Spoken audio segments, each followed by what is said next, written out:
Don't buy flowers at a monastery. Because only you can prevent florist friars.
Wait, no, don't do that. Don't do that. I may be a squishy mochi, but I'm also a delicate mochi. Hello, everybody. No longer vegan? Well, that didn't take long. So that means, you don't have to eat the mochi then, right?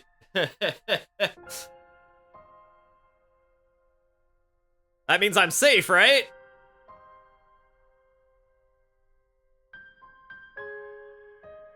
I'm just gonna abuse you back, Orville.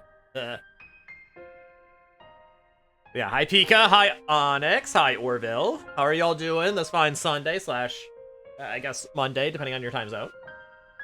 You hunger for chicken? Chicken is good.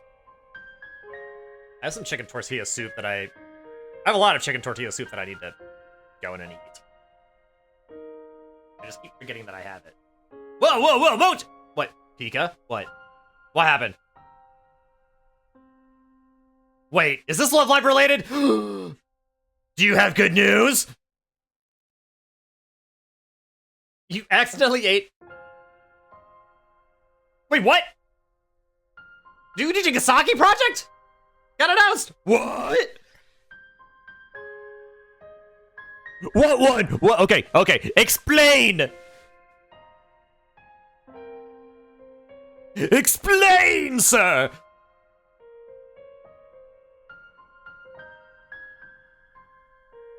There's details, but it's in Japanese and you can't read it. Gosh dang it!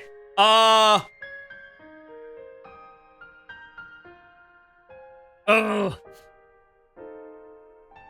Do I stall the stream a little bit to read this? When does a joke become a dad joke? When it becomes apparent. Ha! Alright, Pika, send it to me. I will try to do some translating.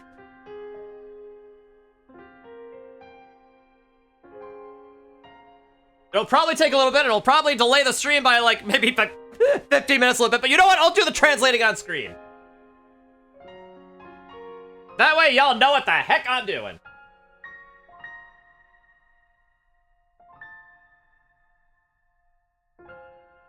Alright, so on that note, I'm going to get G-Show ready. G-Show is the dictionary that is the Japanese dictionary that I use when I encounter Japanese vocabulary that I don't recognize. It's also a pretty good resource for trying to look up kanji if you can break a kanji you don't recognize down into like the individual radicals that you do recognize.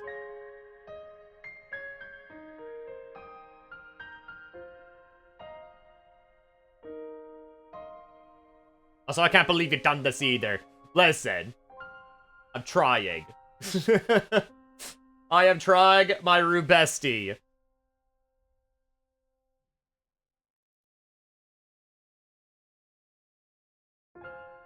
Oh, I see it.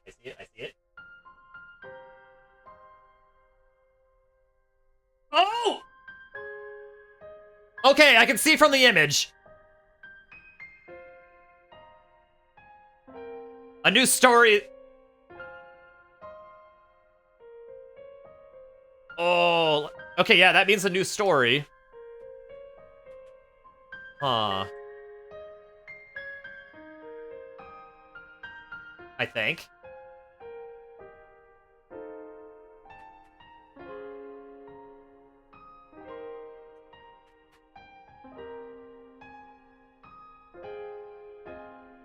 Yeah, Shido. Okay, yeah. Atarashi story Shido, which means like basically a new story, like a new beginning of sorts. A new story begin. Like the beginning of a new story, it seems. In 2026? I think that kanji after the year kanji is for bridge. No, it's not. Okay, no, it's not. It's not. What is that kanji? Okay, well, I see 5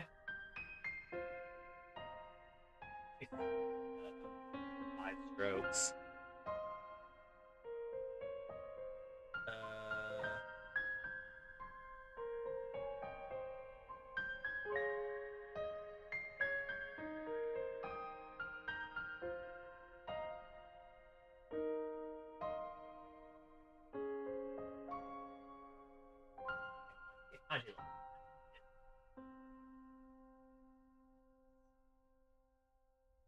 So it's gotta be.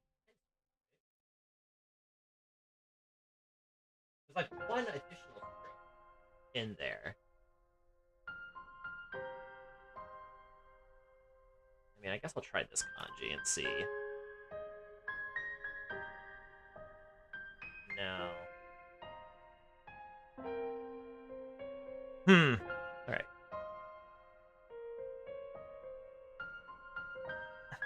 On the movie account, but people are saying it's a new project. Yeah, it looks like it, because that's basically what it says. At least in the image. I haven't actually read the tweet itself. Oh, yeah. Okay, so the text itself does say it's a new project. Soto...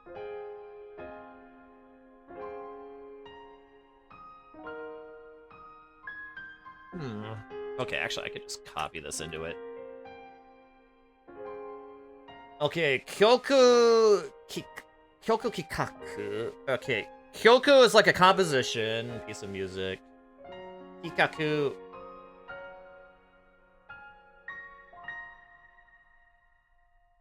Okay, it looks like they're starting. Okay, it looks like they're It looks like they're in pre-production of a new project. Like they're in the planning stages for it. Okay, Arided series. Okay, the official YouTube on the official Love Live YouTube channel in 2026.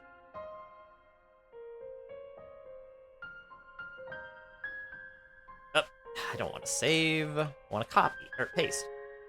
Oh wait, no, that's the kanji in spring. Okay, so in spring 2026. Okay, so it's gonna be in spring 2026. Tenkayote. Okay, development. Okay, so they're beginning like.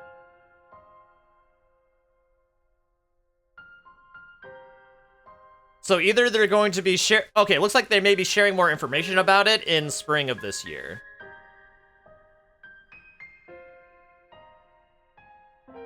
So okay.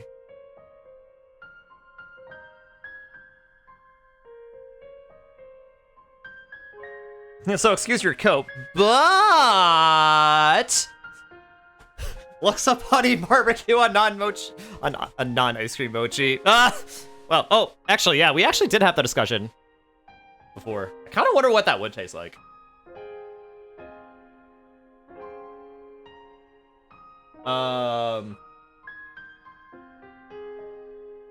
Solo song. Wait, a solo song project. Ah, solo song project. Okay, yeah, so that's what Soto means. Okay, yeah, that makes sense.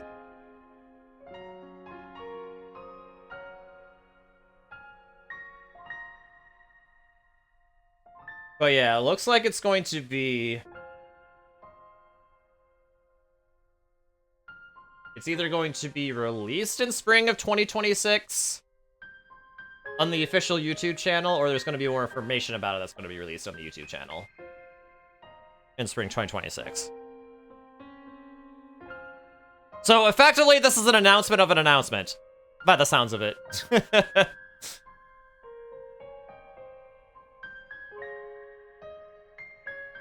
I mean, it also said story, though. Like a new story, so... I feel like it's gonna be... I don't know. Okay, excuse my cope, but I think it might be anime-related. But yeah, that's about all that it, I think that's about all the information that we can glean from it, though.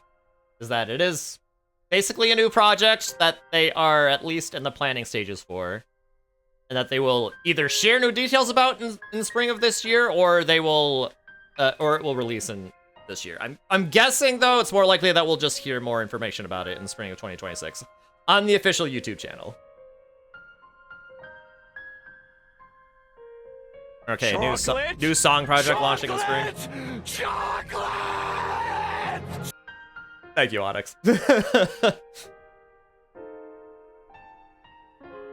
Some English 2 news accounts are saying new song project launching in spring. Yeah, that is... I mean, that also, I guess, is another way of interpreting this.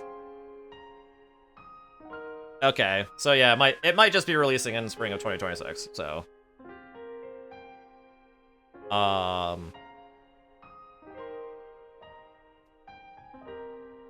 So then I guess we'll still have to hear more information about it.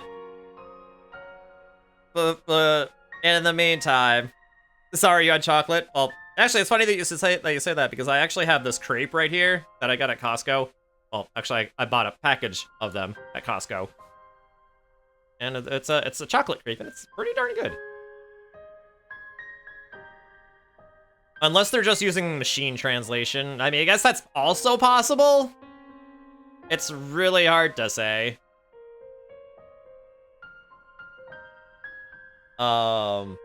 Either way, though, I think we're gonna have to wait for, like, more information to show up, because they are being quite vague regardless. Because, yeah, I guess it does, all in the text, could, like, read it as solo, like, a song project. But I also see Atarashi Story, which means, like, new story. Which says anime to me. Or possibly game, if we really want to cope, but...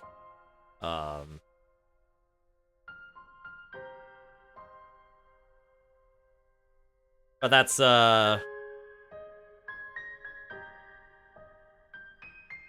That's my guess at the moment. Alright, well, anyway. I have stalled long enough.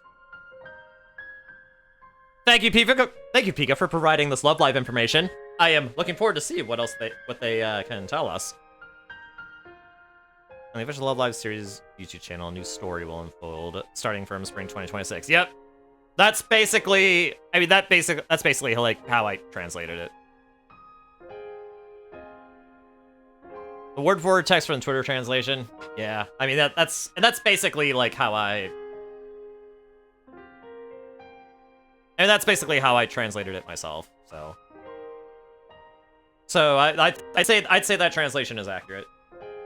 All right. Anyway, I've stalled long enough.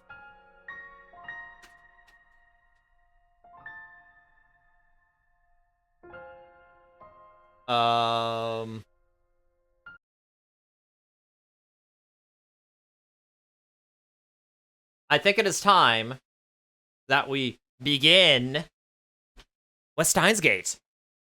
Ignore that.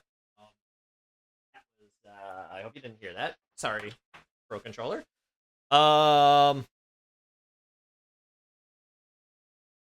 Okay. Before that, I have to switch.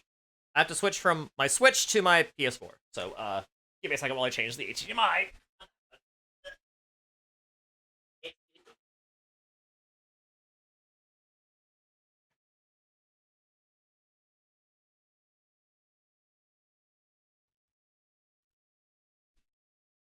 And yeah, funnily enough, my the Kiki is like sitting / lying.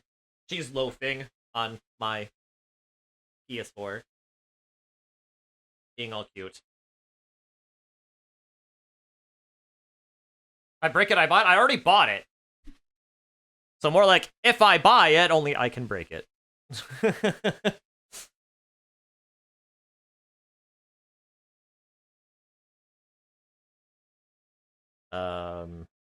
Is it not on?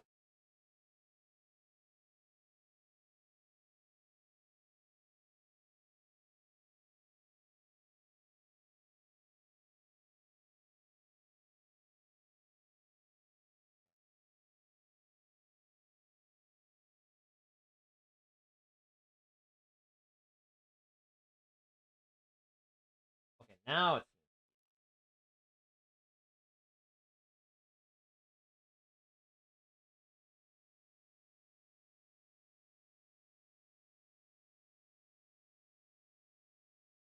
No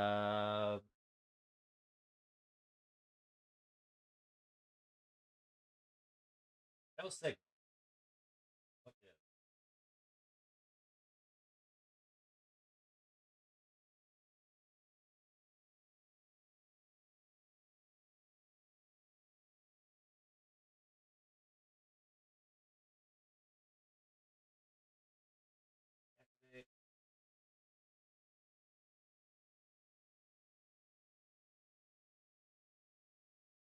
No signal.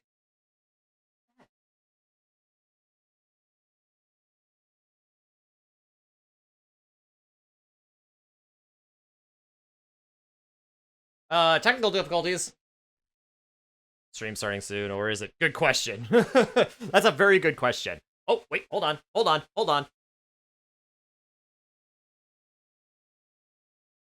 I see something.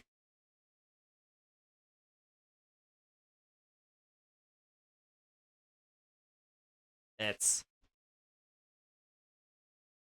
PS4 was not turned off properly. Well...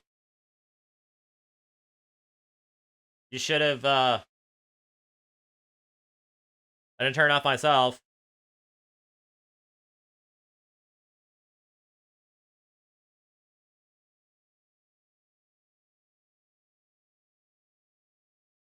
Okay, is there a set it? Okay.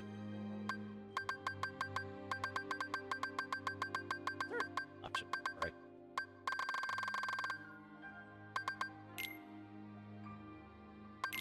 Privacy settings. Can I put on like a streamer mode or something?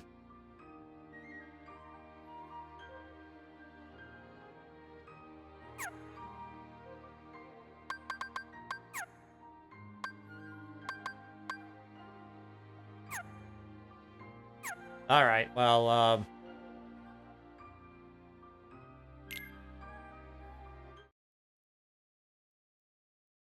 okay, here we are.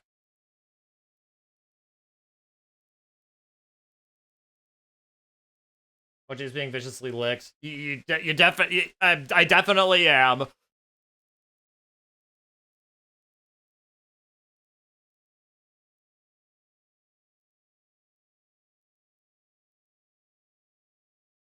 Oh man, I really put some margin between the stuff.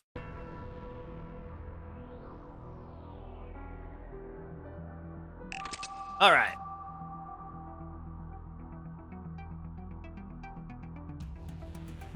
All right, we're back. Let's quick load where we were at last time.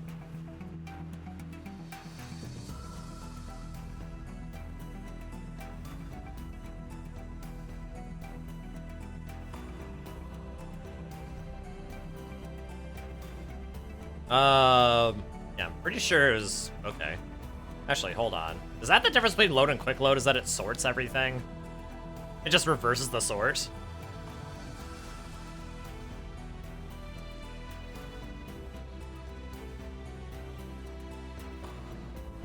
I guess that is what it does.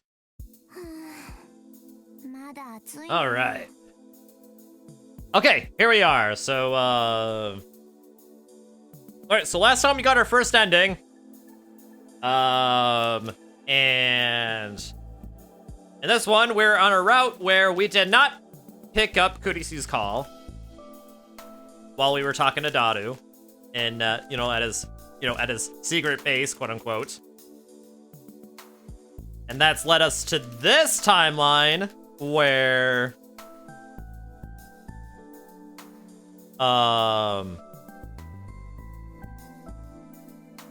we did not ultimately get captured and subsequently tortured and all that. You're causing arson in this weather. And yeah, so now we're gonna be continuing with this. Sorry, it's been a week. Right. Still hot. The summer solstice had passed, and by 6 p.m. the sun was finally setting behind the city's skyline. Part of the sky was still red and the rest was a dirty blue. For the past few days, Suzuha had worked on the time machine on top of the radio building. It was almost time for her to go back to the past, which meant she was putting a lot more effort into the maintenance work. Parts that could normally get dirty with no trouble had been polished to a sparkling shine. I'm overthinking this. Maybe I really am worried. Also, excuse me, there's still this crepe in front of me, and I want to eat it. It's good. It's like, it's soft, but also chewy.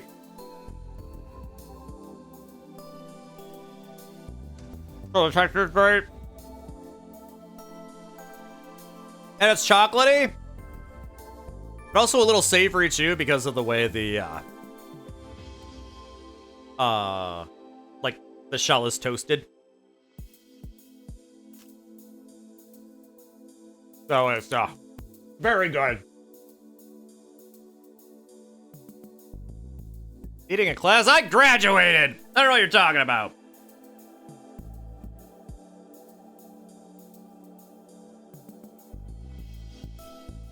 Alright.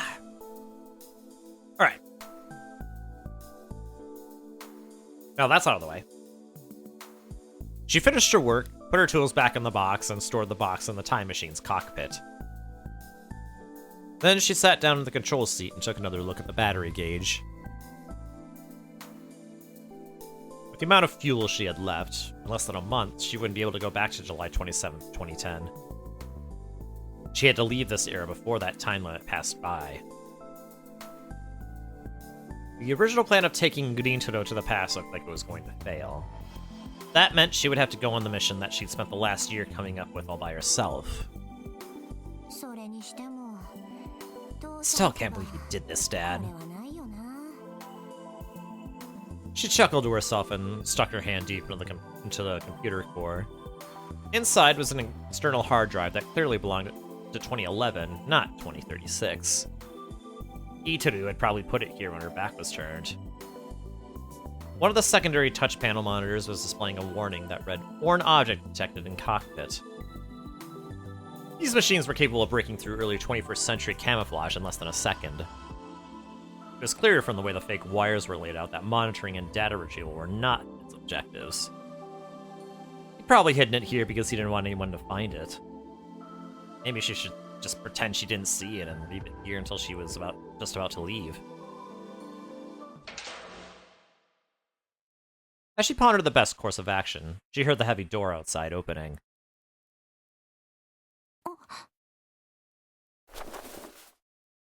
Someone was here. Suzuha pulled her gun from its holster and looked out from the cockpit, toward the iron door that led into the building. She still remembered what happened with Kagami the other day.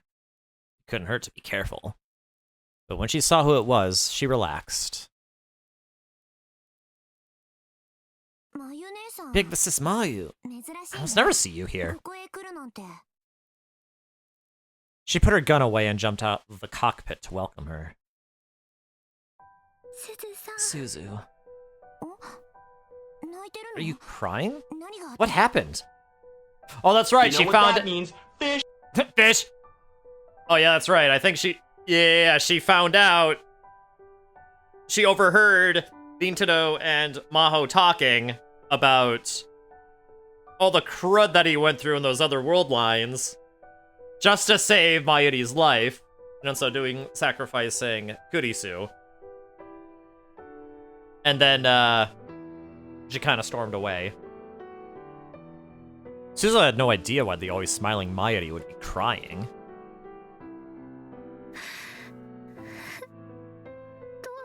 Why didn't anybody tell me?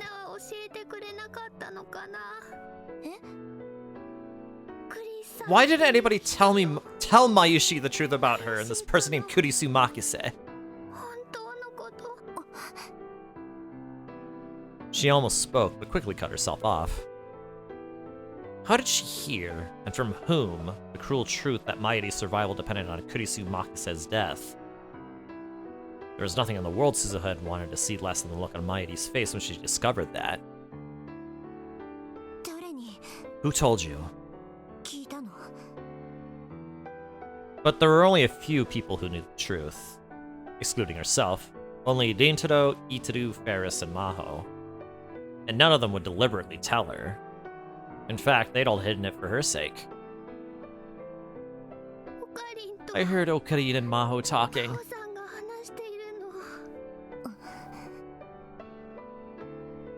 Then it was an accident after all.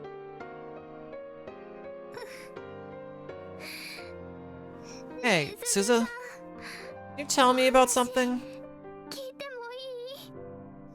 About Mayushi and Okarin in the year 2036? Monokuma told her. Gosh dang it, Monokuma! All the times to be An open book, it had to be here. Suzuha wasn't sure what to say. To be honest, she didn't want to say anything at all. It wasn't something that would make her feel better. You'll be happier not knowing about the future. Another line of tears spilled down Mayuri's cheek. Mayuri's not good for anything, no matter what world she's in. The world needs Kurisu a lot more than it needs me, and so does Okarin. Suzuha suddenly felt like she was looking at the Mayuri she'd known in the future. She thought of the big sis Mayu that she'd seen ever since she was a little girl, and she couldn't refuse her request. Big sis Mayu I knew used to say the same thing sometimes. And then she'd always stare off into the sky. She looked so sad, if she was in pain. Me and Kagari hated seeing her like that. Kagari? It was only then that she remembered she'd been keeping Kagari a secret from Mayuri. There was a girl named Kagari. She was a war orphan. You adopted her, so she's your daughter.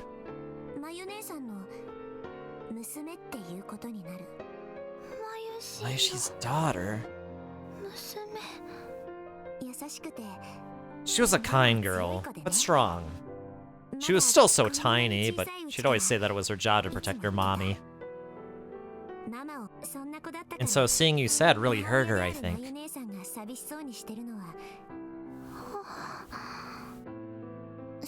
Come to think of it, today's July 7th.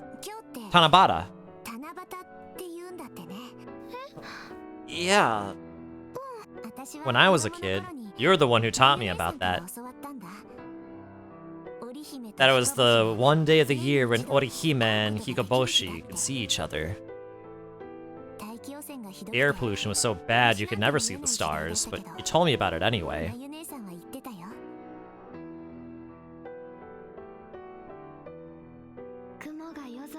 Even if the clouds are covering the night sky, the stars aren't gone from this world. They're still shining on the other side. So let's pray together, okay?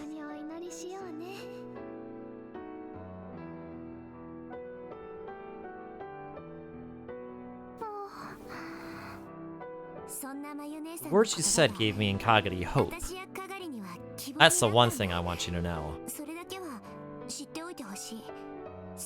If nothing else, both she and I needed you. And Uncle Okarin really cared about you until he died. Your happiness was the one thing he thought about.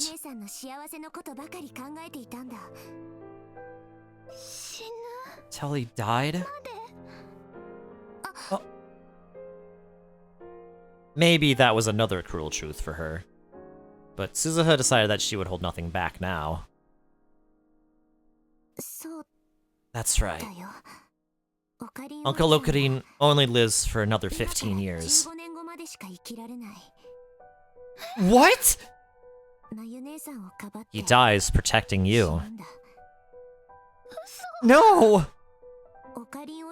Later, Dad told me Uncle Okarin's last words. I'm really glad I was able to save Mayuri.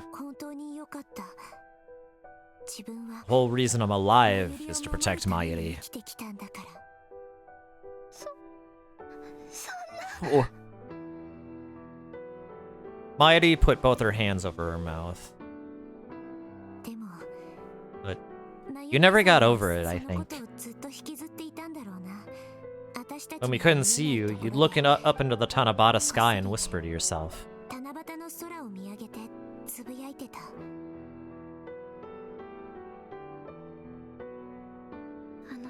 My Hikoboshi had come back to life that day. Would everything be different now?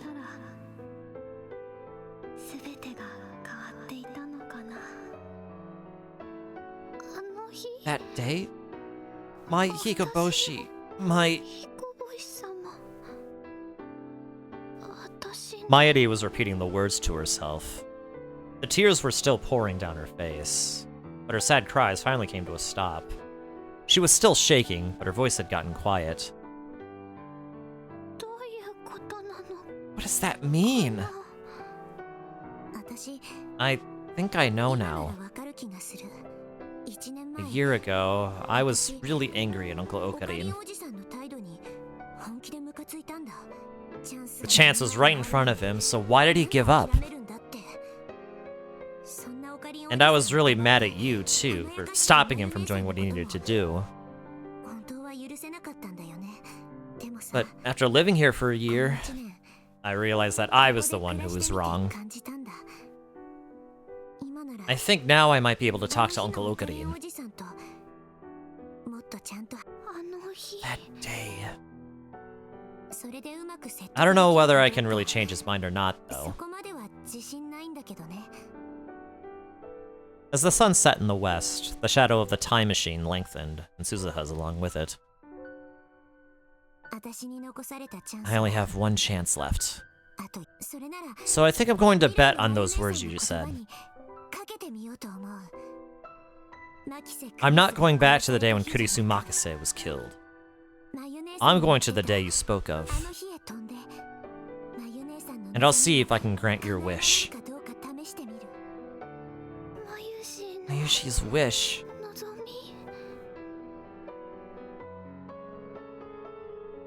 Suzuha gently rubbed Mayuri's tiny little shoulders. I'm going to believe that's the key to Steins Gate. The key that can open Steins Gate isn't a normal star that's given up on being Hikoboshi. I think only your Hikoboshi can do the job. So basically, my new mission plan is to bring Hikoboshi back to life.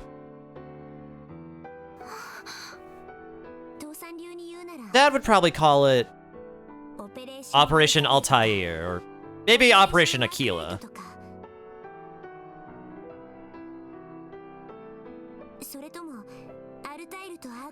Why not Operation Arided? Or Deneb, yeah. Or maybe since it's bringing Altair and Aquila together, it would be Operation Deneb. Fun fact! The stream title I came up with today is a reference to that. Deneb... Okay, so, Vega and Altair, as stated in the tips, are, they're part of the summer... I don't know actually if the tips mention this, but they're part of the Summer Triangle, which is like an asterism in the night sky. And according to the legend, you know, like, Orihime and, Hikoboshi were, like, two lovers that aren't allowed to, like, see each other, except once a year. And the thing that lets them cross the Milky Way to actually see each other is, like, a magpie bridge. And Deneb, which is the third star in the Summer Triangle, is often, represented in that legend as the magpie bridge. And Arided is an alternate name for it because I just think it sounds better. They're both I think Deneb and Arided are both derived from Arabic. Deneb meaning specifically like the tail of something. I think it's a tail of something. I don't remember what specifically. Arided is like refers to like the follower, kind of.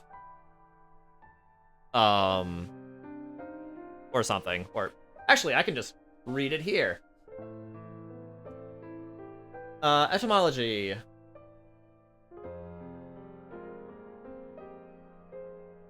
An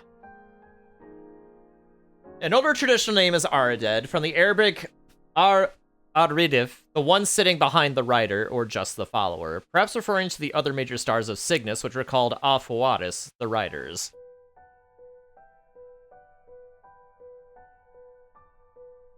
So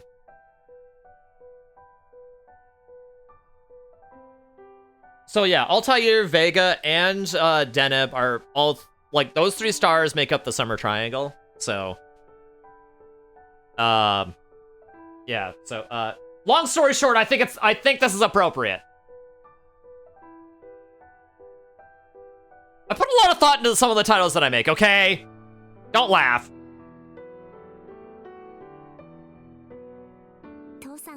I guess I'm not good at coming up with names like he is.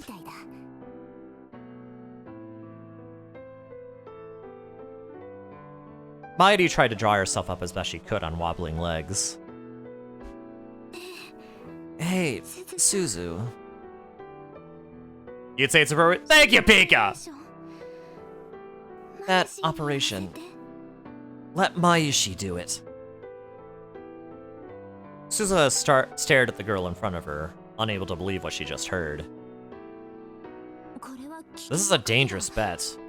If I'm wrong, you may simply fail. The time machine is at its limit, and I don't know when it'll go out of control. It may simply vanish. Even so, please.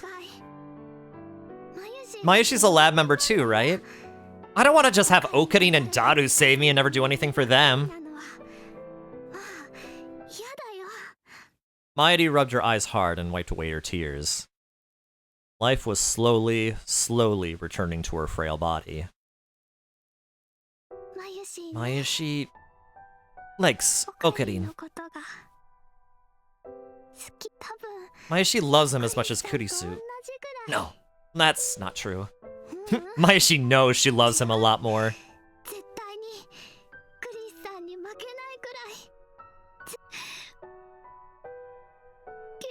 But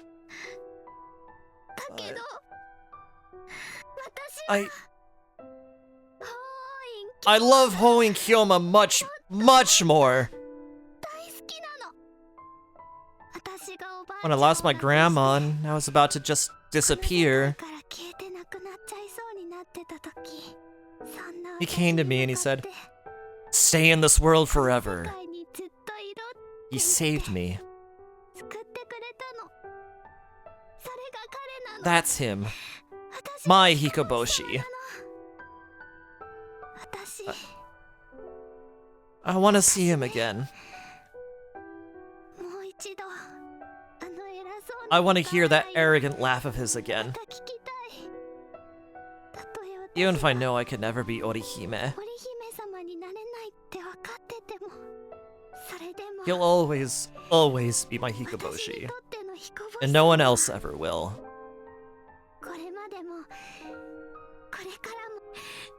I want to see Hoen Kyoma again.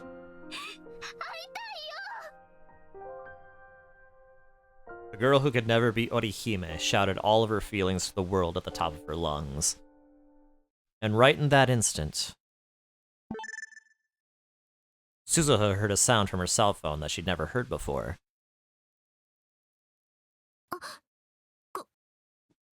What is this?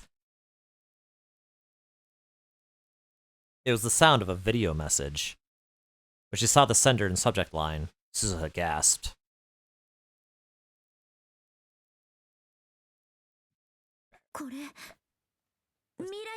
This is a video message from the future.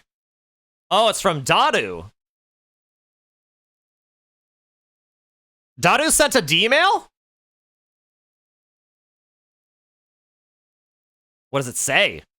Then they're not gonna show us! We're going right to Ninteno's perspective! Oh, I love this game!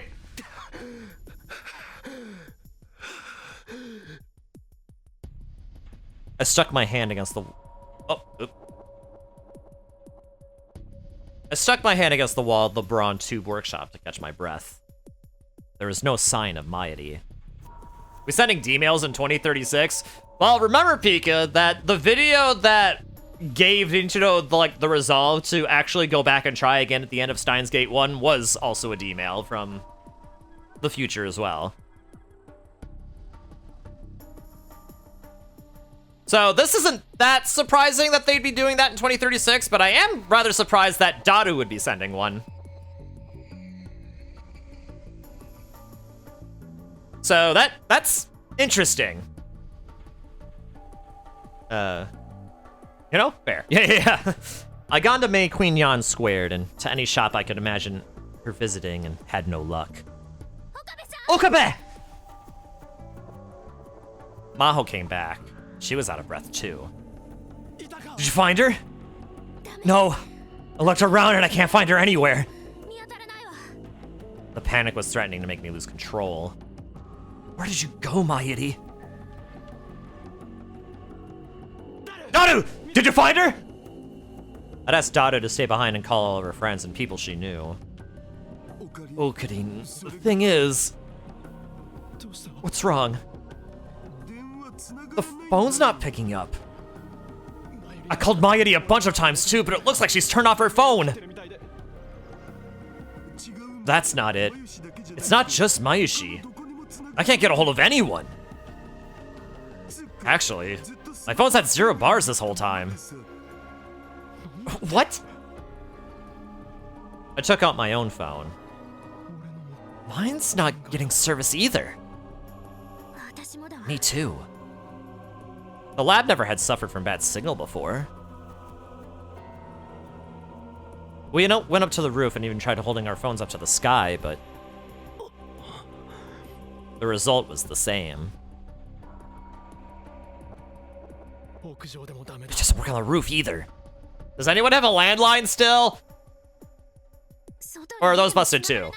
I can't get any signal even outside. Daru looked for news on the internet. Thankfully, the internet connection was still active. Hey, there's breaking news! There was an article on the top page of Taboo talking about... Taboo instead of Yahoo! Or something. Talking about a large-scale cell phone service outage. Oh, Verizon! Wait, what is this? All cell towers in Akihabara for all carriers have stopped working. All carriers? Is that possible?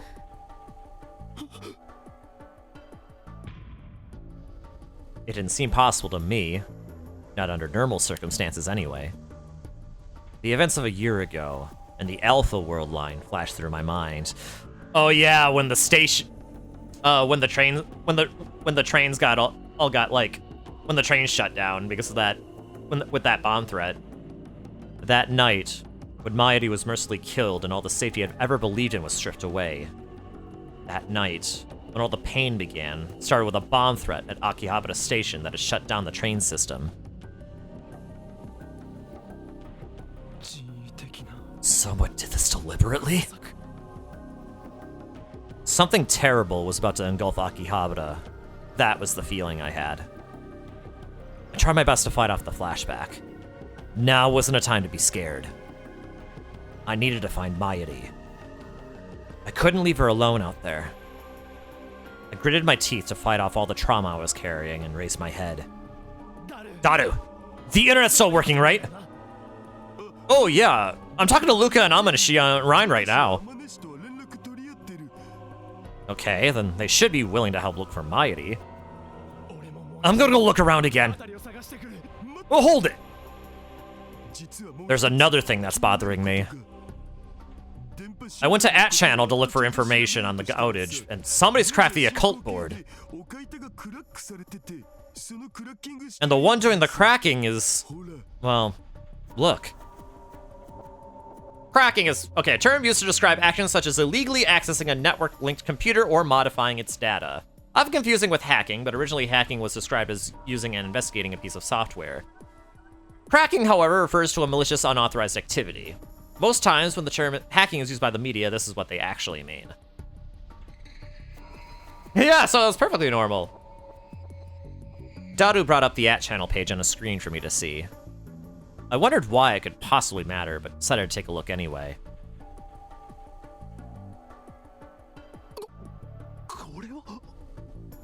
What? Oh. Salieri's neighbor? That was the nickname I used to make contact with Kuri Gohan and Kamehameha! What's going on? I decided to leave the explanation for later and clicked on the thread. It was all comments by a single person.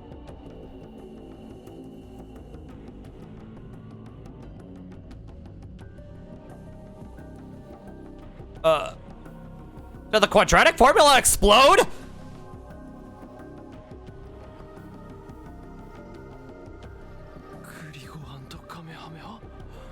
Gohan and Kamehameha. To Salieri's neighbor, it appears that we twins will now be temporarily driven from the place where we belong, so I may not be able to come back here anymore. Our Father in Heaven has developed a way to force open our most secret places. Now we shall become good children, his children who cannot tell lies. And thus we'll be forced to tell him of the secrets of controlling time, and where those secrets lie. It is a great sorrow to me that I cannot protect those secrets. I'd hoped we could be good friends, but this is probably goodbye. So lastly, I'd like you to pass a message to the person I respect the most. I always regarded myself as an essentially ordinary intellect. Tell her that she was always the person I wanted to be. Tell her that she was the real Amadeus. The first comment had gone up an hour ago. After that, it was just an endless string of meaningless numbers and letters. Probably a cipher of some kind, maybe, right? Or maybe she just... What's this supposed to mean? Maho is looking at the screen from the side and evidently sensed that something was amiss from the text. I answered her. Amadeus. What? This is the Amadeus Kurisu. Something happened to Kurisu. This was some kind of message. She was trying to contact me with it.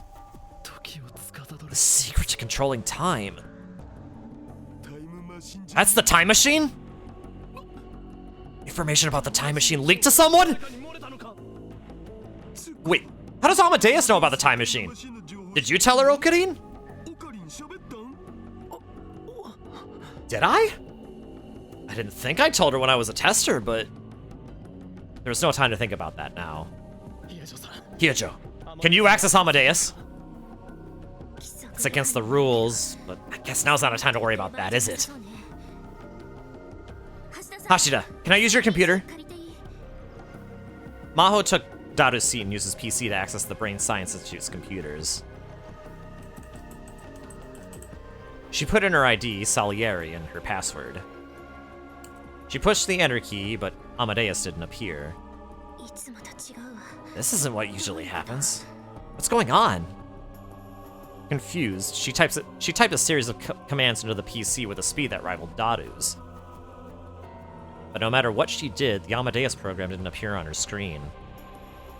When she finished accessing every server at the Institute, she stared at the computer and bit her lip. What's going on here? This is just impossible! What happened? It's gone. Amadeus's program and all the memory data is gone. Just like the message from Gohan and Kamehameha. Daru, hack it! Not just the Brain Science Institute. Force open every bit of data Victor Condria has. Everything from servers to individual PCs. Okie dokie. Hyojo, help him, please. Right. But the answer was the same. Not only Amadeus Kurisu, but the Maho as well, were nowhere to be found on the Victor Condria servers. There was no trace of them. Their very existence had been erased. Did they move them somewhere else? That's impossible. The only person with that level of administrator privilege for the Amadeus system is Dr. Leskinen. Dr. Leskinen. My mind flashed back to the message from Gohan and Kamehameha.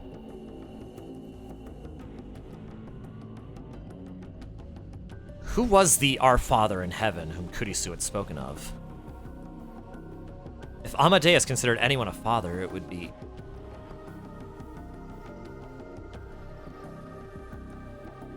No way. Did Dr. Leskinen do it?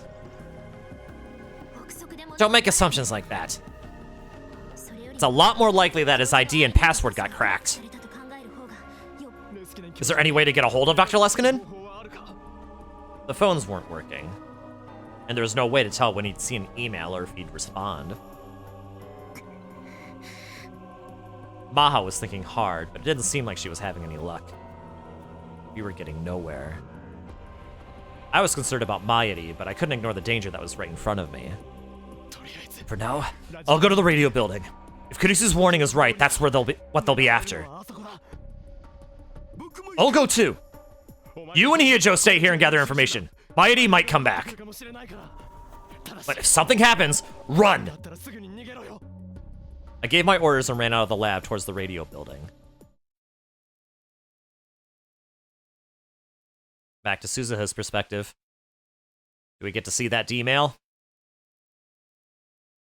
Suzuha hit the play button on her smartphone's video display. The video was heavily compressed and covered in static, but she recognized the person that appeared. It was a face she'd known her whole life. A face that had been with her both in her past and her present. The man, who she still remembered holding her up in the air as a child, was probably about 35 in the video.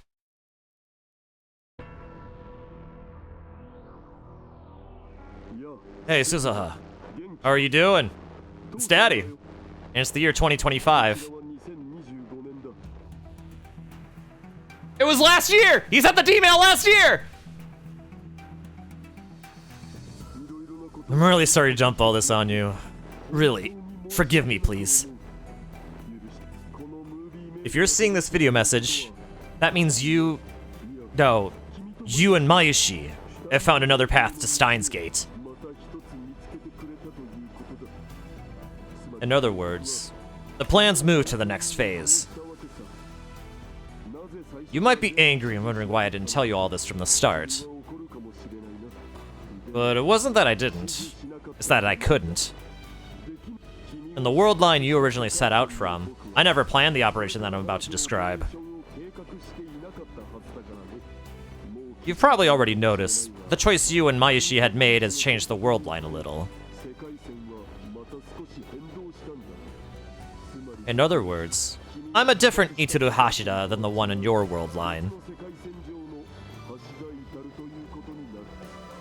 But Suzuha, please don't get the wrong idea. No matter what world line I'm in, I love my daughter. By the way, which daddy is more handsome? I started weightlifting lately. Taru, stop screwing around and explain the mission. That's right. We all know you'll give it up in a week. Stop wasting your time. We'll run out of time to record! Come on, don't rush me! So anyway, let me get on to the real reason I'm sending you this message. I'm about to share with you the details of Operation Aquila. This is going to take everything you've got, and not a single mistake will be allowed. Pay attention, and don't miss a word. Got it? Suzuha paused the video there. If he was telling her to pay attention, it must be important. If she was going to memorize it all, she needed to calm down. To be honest, getting a video from her dad in 2025 had made her really excited.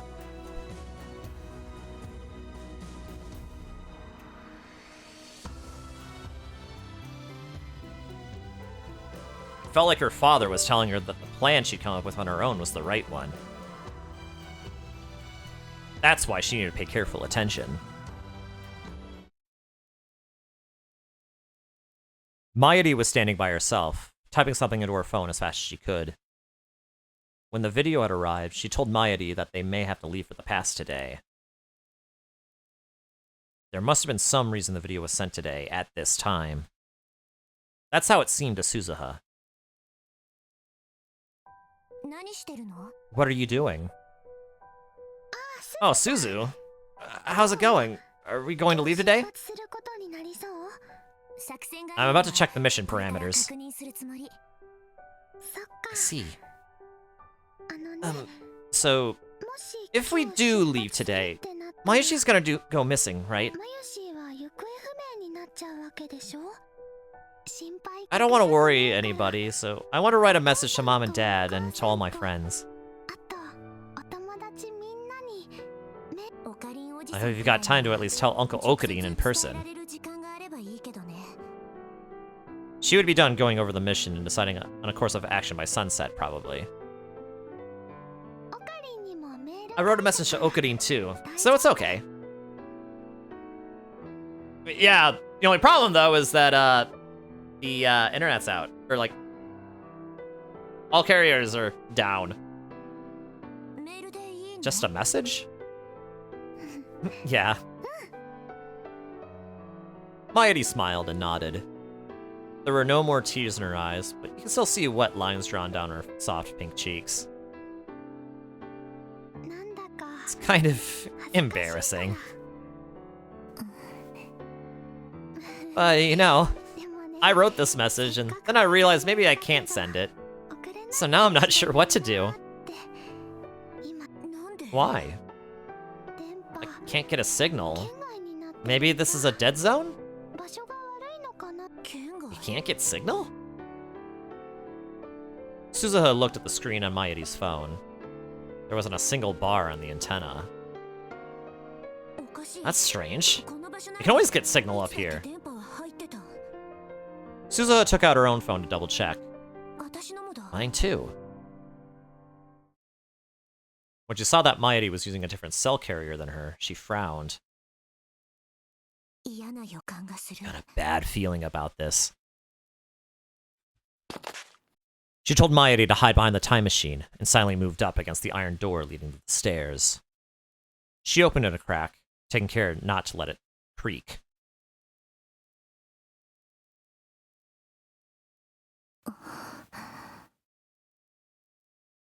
She looked inside the building. It was as quiet as ever.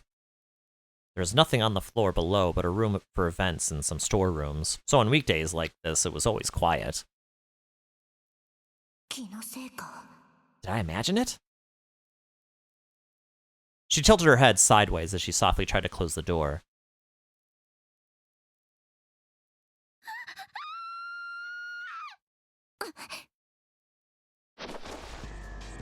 At Mayuri's scream, she turned around, just in time to see armed agents in camouflage jumping over the fence. One of them had grabbed Mayuri.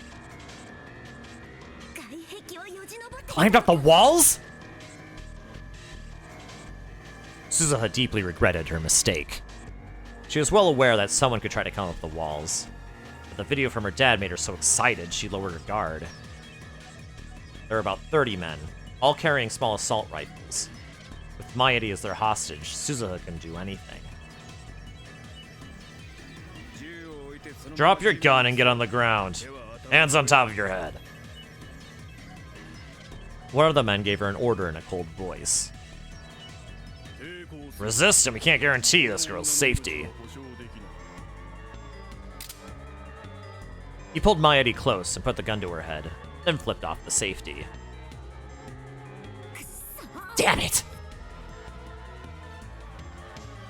She had no choice but to obey. Suzuha took the gun out of her holster and put it on the ground, then took a pose where she couldn't resist. Suzu! Don't talk. They'll kill you if they have to. I'm just fine. From the way they moved, she could easily tell they were veteran professionals. That meant that they were certainly after the time machine, and probably well aware that only Suzuha could operate it. That, Suzuha decided, meant they wouldn't kill her if they didn't have to. The man who'd spoken to her first, who was probably the leader, knelt down next to her. She was searched roughly to make sure she wasn't carrying any other weapons. Ugh. I'm a girl, you know. Show some respect! They took the other small pistol she carried for emergencies, as well as several different kinds of knives. Target 2 and Target 3 have been secured. What about you? The leader spoke to the group of men gathering around the time machine. Target 1 secured. It's locked, and anything we try is met with an error. Several of the men had gone inside the machine as well. Leaving the hatch open had been Suzuha's own mistake. Still, it upset her to see them inside the machine. It's no use. It won't listen to anyone but me. Stand up. The leader kicked her with the heel of his boot. Keep your hands where they are. Move slowly. Try anything, we'll kill the hostage immediately. When she stood up, her hands were handcuffed behind her back. They prodded her from behind to move next to the machine. Biometrics, right? That's right. But you can't copy my veins or fingerprints. Not with that attitude. Cutting off my hand or ripping out my eyeball won't work either. Security systems in the year 2036 aren't that easily fooled. The men in camo seemed aware of everything she said. None of them seemed surprised or irritated. Where's the professor? The leader asked the man who was pointing the gun at Mayuri. He's on his way. Target 1 is only useful if Target 2 is with it. Tell him it's impossible without brainwashing. Are you winning, Boomer? Am I winning? It's a visual novel. I'm always winning. Suzuha gritted her teeth when she heard the word brainwashing. Never take advice from electrons. They are always negative. True. Positrons, on the other hand. She had seen many of her friends in Valkyrie undergo this cruel procedure, then be sent back as spies before turning into vegetables. The leader turned towards Suzuha. You know what happens when you're brainwashed, I believe. The professor doesn't use drugs. He alters your brain directly. I think it would be smarter just to help us. What do you think? The professor. Where'd she come from? An old doctor with that name had led a brainwashing team that had attempted to destroy Valkyrie. Suzuha had hated him more than anyone else. They hadn't used drugs either. It was safe to assume that both professors were the same person. Fine. She nodded. I'll help you. But I can't do it like this. Suzuha jangled the cuffs behind her back. We'll take off the handcuffs. But if you resist, the girl dies. There was still a gun pointed at Mayuri's head. Even if she tried to resist, it would be impossible to save Mayuri from this many professional soldiers. When she went inside the cockpit, she used her biometrics to bypass the lock and brought up the control console. Lights came on all across the machine, and she could hear a low rumbling. Can't believe you're turning 23 on Tuesday? Wow, happy early birthday. Oh, you stink! I can't believe you're turning 23 either! Okay, get out. We'll investigate the rest. I don't think you're going to be able to understand it, but sure.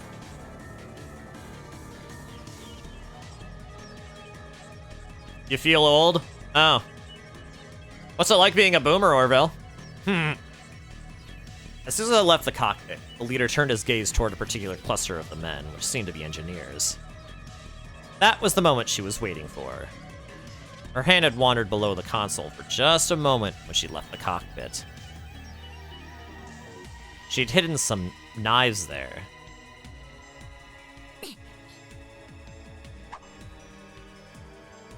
Without making a sound, she threw it at the leader.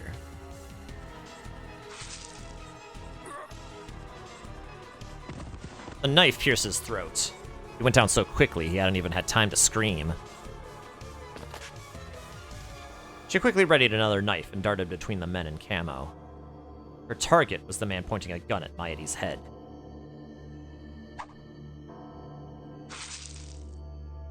She dropped her hips low to the ground. In an instant, she moved behind him and slit his throat.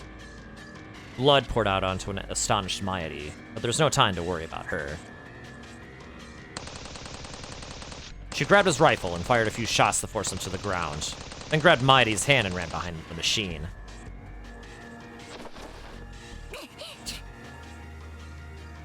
The plan had gone well so far, but she had seriously underestimated how well trained these men were. The second in command quickly moved to the front and worked to re-establish control.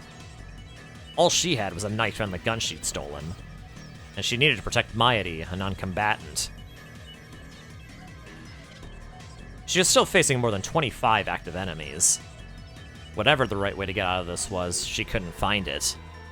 The time machine was still active. She couldn't escape because she couldn't leave it here. So looks like the only thing that she can do is to go into the time machine, to bring her and Mairi into the time machine and go to another time.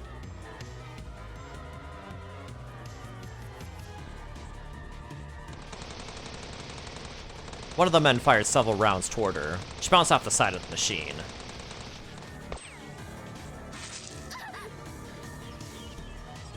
And then Mairi's head flew back as if she'd been struck. A spurt of blood came out. Mayu! Her cute face was turning blood red. One of the rounds had grazed her after it had ricocheted. She was clutching herself with her arms, and her expression was completely blank. Her tiny body was shaking. Suzuha couldn't blame her. She fired back at the enemy, but they kept drawing closer. I've been through a lot of fights, but I don't think I've ever seen things get this bad. The time machine's maintenance hatch was right in front of her. When she saw that it was there, she visualized her last option in her mind. If I open that, I can blow the machine up from within. If she did that, all of her plans would be ruined. The path to Steins Gate would be forever closed. But that didn't mean she was cold-blooded enough to sacrifice Mairi here. If the world lines were going to converge, maybe Mairi wouldn't die here at all. But what her father had said during his video message bothered her.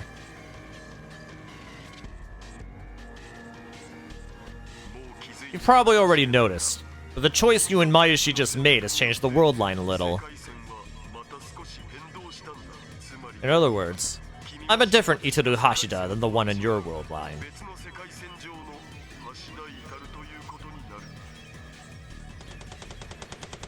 Which meant that Suzuha had no proof that Mairi would be alive in 2036 now.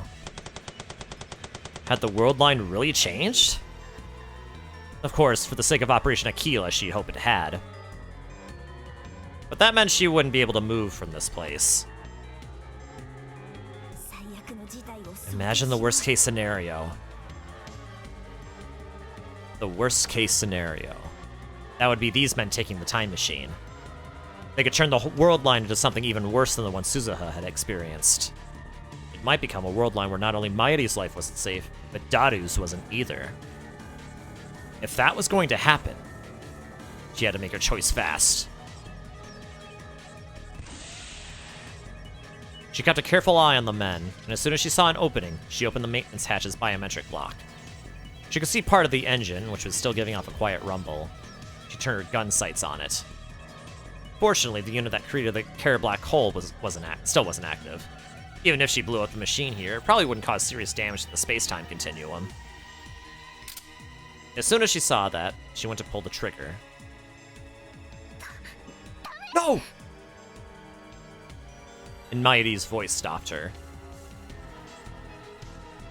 You finished season 4 of Supergirl? How many more are there left? I actually don't know. How are you? I'm guessing you're, or how are you enjoying it?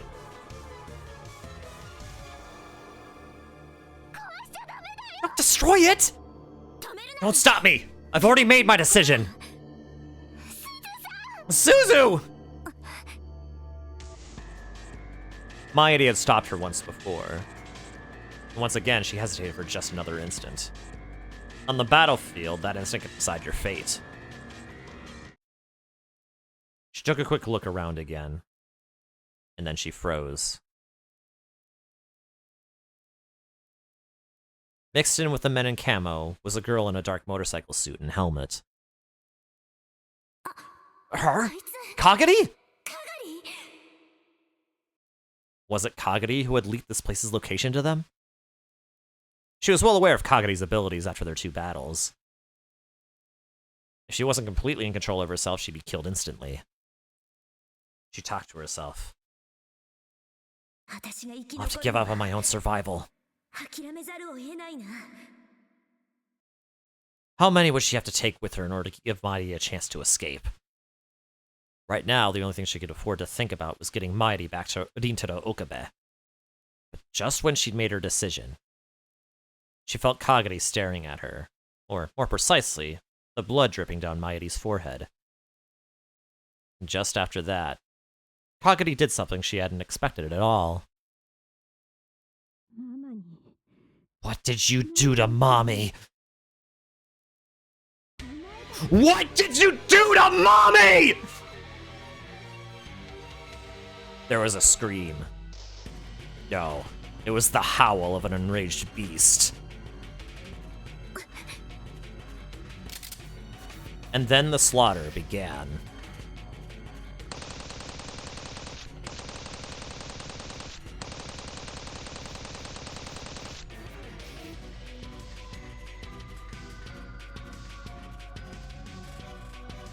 Kagari grabbed the second command's head with her left hand. With her right, she steadied her rifle. After she fired, there was very little left of his head. Oh, there's blood everywhere now. Oh boy. The rest of him dropped to the ground. What are you doing? She slammed the pieces of tattered flesh that had once been a man's head into the ground, but with no warning at all, leaped from one screaming man to another. She fired her gun into every one of them.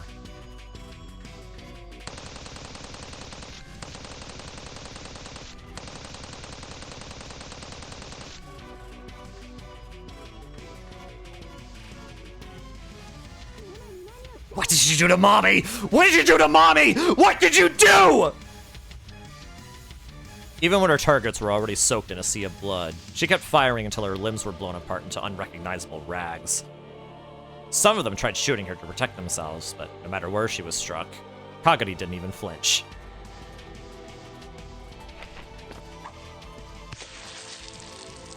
When her magazine ran dry, she drew forth long military-style cleavers.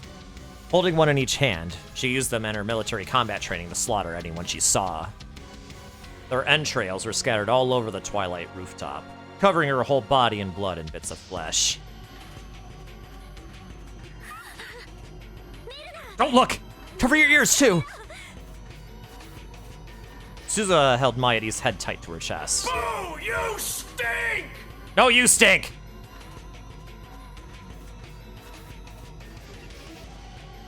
Season 4 felt too real based on real-life events happening right now. Well, you know what they say. Actually, I don't know what they say. Thank you, Pika. Yeah, Orville is wrong! Suza held Mighty's head tight to her chest. Mighty was shaking from fear, but she did as she was told and clamped her hands down over her ears. Even so, she could probably still hear the sounds of ripping flesh and shattering bone.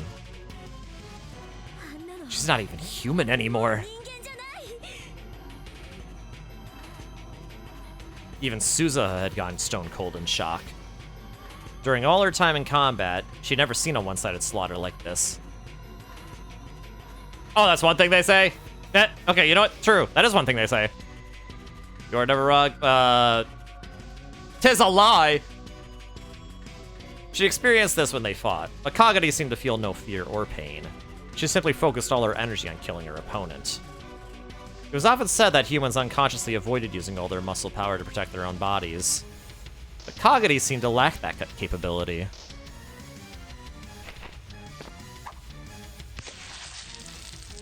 Just now, she stabbed a man who turned to run from her in the back, then tossed his huge body to the ground with only a single arm.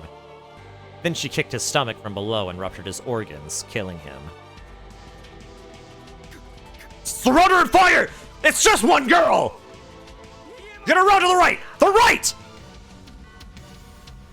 Finally, after several, perhaps a dozen or more, of the men had been killed, what remained of the squad started to scream orders at one another.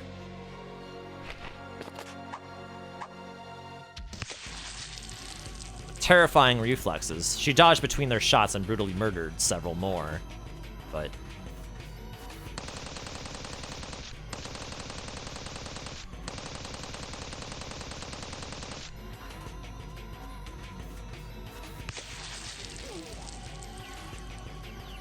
at last, a hail of gunfire struck her left hand, and the knife she was holding fell to the floor. No, that wasn't it. It wasn't the knife that fell. It was her entire left hand. The shot caused her body to stagger back. No! Fire! Someone screamed, in a voice that lacked any of the pride and bravery a soldier is supposed to possess. Several more bullets dug into her body. Parts of the motorcycle suit ripped open, and the helmet cracked. Blood that was clearly her own, not that of the men she'd killed, began to pour out. At last, she fell into a pile of corpses. Okay! Yeah, bye, Kagari! They must have thought they finally had her. One of the survivors pointed his gun down to finish her, and just as he was about to pull the trigger,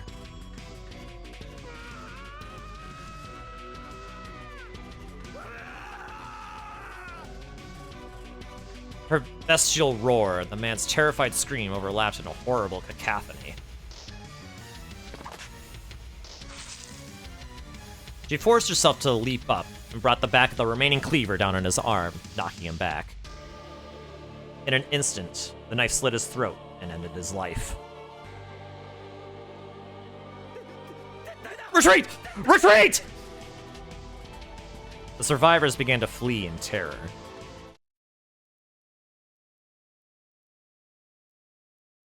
That was intense. It's okay. Don't panic. It's still time. It's nothing to worry about. Suza's just fine. And before long, Mayuri will show up at the lab like nothing happened. When I reached the radio building, I realized that many people in the crowd of pedestrians were holding their phones up to the sky. You said what you meant, you meant what you said, you're always right 100%. Oh. I did not mean to click that.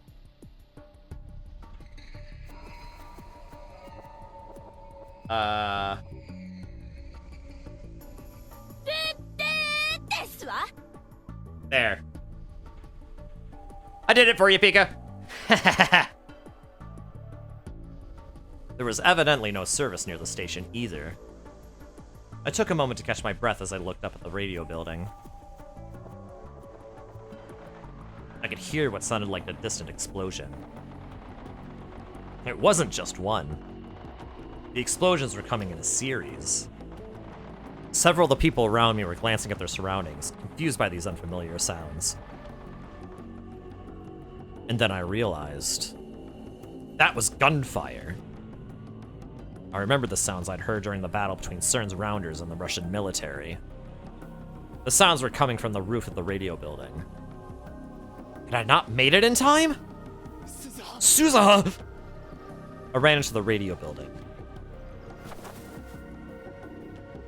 For some reason, the elevator was under maintenance and turned off.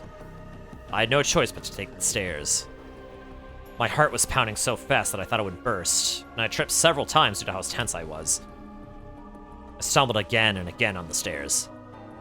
How many times have I come up these stairs feeling like this? Cursing my lack of endurance, I headed for the top floor. When I got to the 7th floor, I ran into someone I'd hoped I wouldn't see. No. I guess that I'd run into them was right. I wish that I wasn't, but... Dr. Leskinen! Hello, Lintalo. I didn't expect to see you here so early. Dr. Leskinen seemed perturbed when he saw my face. What are you doing here? Calm down for a moment. Can't talk when you're out of breath like that, can we? What are you doing here? What happened to Amadeus? The sampling test I asked you to perform 6 months ago. I can't tell you that. That was his answer. Even though Amadeus had disappeared, Leskinen was extremely calm. There was no sign of him trying to deal with the problem, and instead of being in his office, he was here. That was all I needed to know. So the message Kurisu sent me was true, wasn't it? The father that she'd spoken of was Leskinen after all. What happened to Kurisu and Maho? You're trying to analyze their memory data to extract the information on the time machine, aren't you? Well, that's a surprise. Kurisu told you all that? I thought I was keeping an eye on her. I wonder when she did it.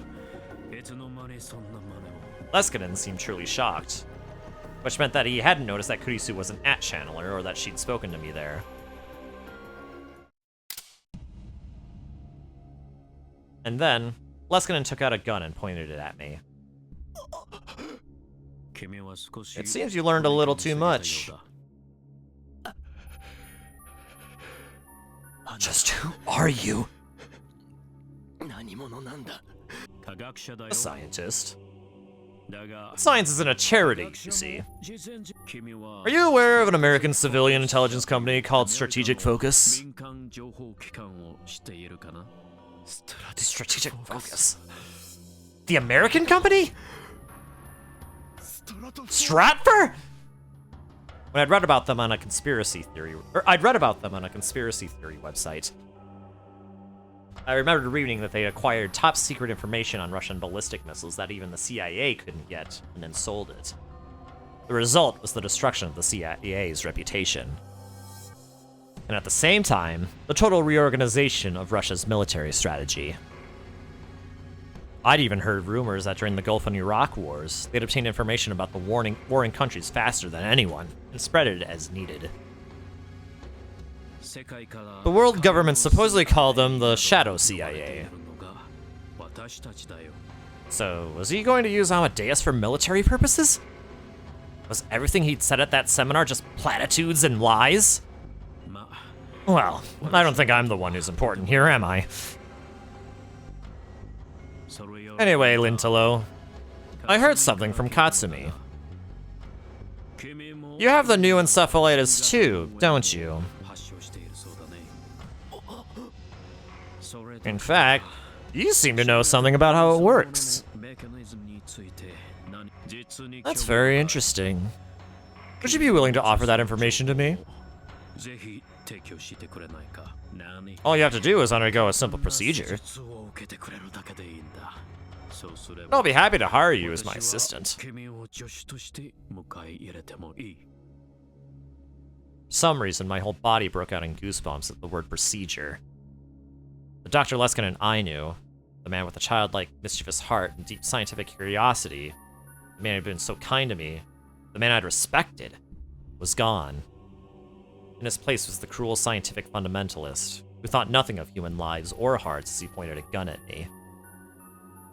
Or was this who he truly was? Suddenly, he seemed like a terrifying unknown. How about it? He took a step towards me. And then... another fierce gunfight broke out above. Leskinen clicked his tongue at the sound. He glanced toward the stairs. Why am I hearing gunfire? I told them so many times to handle this peacefully!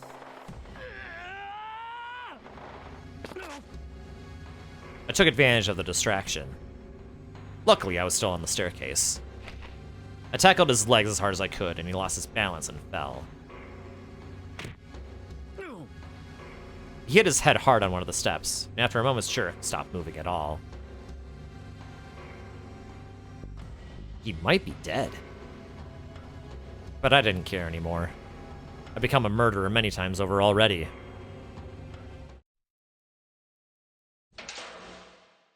When I opened the door, what I saw was vision from the heart of hell itself. There was blood everywhere, and bodies too. What is this?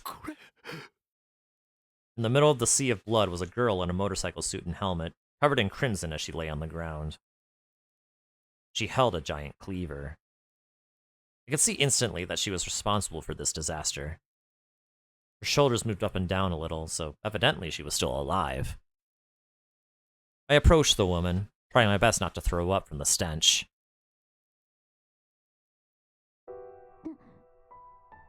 Are you okay, Mommy? I could hear her voice from beneath the cracked, broken helmet. I looked closer and saw that some of the blood was her own. Her body was racked by bullet wounds, and her left hand was completely gone. It was a miracle that she had somehow survived all that. She didn't seem to notice me as she slowly crawled through the blood. I followed her gaze and saw Mayuri huddled beneath the time machine. Suzuha seemed to be unhurt, but there was blood on Mayuri's face. Mayuri! I hadn't expected to see her here, and I was worried about her wound. More than anything, I was glad that she was safe. She raised her face when she heard my voice. But the next moment, her eyes locked on the girl in the motorcycle suit.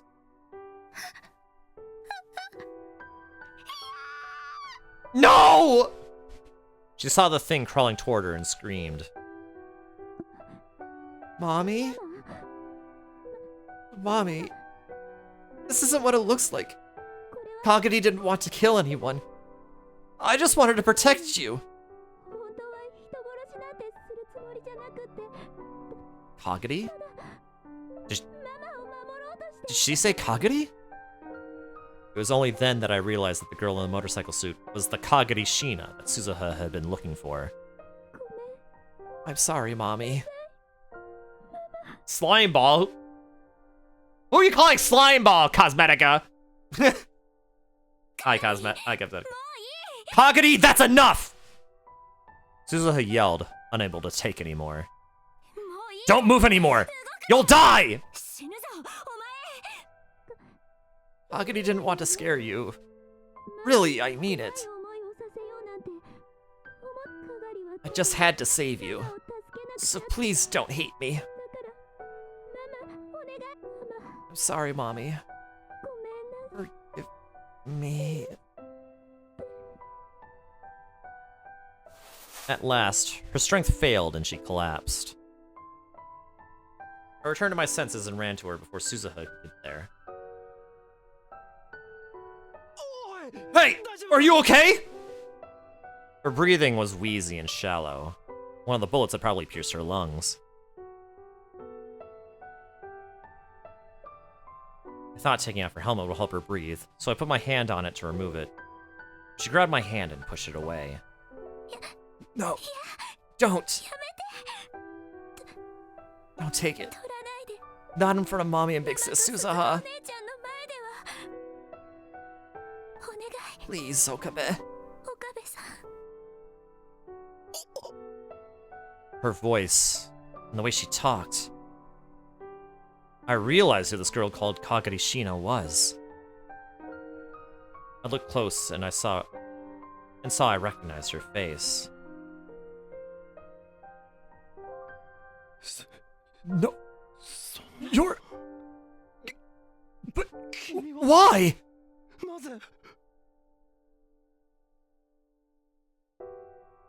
Wait.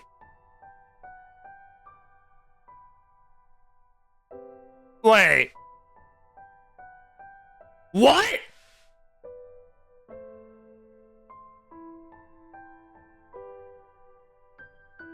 Is that Yuki? Okarin! Is Kagari okay?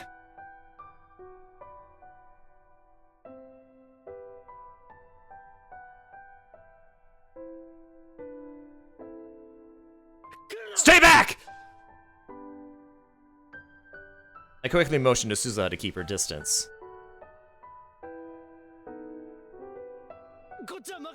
Leave her to me! You take care of Mayuri! Is she okay? Check for me! She looked upset, but did as I asked. Yuki liked the mod. Yeah, kind of. Well, no, not really.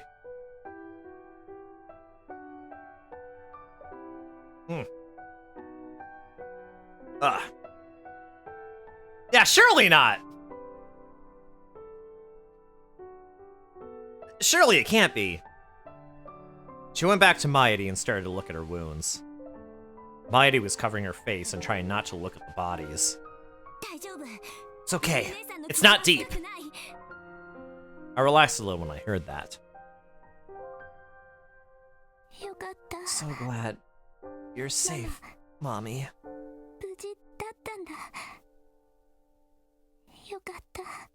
Kagede's voice was a whisper as I cradled her in my arms. And then she slowly closed her eyes. Her breathing got weaker. Hang in there! Why? Why are you? It's okay. Don't worry. Even like this, I don't suffer or feel pain. I always hear the voice of God. It tells me that it doesn't hurt, that I don't feel the pain. So I'm just...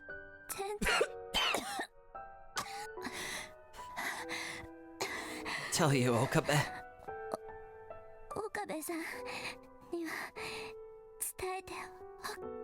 The real one doesn't know anything. She's been in Europe on an exchange program for 3 years. The professor manipulated things behind the scenes to send me to Akihabara.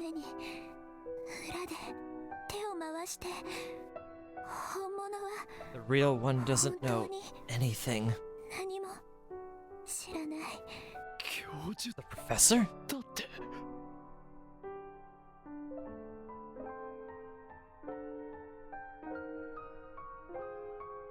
That means that she has a kid with whom she, I assume, saw as an uncle and as a kid. What?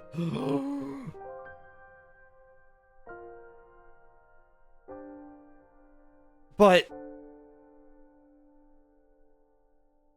what does this mean? Did she mean... in this world line? Hashida and the real one will meet next year.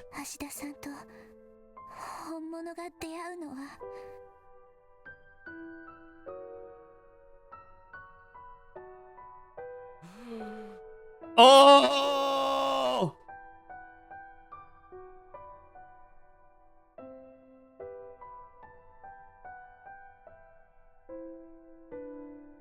What? What?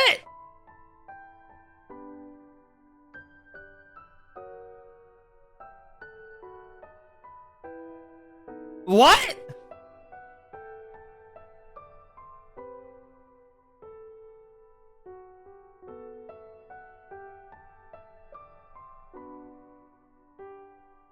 I'm confused!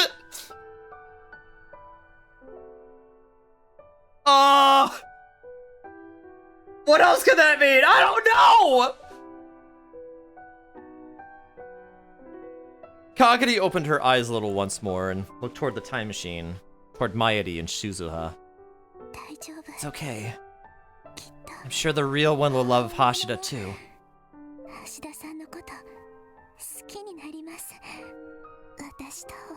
Just like I did. I said it. Don't tell anyone, okay?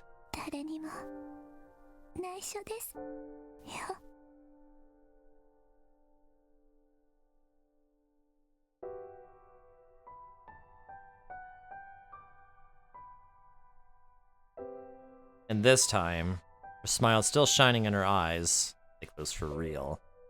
With one final shudder, the strength left her body.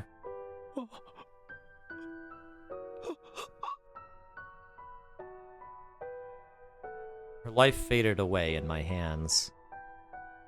There was so much I wanted to ask her. Why had she appeared before us using that name? There's so many things I didn't understand.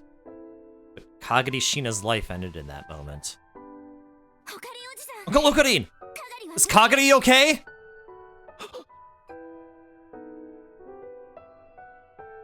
They somehow have a way to return an Amadeus of someone that died into an artificial body in the future.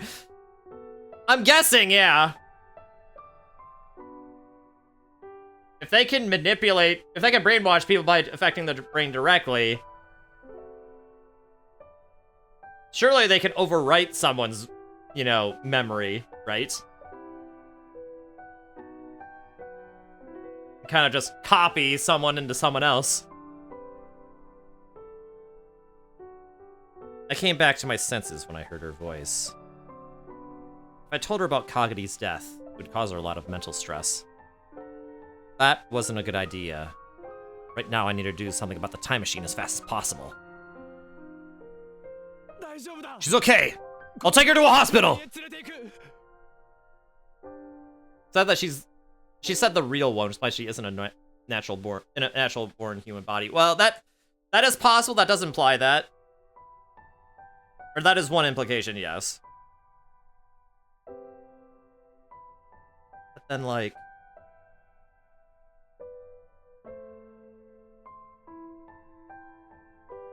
How? I'm so confused, man! I slung Kagadi's bloody body around my shoulder and stood up. You shut down the time machine and hide it! The cops will be coming! It's too late. What? Before I could open the door, a huge shadow appeared from within. Professor! He wasn't dead? Well, you didn't check for a pulse, so I mean, is this really a surprise? He must have taken a lot of damage to the head because his face was the color of clay, and one of his eyes was focusing. This will be a war zone soon. America, Russia, and Japan have all started to move. The only other alternative you can see is implementing Yuki's Amadeus into an actual real child named Kagadi before letting Mairi formally adopt her. Possibly, but then my question is, like, why is her hair white? So she looks like Yuki. Like, I would have expected her hair to be red. So I'm confused. Once the gears start turning, you can't stop them. If Kagadi had only told us sooner, things wouldn't have gotten this bad.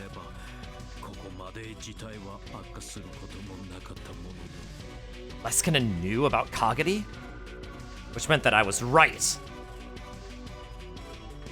But Suzuha spoke before I could. I see.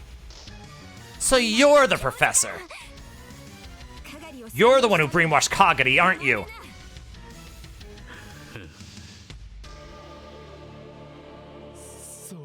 Is that true? That's why you think the cloning is more likely? Yeah, possibly, yes. So, there's gotta be information that we're missing, though. I'm sure they'll explain it. Maybe not in this route, but maybe in another one. Is that the kind of person you are? I myself haven't done anything. Leskinen didn't try to deny it. 10 years ago, I found a helpless girl on the streets and helped her so she could grow up like this. Helped her? Is it perhaps a good time to talk about your skin ranking? When a bombshell like this is just dropped, I don't know, Cosmetica. I mean, do it if you want, but,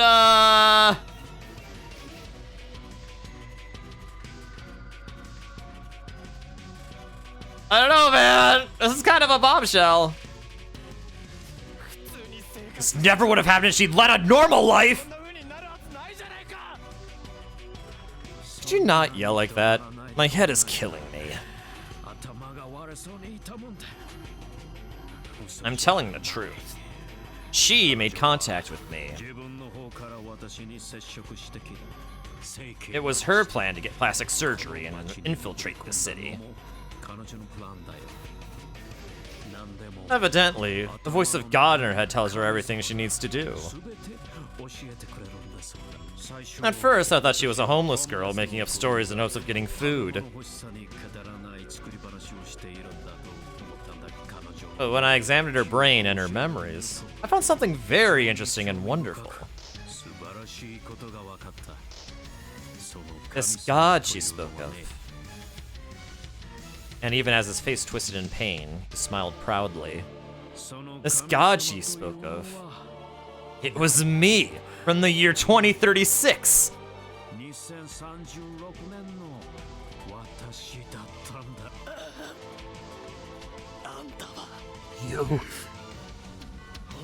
You are a real mad scientist. Oh! That's important. That's, okay, yeah, that's, to hear the Nintendo say that. Even outside of character, or outside of, you know, like, not being in character as Ho and Kyoma, can't reply to the message, but you did. But did you actually freaking call it?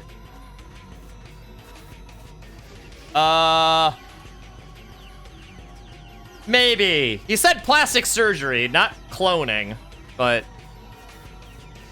why, though? I don't know why. Uh-oh.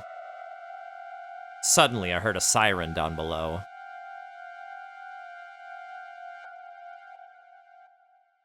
Oh, the only alternative thing, I'd be like... I guess kind of. There was no...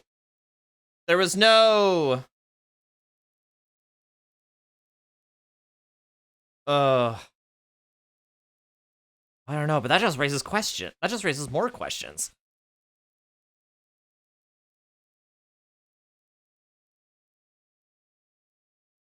Brainwashing Amadeus implant before letting Mayuri adopt her.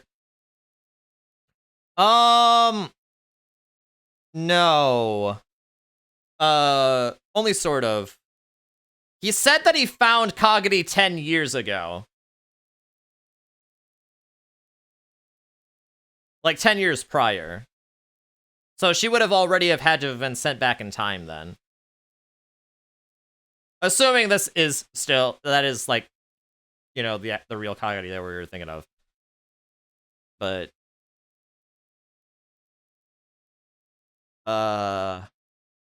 I'm guessing that in between, like, when she got when she and Suzuha got separated and now, Dr. Leskinen found her. Yeah, the voice of God is him from 2036, yes. Oh! Oh! Wait, you're right. So she had to have been, yeah, okay, so then she had to have been brainwashed before she went back. Huh.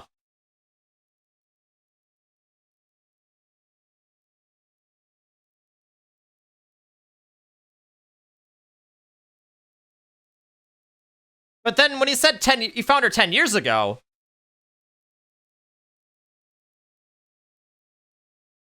I'm confused. Maybe he found her 10 years ago after she went back? And then in the future, he recognizes her and then tries to close the time loop and be like, okay, now to replicate these conditions, I need to make sure that she's brainwashed before she goes back to 1998.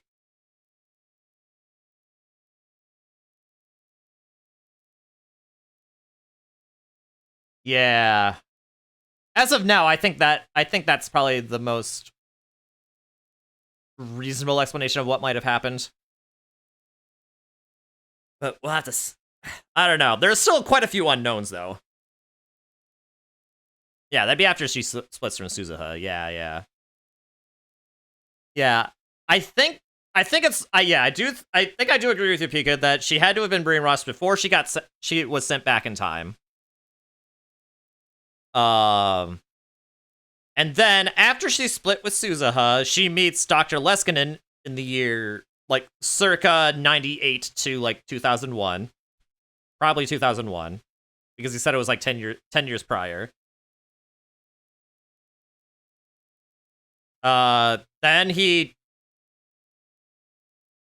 tells her to do... Then he recognizes, or like, then he, you know, experiments on her, steals the information from her head, and that's when he learns that, more, like, about future events. Does this make this a grandfather paradox? Basically, yes. Well, kind of. Yes, actually, the grandfather paradox would be how he got the information from the future. Or, like, from Kagari. Or, like, how Kagari managed to even have that information to give to him in the first place. But yeah, that does make a grandfather paradox. But it also creates a stable time loop. So, it's interesting. Anyway, we hear sirens. This isn't good. Just hearing the sound made me feel uneasy. I'd never heard a sound like it before. What is this? This is guerrilla attack information. Repeat, guerrilla attack information. A guerrilla attack may occur in this area. Please get indoors and obtain further information from radio or television broadcasts. I heard that announcement come from the speakers in the street. Oh, that's right. There are tips. One type of instantaneous national alert, J-alert system. In case of an emergency like a large-scale disaster or armed attack, the J-alert system uses communication satellites to automatically activate all disaster warning systems in the country and warn the populace. When activated, the J-alert triggers a series of loudspeakers and sirens placed all around the country.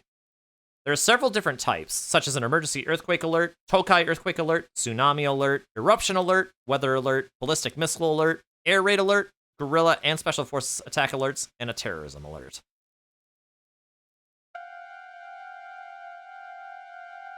He recognizes her from the past when she's already been brainwashed, so he knows he has to brainwash her before she goes to the past, but she would have had to already been brainwashed for that to happen. Yes, exactly. Exactly, Pika. Guerrilla attack? I could hear several helicopters in the sky above me. Their engines were clearly more powerful than the ones in the media's news choppers. I recognized the sounds from the time I'd spent in the wartime world line. I told you, didn't I? There's about to be a war over the time machine. Right here. Third World War's about to begin? I'm sure the people here have no idea a world war is about to begin in the middle of their city.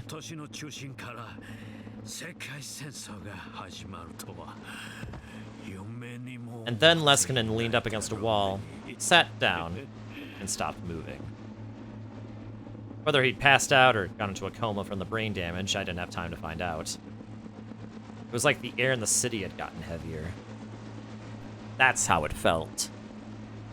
A chill ran down my spine.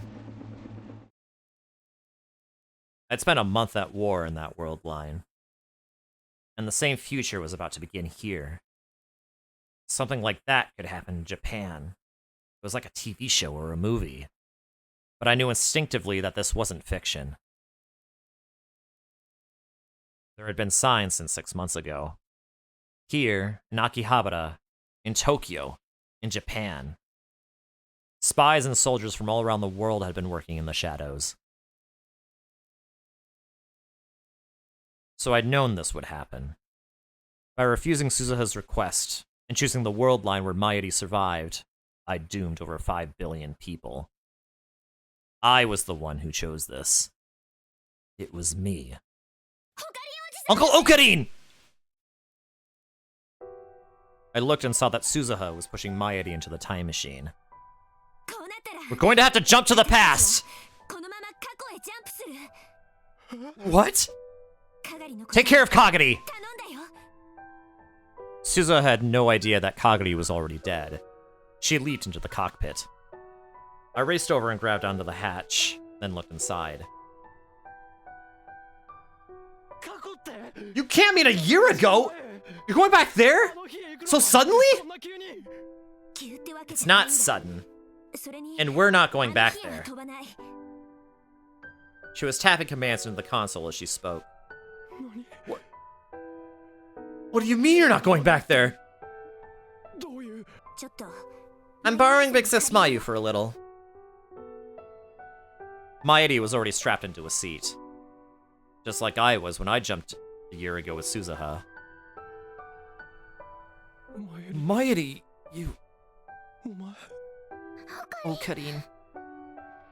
I heard fierce gunfire and screams in the distance. It looked like some of the spies had started fighting each other.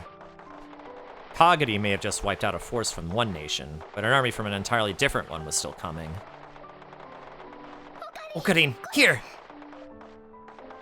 Maedi handed me a smartphone. I took it without thinking.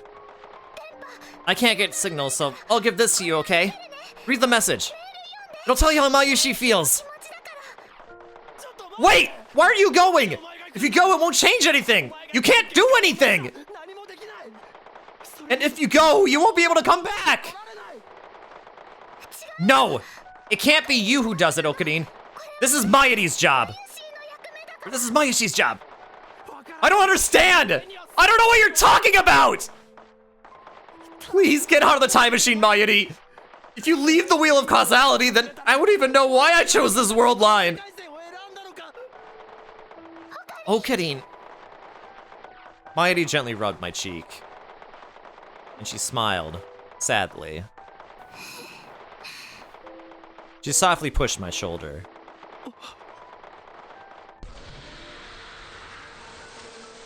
It threw me off balance and made me let go of the hatch. Then the hatch closed. Maedi, wait! It was too late. By the time I grabbed back on, the hatch was sealed shut. The door controls were biometric. Only Suzuha could open it now. The time machine started to roar. A pale light began to gather around it. I'd seen this before in the Alpha World line. Why? Why did he?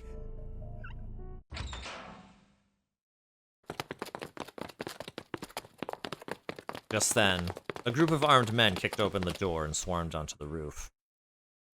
They were highly trained military operatives.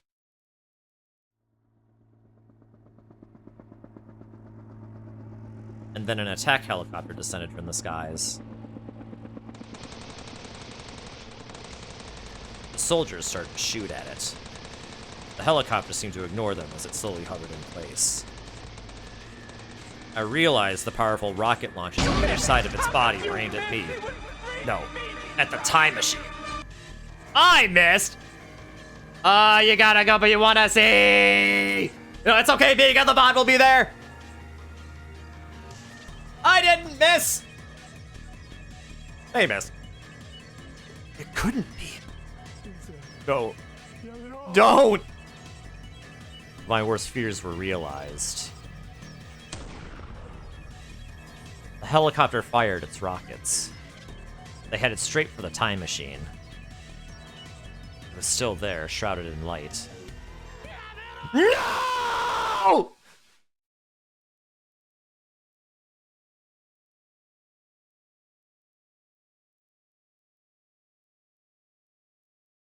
Go back in like an hour and a half. Ah! Okay. Don't worry, Pika.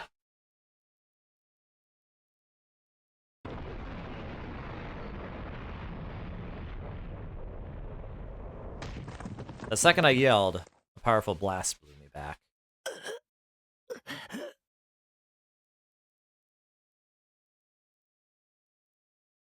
The next thing I knew, I was crawling on the ground. I saw that some of the soldiers had already joined the mountain of corpses on the ground. And some of them were still shooting at the helicopter.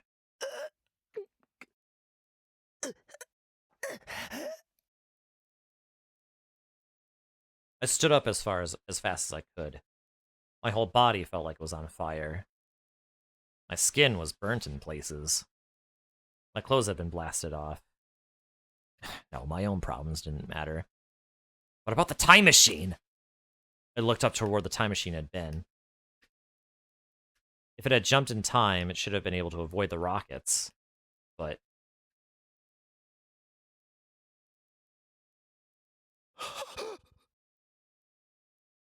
There were scraps of metal everywhere. Where they shoot at me? Well, technically they didn't shoot it. They didn't shoot at me. They shot at the time machine. I could tell they belonged to the time machine. Had I not made it in time? Suzuha? Mayuri? I looked in the cloud of smoke. Mayuri? Where are you? Mayuri! Suzuha! Answer me!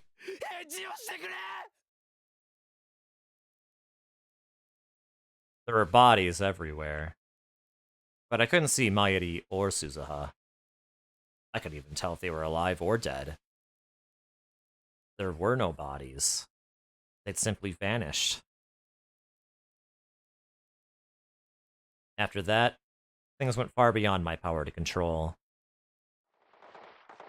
Brutal battles took place on the ground and in the sky of Akihabara. I'd seen footage of war in the Middle East on the news. Those same scenes were playing out in Akihabara. I managed to slip through the chaos of the battle and barely escape the radio building with my life. I had no choice but to leave Kagere's body.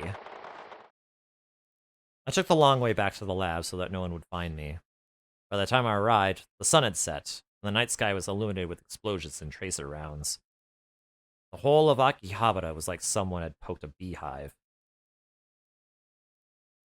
How did this happen? You're so right, Onyx. How did this happen? The lights were out at the lab. But inside I found Daru, Maho, and Ferris staring at the TV and computer monitor. Okarin! Okabe! I'm so glad you're safe! Wait, you're hurt! Are you okay? Did you get caught up in the fighting? First aid, quick! I didn't have the energy to answer them. I looked toward the footage on the TV screen. The reporter was wearing a bulletproof vest and hard hat. He was screaming at the top of his lungs, trying to drown out the reporters from the other stations. It's like a war zone! The area around Akihabara Station and Center Street has been cut off. US and SDF helicopters and tanks are... Oh! Just now I heard another huge explosion! Is this really Japan? I feel like I'm reporting on a civil war! The government says that it's terrorism, but I can't imagine! And then a stray shot from an anti-material rifle, fired by a special forces team from some country or another, struck the news van's engine and blew it up. It exploded! There's been an explosion! Are you trying to get killed? Get out of here! This is war! You're going to die! An SDF soldier forced his way onto the screen and yelled at the media to run away. War? With who? Hell if I know!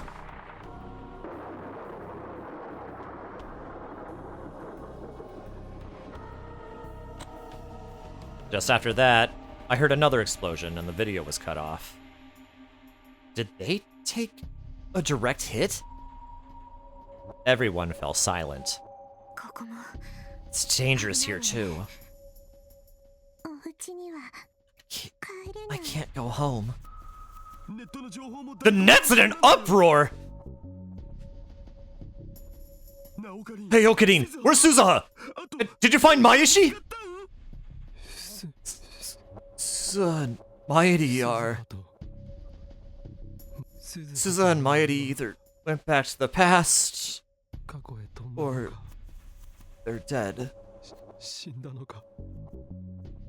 What? Daru stormed up to me, infuriated. What do you mean? Which is it? An attack helicopter fired a rocket launcher at the time machine. It was destroyed. Suzuha and Mayuri were aboard. They were about to go back to the past. I saw some pieces of the time machine left, but it wasn't everything. And Daru, I looked and looked, but find Suzuha and Maeri's bodies anywhere.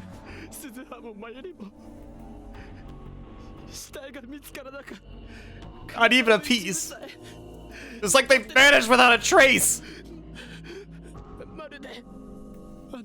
Think they made it back to the past? Why is there a war? Because it's basically an arms race. Because basically, ever since the ending of the ending of Steins Gate 1, well, we follow an alternate path where Russia now has information about a time machine, and now it's like another arms race between superpowers to make one themselves. And well, basically people are fighting over it. So you took a potty break? Yeah. The tears I tried so hard to hold back came pouring out. Daru fell to his knees. Paris and Maho were staring at me, eyes wide in shock. Damn it! Damn it! Damn it! Daru slammed his fist into the floor. This can't be happening! It can't!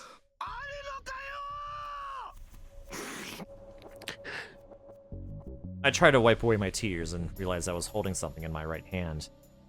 It was the cell phone that Maeri had given me.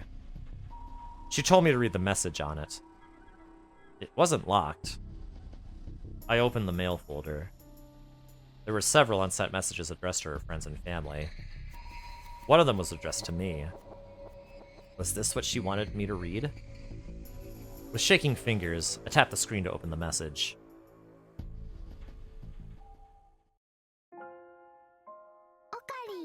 Dear Okarin. Do-do-do! It's Mayashi! Oh no. Believe Me is playing! I knew I should probably tell you this face to face, but I wasn't sure if I could say it right, and I wasn't sure what I'd do if you tried to stop me, so I decided to send a message instead. I'm going back to the past with Suzu. You're probably mad, and you want to know why, right? But it's something that I have to do. You see, I was the one who hid my hikoboshi. My strong hikoboshi. Boys got back up and laughed no matter how bad things were. I was the one who hid him beyond the dark clouds. I was wrong.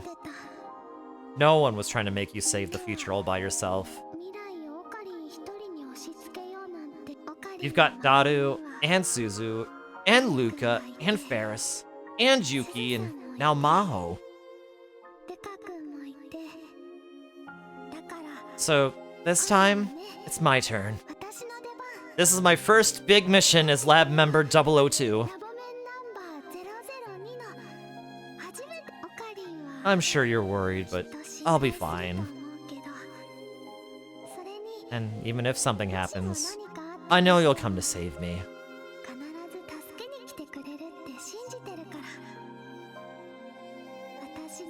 The Hoin Kyoma I love will come riding in on a new time machine he made and save the day. I know it. So I'm going. I promise I'll come back. I'll come back to you. So just wait for me a little, okay? I love Hoin Kyoma. But, you know, I love Rintarou Okabe even more.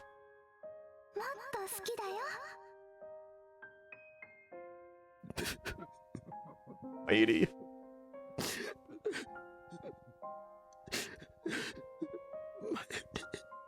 You forgot, didn't you?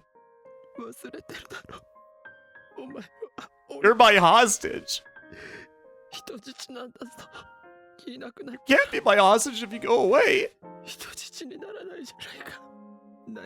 You want me to come save you if something happens? What kind of hostage are you? Mad scientists of madness would never go to save you. Save you. You're an idiot. But I'm a bigger idiot.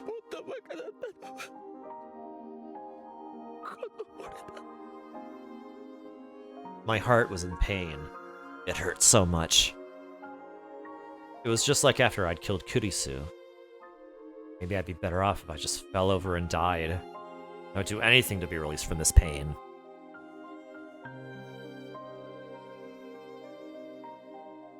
What if I streamed like that and someone went to check on me not knowing that I'm streaming? Well then they'd be trespassing because I'm doing this in the comfort of my own home.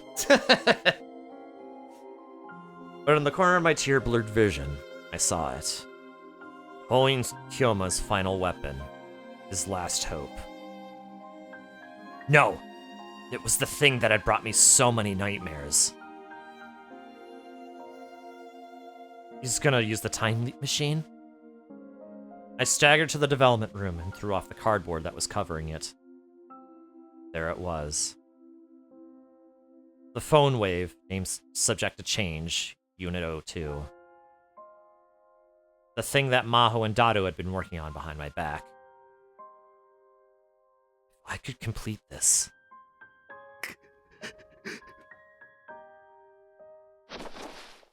I turned around, wiped away my tears, and saw my friends looking depressed in the middle of the darkened room. You said you didn't know how to make a time leap machine, right?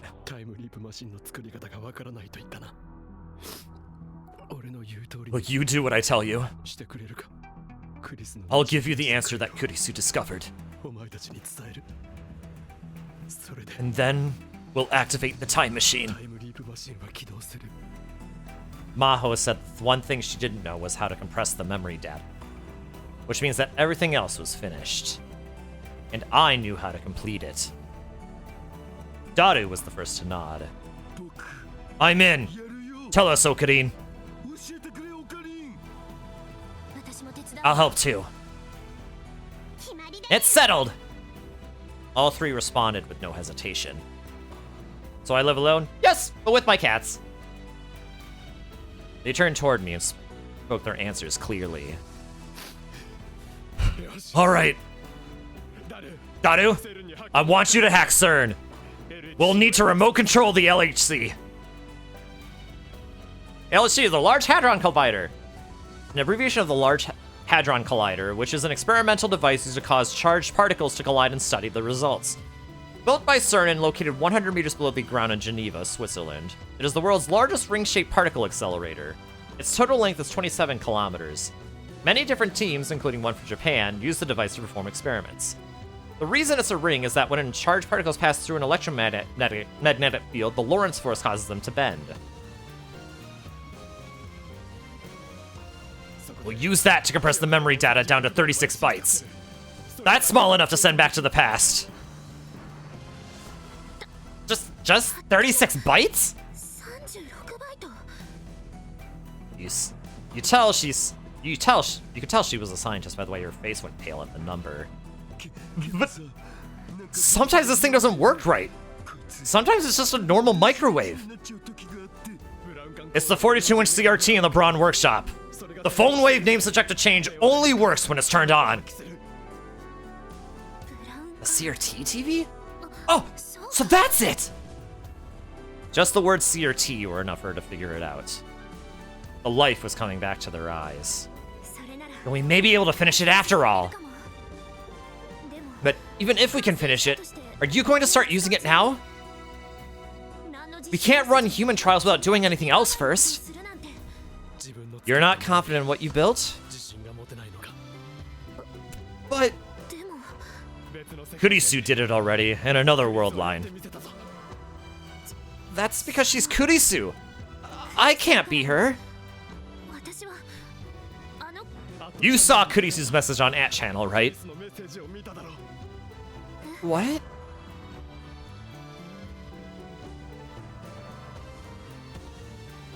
Lastly, I'd like you to pass a message to the person I respect the most. I always regarded myself as an essentially ordinary intellect. And you were always the person I wanted to be. You were the real Amadeus.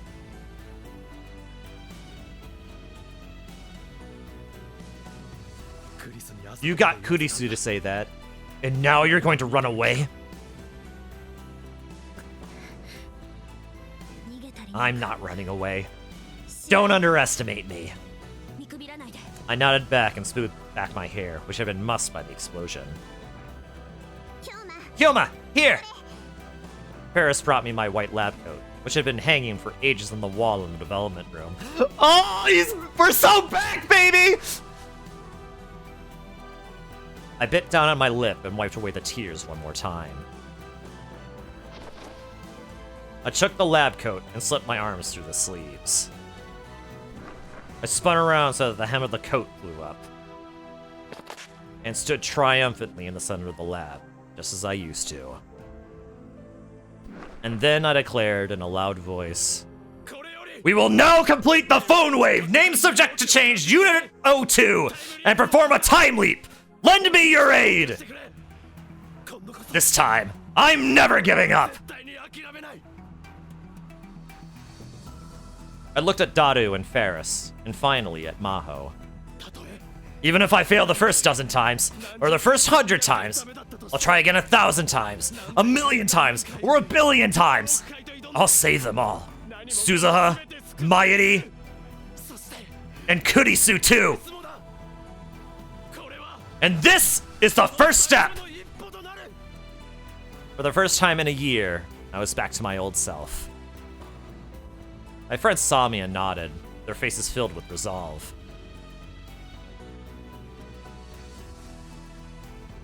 It took almost 2 full days to finish work on the phone wave. Meanwhile, the chaos in Akihabara continued, and it wasn't safe to go outside. Working on the time leap machine while knowing that the battles might reach us at any minute, or that a special forces team might burst in at any time, was a hard job that wore on our nerves. But still, we managed to finish the machine somehow. I jumped.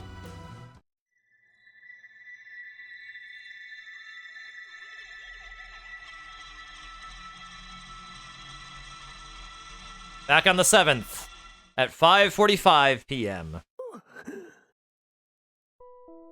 The next thing I knew, I was standing in the middle of an Akihabara alleyway. I was holding a cell phone in my hand. I had a nasty headache, and there was a stinging pain in my neck. Oh boy, but how do we know the world line's not going to converge on the time machine getting destroyed?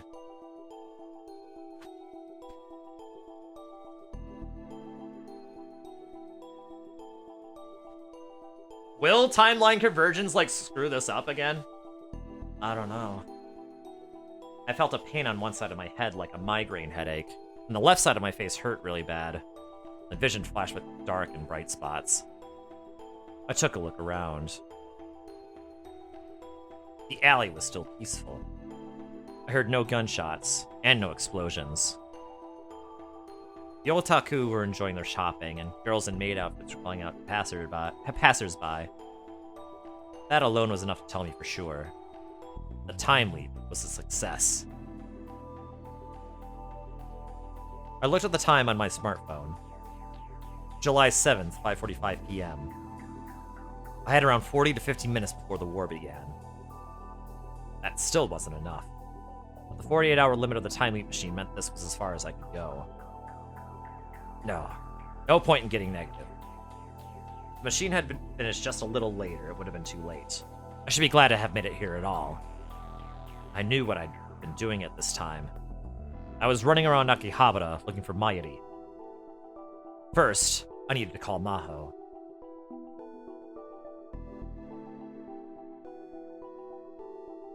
Alright, I saw a quick save. So, it's probably prompting me to call the phone, to call Maho.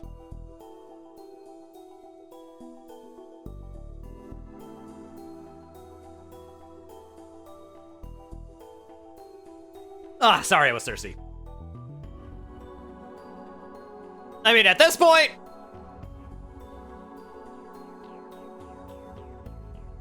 Yes.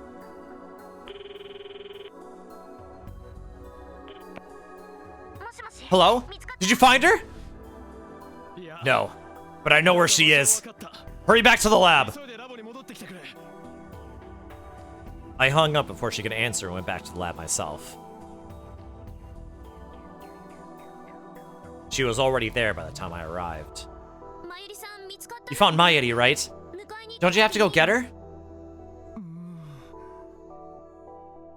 Rintarou was acting a little awkward, probably because he just hit me. Hyejo! You did it! Well, huh? I grabbed both her hands and shook them. Both Maho and Rintarou seemed confused as to what was going on. I've time leaped from here, from 48 hours in the future. What? Seriously? You finished it? Sometime in the next 48 hours? Yeah. But how? I'll explain later. There's no time, so listen carefully. A lot of lives are at stake. I'd gone over the mission many, many times while waiting for work on the phone wave to finish. I'd thought of everything to say. Hyejo, access Amadeus right now and delete Kurisu and Maho, as well as all their backups. Leskinen's not planning on using them for peaceful purposes at all. What? I can't just... I told you I time leaped here, right?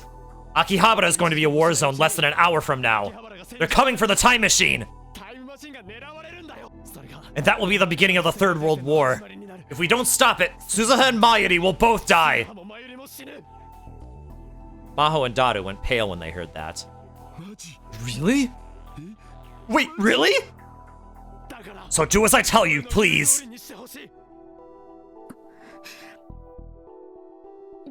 I can access the data, but to do anything, I'll need the professor's access rights. That's Daru's job. Crack in and destroy all the data.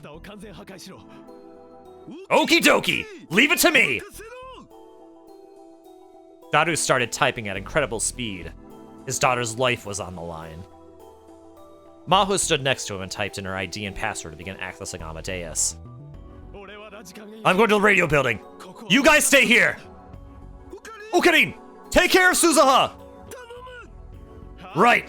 Leave it to me! Rintarou didn't even look up from his computer. Suzuha! Mayuri!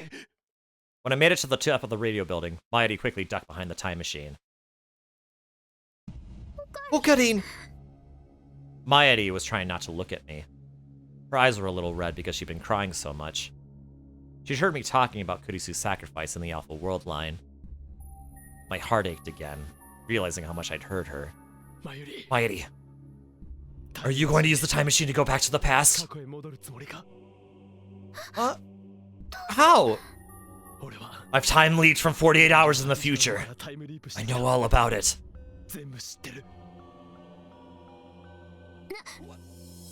Is that true? I nodded. This place is going to be a war zone in less than 30 minutes. What? Did someone find out about the time machine somehow? Yeah. That's bad. They'll have to jump right now. Suzuha leapt into the time machine. No, wait just a second. Rintarou and Hyejo are dealing with it. They're smart people. It'll go fine. But if it doesn't... If it doesn't... You may die.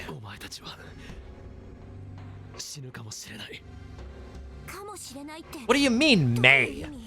What happened to us before you time leaped? What? Wait. There was some fatal failure before you time leaped, right? I didn't know if I should tell them. No, there was no time to hesitate. You were inside the time machine, and just before it jumped, it was hit by a rocket launcher. But I couldn't find your bodies in the rubble. I see. That's why you said maybe. And the future hasn't been decided. There's still a possibility of success. I thought you'd say that. Don't try and stop me, Uncle. Her eyes were filled with resolve. They seemed to say that if I tried to stop her, she'd do whatever it took to ensure I failed. Of course, I had no intention of stopping her. She'd come here to do her job, and there was no way to change her mind. Actually, I'd come here to ensure that she could jump without having to worry about Stratford's interference. But Mayuri, the uncertainty that had been going in and out of my mind ever since I read her message reared its head again. Mayuri, are you really leaving? I'm sorry I didn't tell you. But I and Kurisu and everyone else, we love you. I came to this world line because I wanted to save you. So if you leave, we... Oh, Karin. No. I know exactly how you feel, but... Hey, Uncle Okarin? And then Suzuha softly spoke. Operation Aquila has begun. Operation Aquila? It's not the original plan I was told about. We're not going back to July 28th. We're going to August 21st. August 21st? That was the day Suzuha had come in the time machine. And the day I'd given up on everything. We need Bissis Mayu for that plan to work.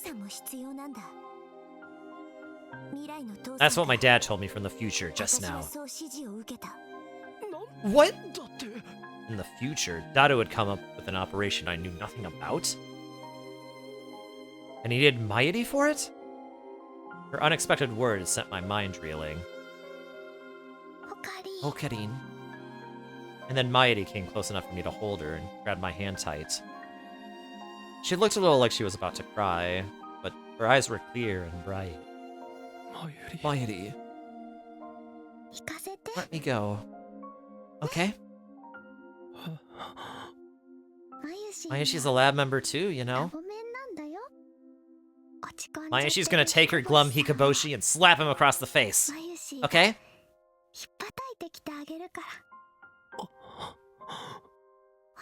Please. I remembered what was in that message. I remembered how she must feel right now. The last remnants of my hesitation slowly melted away. I thought I was carrying all the burden myself, but I was wrong, wasn't I? I couldn't see what was right in front of me. It wasn't just you, Mayuri. I had all the rest of the lab with me too. Oh, Karin.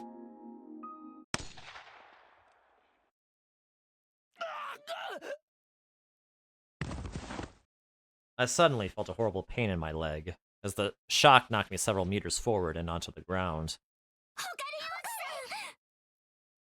I looked down at my leg and saw there was a red stain around the calf. It felt like it was on fire. The pain flared up each time my heart beat, and I couldn't stand. Was I just shot? You're... Kagari! A girl in a motorcycle suit was standing there. Kagari had a handgun in her right hand, and in her left, she was holding what looked like a bomb.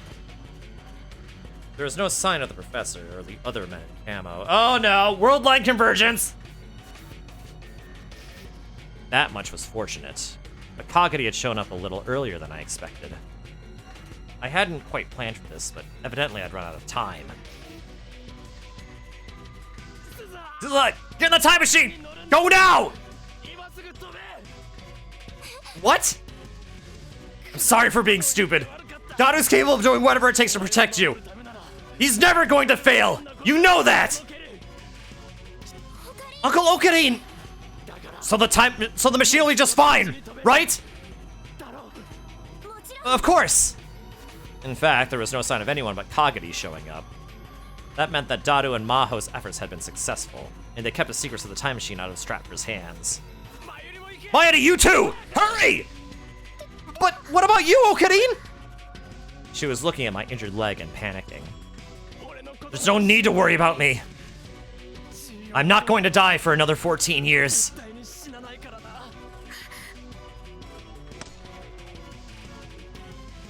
Kagadi fired again. The bullet struck less than 30 centimeters away from where I was lying on the ground. Nobody move, or I'll kill him. Don't get in the time machine. I'm going to give it to the professor. And then I'm going to have him tell me how to use it, and go back to the future. Forget about her! I'll handle this! Just go! You too, Suza! You can leave Kagari to me! Got it. Nixus Mayu, inside! What? Huh? Wait! Suzuha pushed Mighty inside the time machine and out of my sight. Uncle Okarin, take care of Kagari! Roger! Suzuha followed Mighty inside, and at the same time, the hatch started to close. I told you not to do that! Come out! Kagari ran up to it. I forced myself to stand up, ignoring the piercing pain, and blocked her way. I won't let you interfere! Shut up! Move! I refuse! Move!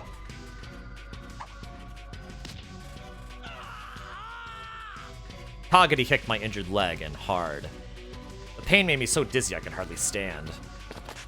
Kagadi slipped past me and tried to grab onto the time machine.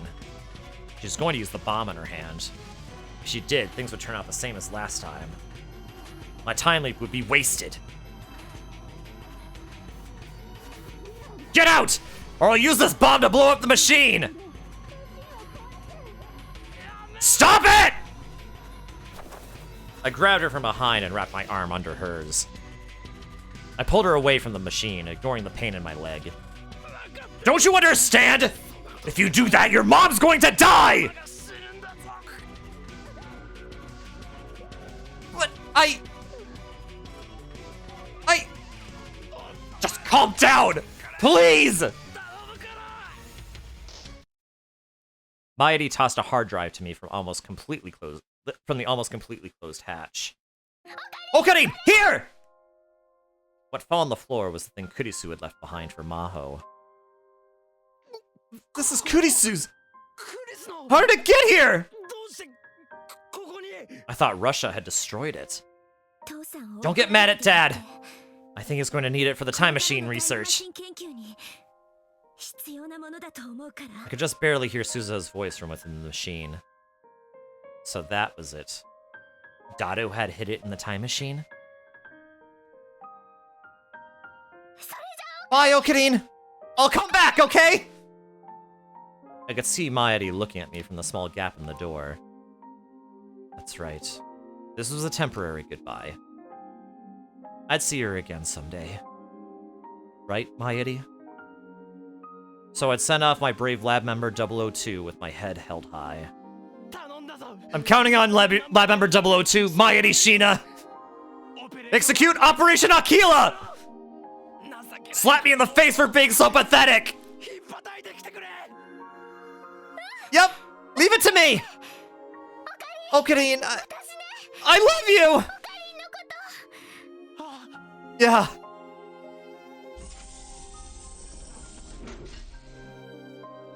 I smiled as the hatch sealed completely shut. The time machine started to roar. I felt like I heard a helicopter in the distance. I believed in him, but for now I had no proof that Dato had been able to crack the complicated Amadeus system and delete every bit of data. It was possible that Special Forces teams from all around the world were converging on Akihabara right now. Imagining that made me want to hurry. Quickly. Go! Quickly! I felt like praying as I watched the pale light surrounding the time machine. Don't go! Mommy! Big Sis Suzuha! Kagari's cry went unanswered.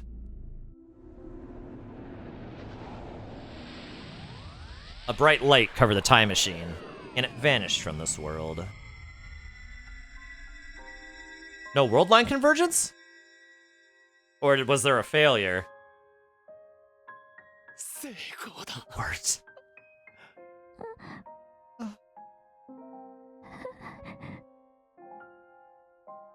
Kagami sobbed and glared at me with eyes full of hate. Why? Why did you let mommy go? She shook away my hands and pointed the gun at my head. I stared her dead in the face. Your wonderful mommy's gone with Suzuha to go scold a stupid man who ruined the world. She's going to do something very important for the sake of the whole world. You're lying. You're lying! Mommy and Big Six Suzuha both left me behind. I'm not lying. And I'm about to go make it so you can meet Mommy in a much happier place.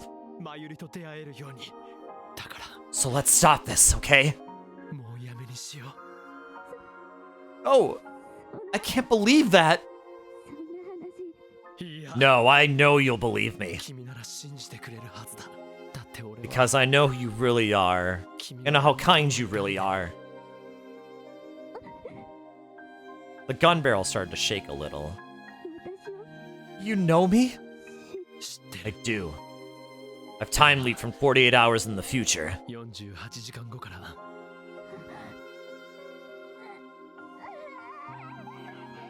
Kagami put her hands to her head as her body spasmed with pain.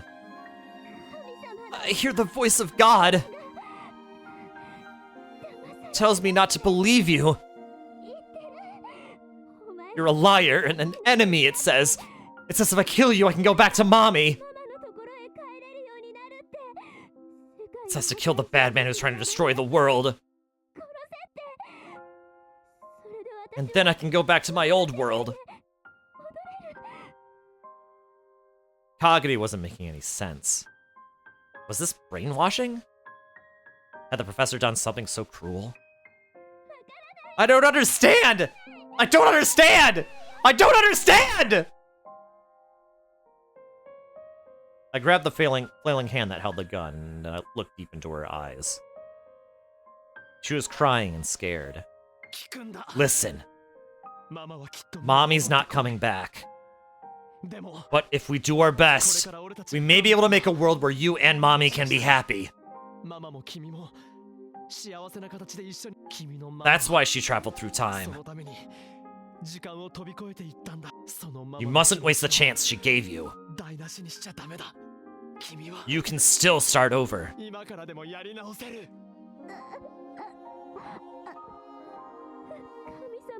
It's okay to disobey the voice of God?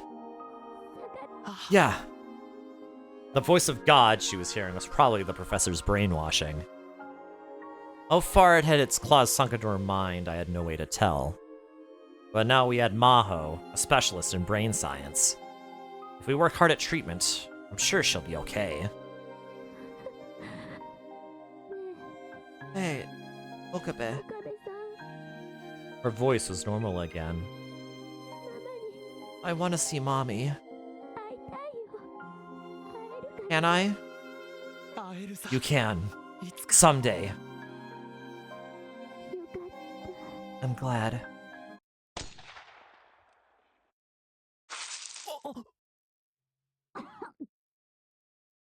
There was another sudden gunshot. Kagami's body collapsed right in front of me. Monika! I looked over at where it came from and saw another girl in a black motorcycle suit. She wasn't wearing a helmet, so I could tell it was Moeka Kuryu pointing a gun at us. Her face was deathly pale and she was crying. Why? Why are you here? Why, Moeka Kiryu? FB, I didn't let that woman trick me. I knew this was a fake phone. So, please, don't abandon me, FB. FB! The cell phone fell from her hands.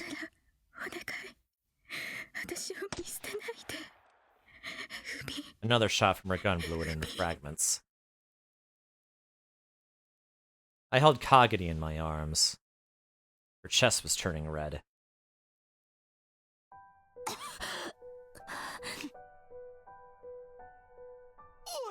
Hang in there! I'm glad.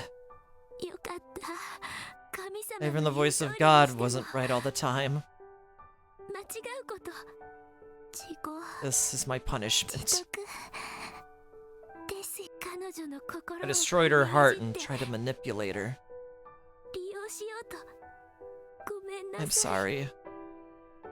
I didn't mean to grow up like this. Mommy, where are you? Where are you?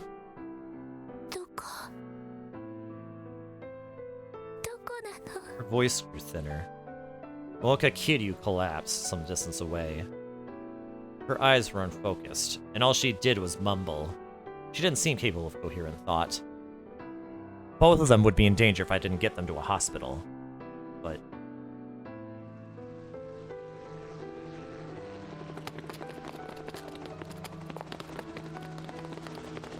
dozens of men in camo jumped over the fence on the roof out of nowhere. What?! Even Dato and Maho couldn't succeed in this short time span. Or was this world line going to converge so that the war started here no matter what? No, but... it wasn't a waste. If nothing else, they bought me time. And that had delayed the attack long enough for Suzuha and Mayuri to leave. That's right. In this instant, we'd already won. The way forward was still uncertain. There was no doubt that the path to Steins Gate lay before me. Target 1 lost! Target 2 and 3 lost as well! What's going on?! The leader was talking on his radio.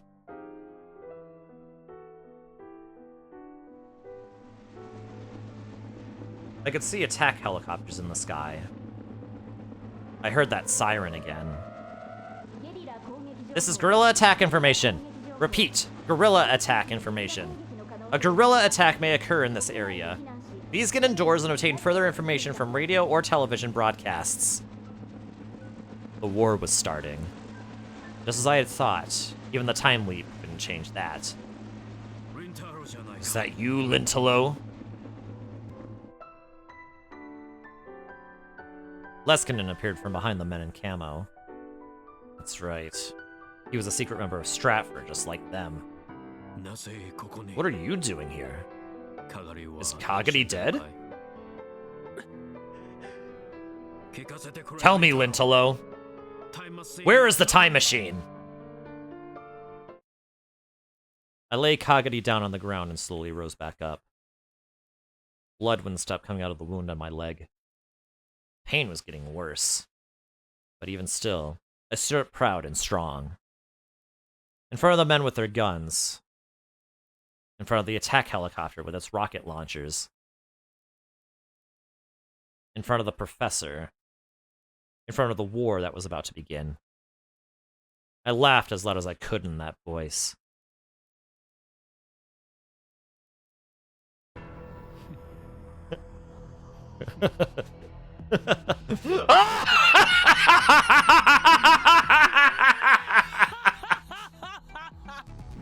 Listen well, fools! The time machine you sought to attain is gone! It no longer exists in this time! Too bad! Now curse your own incompetence! And tremble in fear! For I, the great Hoin Kyoma, will never lose to you, and I will never lose to fate! I will find the path to Steins Gate! That's right. This was the beginning of the long, long epigraph necessary to reach Steins Gate. Madness is doing the same thing over and over, expecting a different result. Einstein had once said that, when he despaired of human folly. But now I would gladly give myself over to that madness and folly. I would use every bit of dedication and obsession within me to seek the lone different outcome, which the laws of God could not reach. That is my choice!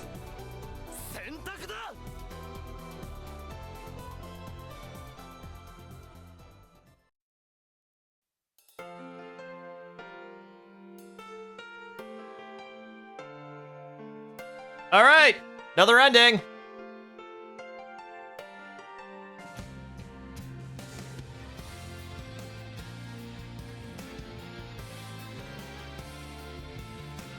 We did it! We got another ending.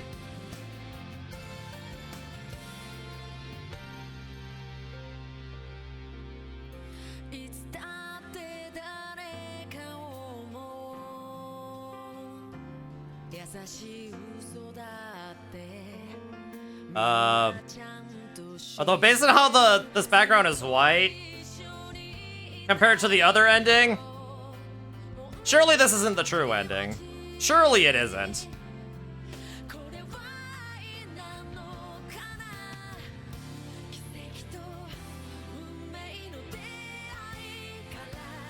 Because it's supposed to it's supposed to end in a D-mail, right?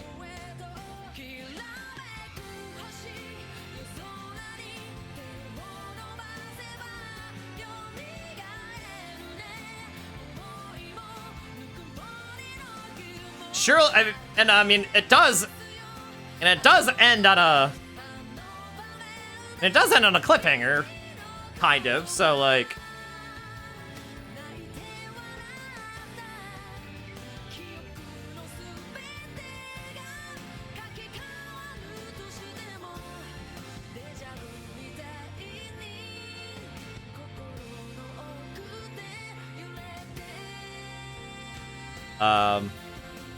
wait, is it over? Well, we got an ending. It's surely not the true ending. I mean, right? I mean, this is Copium talking. Like, surely.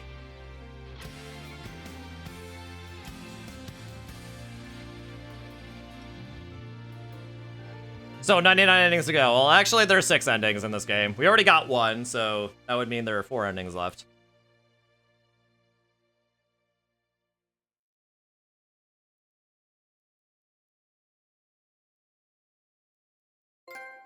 Vega and Altair completed. New wallpaper was okay, is unlocked.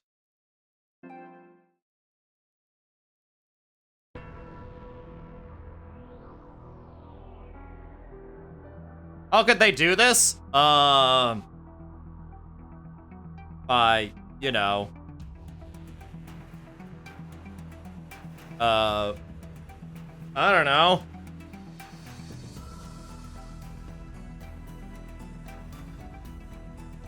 Now I'm curious what's gonna happen if we, don't call Maho.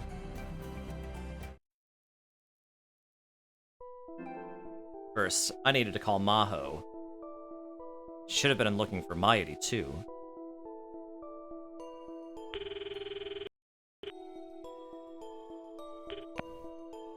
Oh, okay, never mind.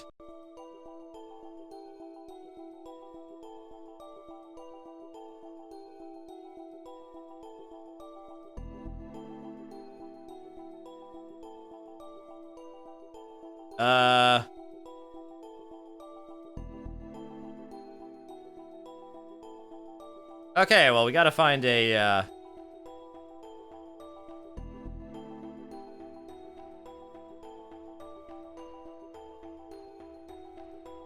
well, we gotta find, where we can make another divergence.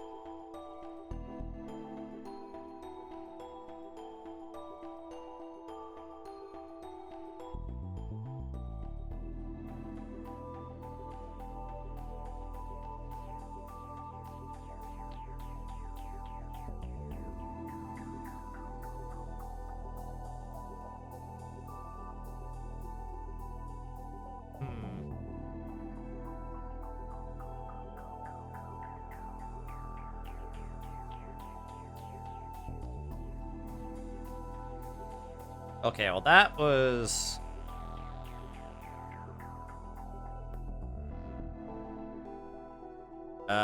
do we load this one? Is there a choice that we make here? And then I got a Ryan message. Now of all times. Still, I had a terrible premonition, so I decided to take out my smartphone. Oh, okay. Not that one either. How about this one?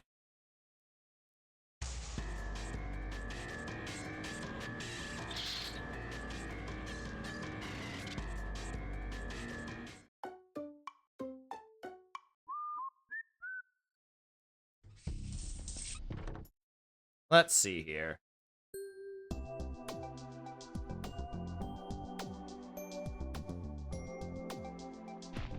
Yeah, I'm trying to find...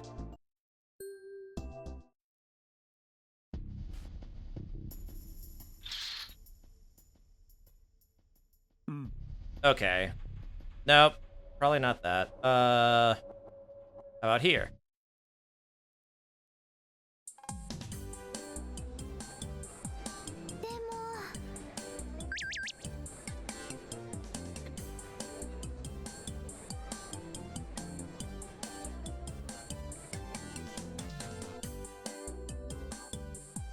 Okay.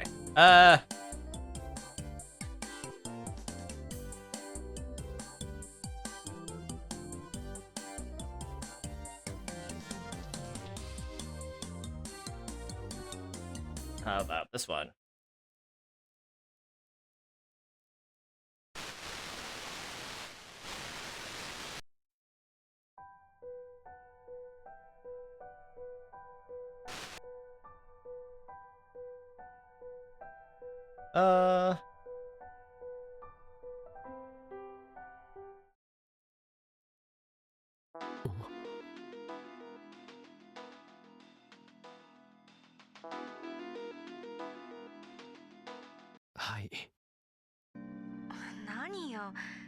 Okay.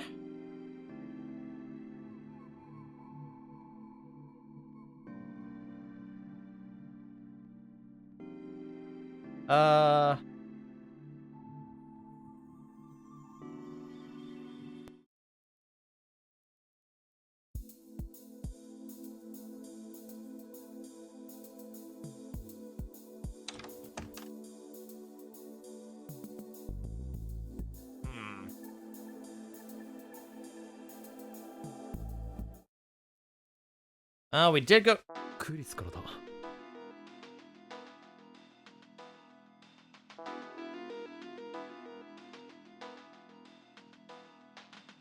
Okay.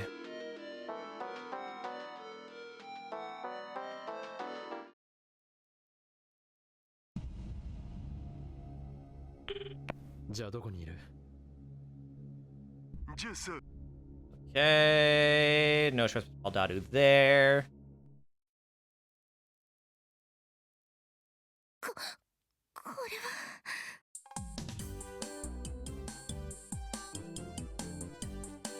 Okay, that was just from when we ended stream that one time.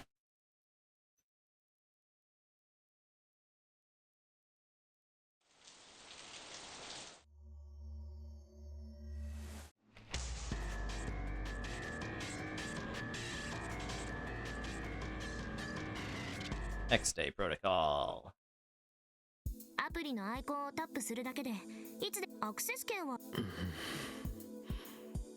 Oh, okay, so this is a decision point.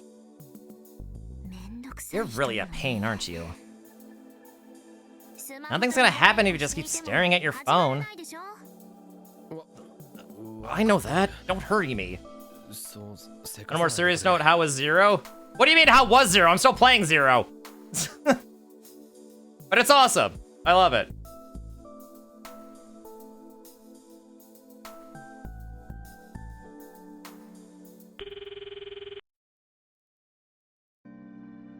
Okay, so...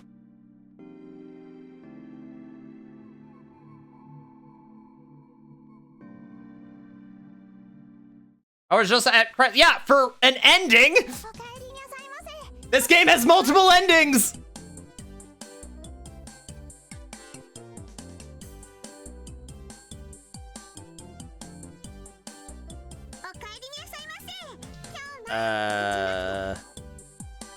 Okay.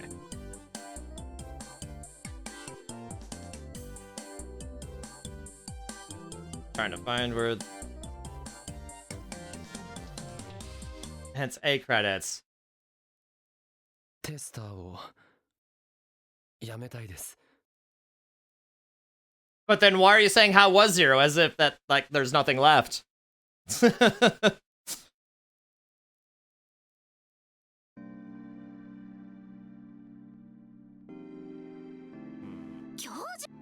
Okay.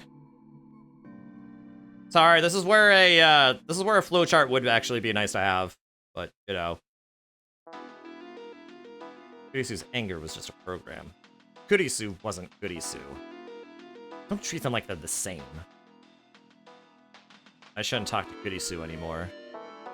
Just the incoming call was almost enough to trigger a flashback. In my mind, I could see an image of Kurisu's bloody face. I should turn off my phone.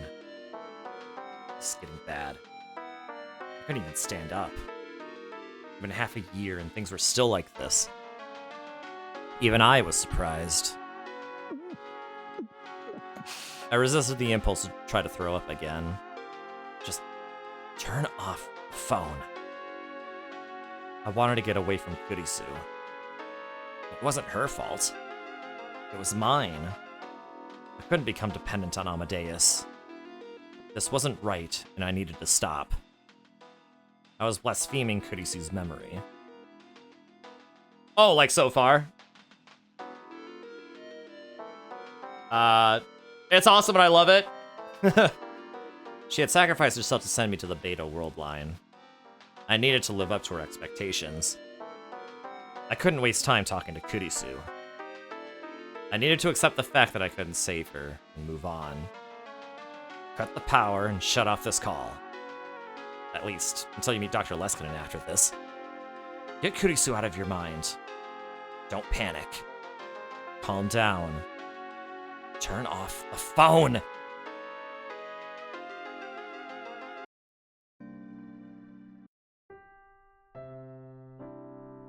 Okay, no choice.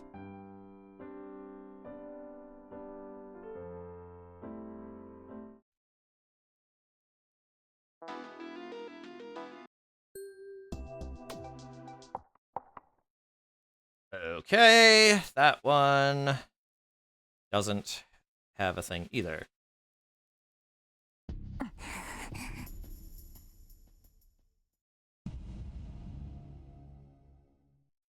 Alright, how about here? さあ岡部さん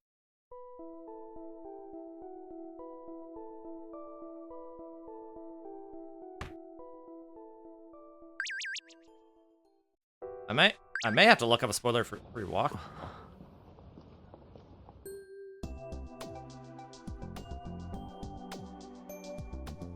I mean, I did have to do this for the original Steins Gate, but Eventually, think of it. I'll answer as many. It's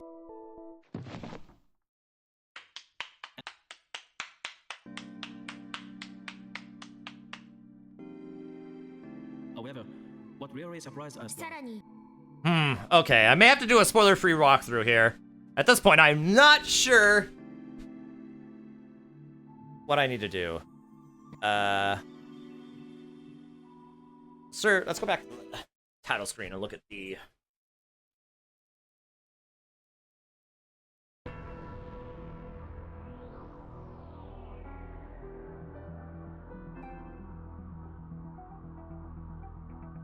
Okay, yeah, so we still have 4 endings.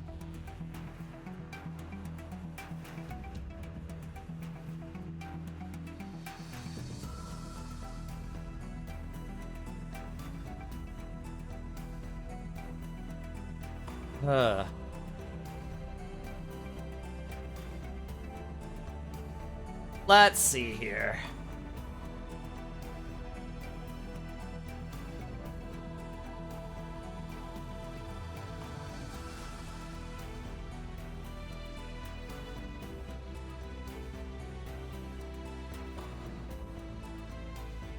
Oh, it's an...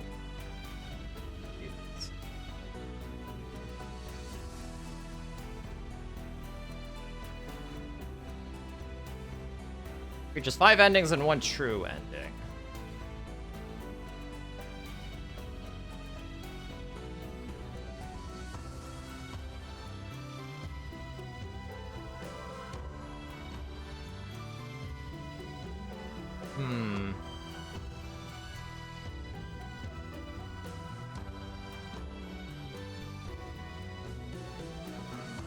November 29th, you'll receive a call from Amadeus.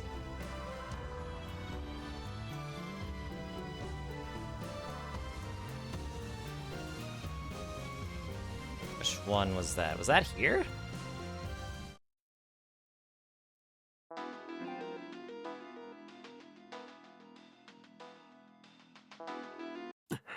Nope, this is December 15th. So this is earlier.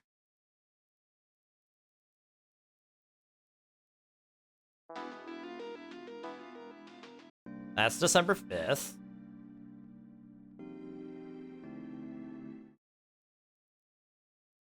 I just have to go back in time, kill emoji, and start playing Zero to create a paradox where I didn't get the original ending to unlock the other path. Okay, are you sure you didn't get Geed Key? I think you might have been Geed. Okay, where is the date on this?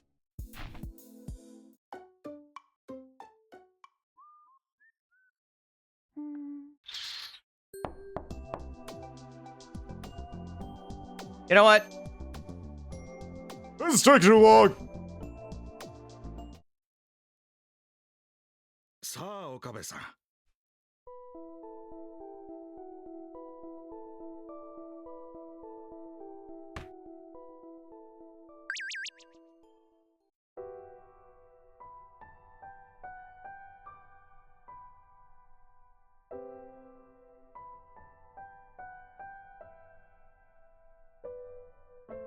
Oh wait, actually, are there any tips that I...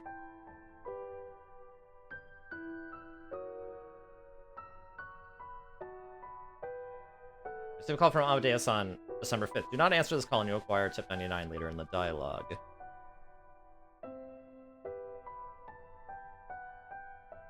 Do I have tip 99? I do. December 15th features the first major decision in the game. Make sure to save the game when it says, I really should turn my smart enough phone off if I calm down a little.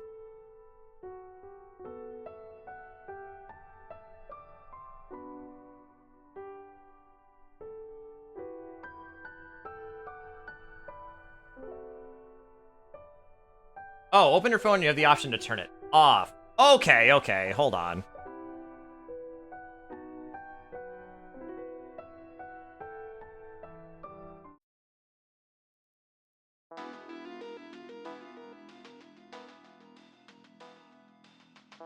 Okay, I'm locking that.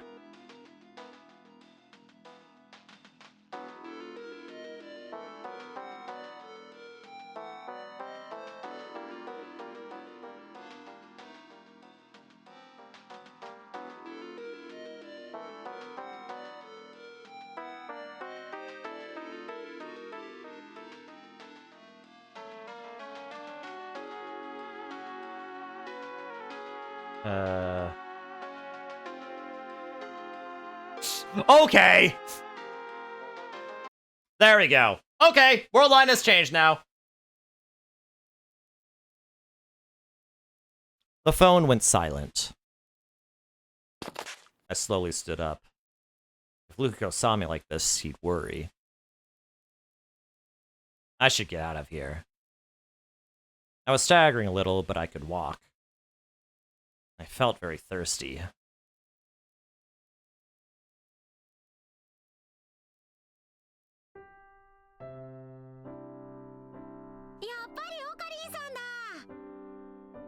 Okay.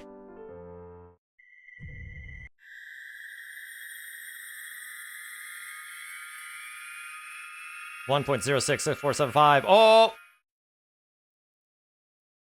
The sky was red-black, dotted with columns of thick black smoke.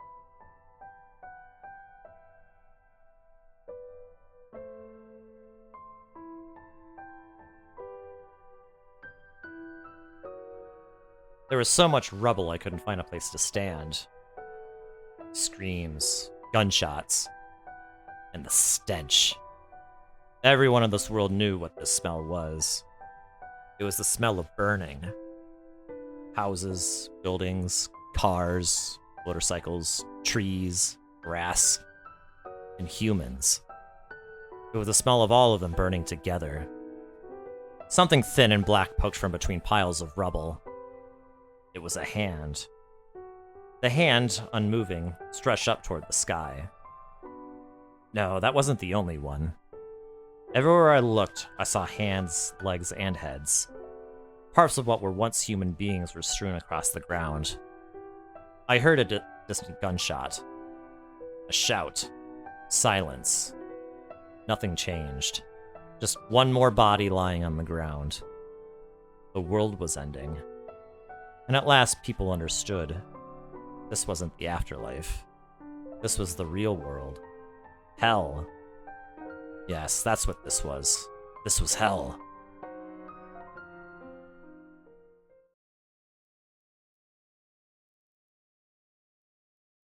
Alright, a stray sheep!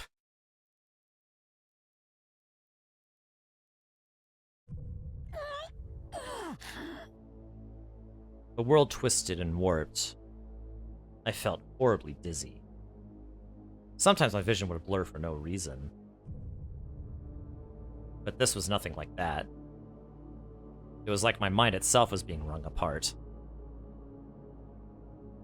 Like the world itself was changing. Deja vu. I knew this feeling. This was...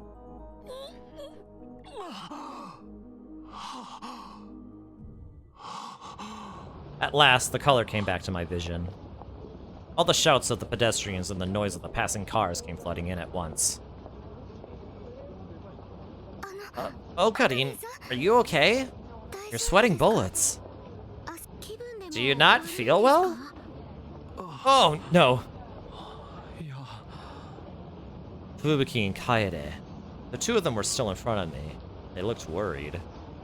Did I just got dizzy for a moment? I'm fine, really. Thanks for asking.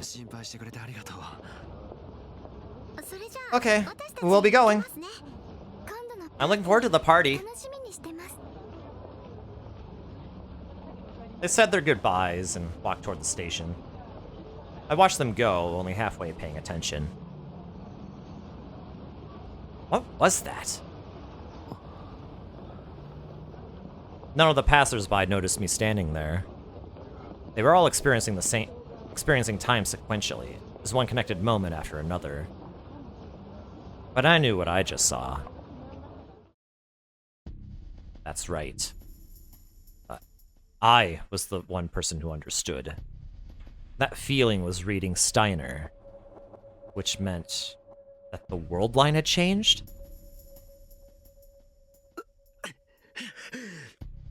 I shook my head and tried to get the idea out of my mind. It was impossible. The world line could only change if someone had altered the past. I'd only ever seen world line changes after I'd sent D-mails with the phone wave name subject to change. But I destroyed the phone wave, so that could never happen again. I'd sacrificed Kurisu for it. But then who did this? And how? What if someone had made a device identical to the phone wave?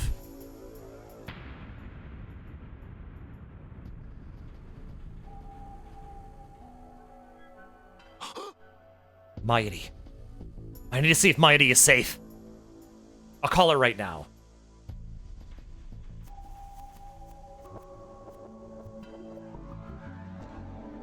The world line change meant something terrible had happened to Mairi again.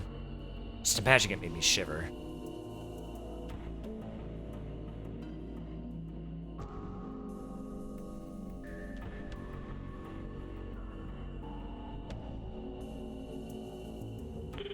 I picked her name off the contact list on my phone and dialed.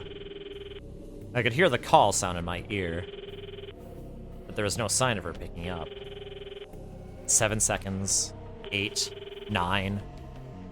Each second made the fear worse. I felt cold sweat drip down my back. 12 seconds, 13 seconds, 14 seconds. I kept calling and praying anyway. Eventually, after a minute of ringing, the electronic sound suddenly cut off. It's Maishi! Mairi! Is that you, Mairi? It's really you, right? Oh, Kitty, what's wrong? The relaxed, easygoing voice I heard most definitely belonged to Mayuri. I was so worried. I kept calling and you didn't pick up. Oh, sorry. My phone was in my bag. It was nothing. Nothing had happened at all. Do you need something? No, don't worry about it. I was just feeling nervous. Nervous? Where are you now? Are you with someone? I'm going to work. Until when? About 8 p.m. I see. Got it. Will you come to see me, Okarin? No, I'm busy today. I can't. I'm going to the lab after I get off work. Okay. If I can go, we'll meet up there and I'll walk you home. Really? That's rare. Bye. Work hard, okay? I hung up. Mayuri was safe, which meant that the world line change probably had nothing to do with her. Not that I could let my guard down. Or maybe that was just a daydream, and there was no world line change at all. It seemed awfully realistic for that to be the case, though. Just to be safe, I turned on my phone again. The icon was still there, in the same place it had been the last several times I used it. I felt a little hesitation, especially after what had happened. Did I really contact her after all that? But I decided that it was important to see what was going on first, so I tapped the icon.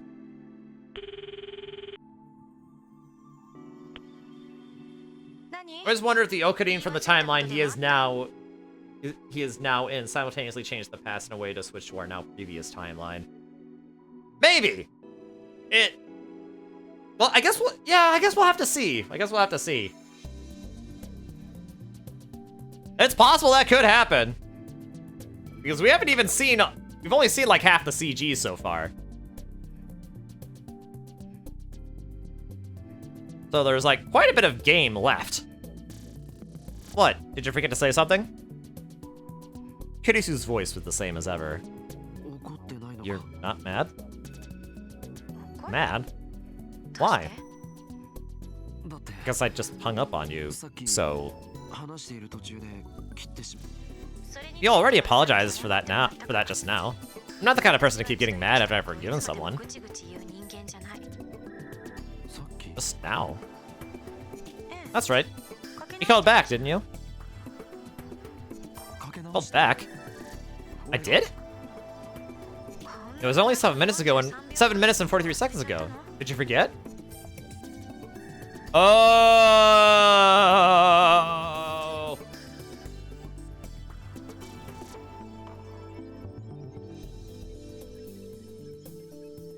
Oh! Yeah, the world line changed. You mean in the way that reading Steiner works. You keep your memories from the last timeline, but don't keep the ones that you should have, like everyone else.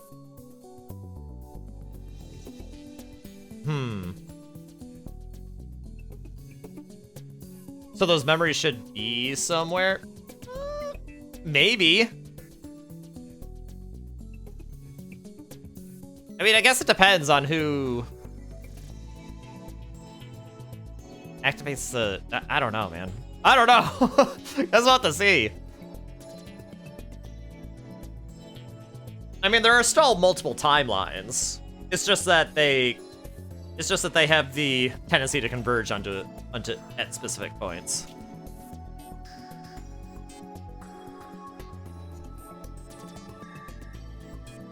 So that information would probably exist, just in a different timeline. I apologize? To you? Are you okay? Kurisu was evidently telling the truth. She didn't look like she was lying, at least. Maybe every time you change the timelines, the Okadin of that timeline just happened to switch to yours. Oh yeah! I mean, I imagine so. That's the beauty of being a celestial being that has... That's the beauty of being a celestial being from the perspective of these characters, I suppose. And that is what reading Steiner actually is. You know what? Perhaps. Maybe. I don't know. I'm confused. What happened? Your expression is totally different than it was a moment ago. No, I'm fine. I didn't remember that. I remember turning off the phone, but I didn't remember anything about calling her the Amadeus Kurisu back after that. The old me would have insisted I was right and that she was mistaken. But now, I wasn't sure. After all the different paths I'd experienced and all the sadness and pain I'd gone through, even 6 months later I was still exhausted. What had really happened and what hadn't? What was right and what was wrong? I wasn't sure anymore. I just didn't want to think about it anymore. The past, the future, the fate of the world. I wanted nothing to do with any of it. You're not looking so good. Shouldn't you call one of your friends or go rest somewhere?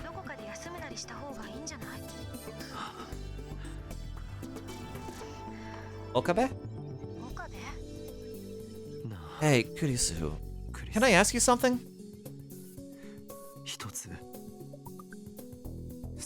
Do you know what I was about to do after I called you just now?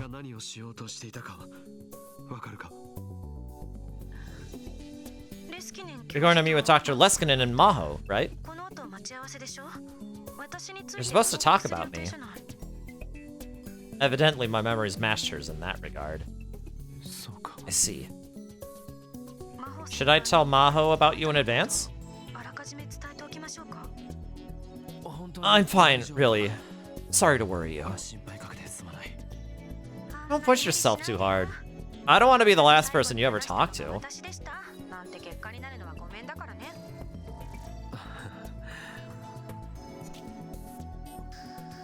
I chuckled bitterly and ended the conversation. I called Dadu too, just in case, and evidently I really was on my way to see the professor and Maho. He also told me that almost all the events of the last few days matched my memory of them. Which meant that even if the world line had changed, nothing had changed nearby where I could have seen it. There was no problem, or at least there shouldn't have been a problem. It was possible that that moment of dizziness was just the result of mental illness. Experiencing those same sensations brought up my past trauma and caused my memories to get confused. Maybe that was it. The phone wave didn't exist, so there was no way the past could have changed. That's right. That was all. I kept telling myself this as I went to see the professor.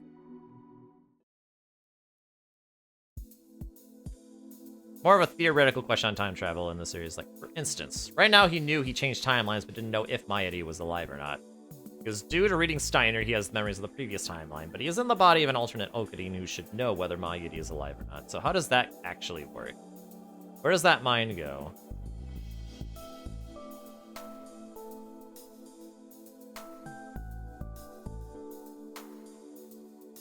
Maybe it's like shifting in Zero Escape, where you actually trade places with the consciousness of the person that you're switching to, or the version of yourself that you're switching to.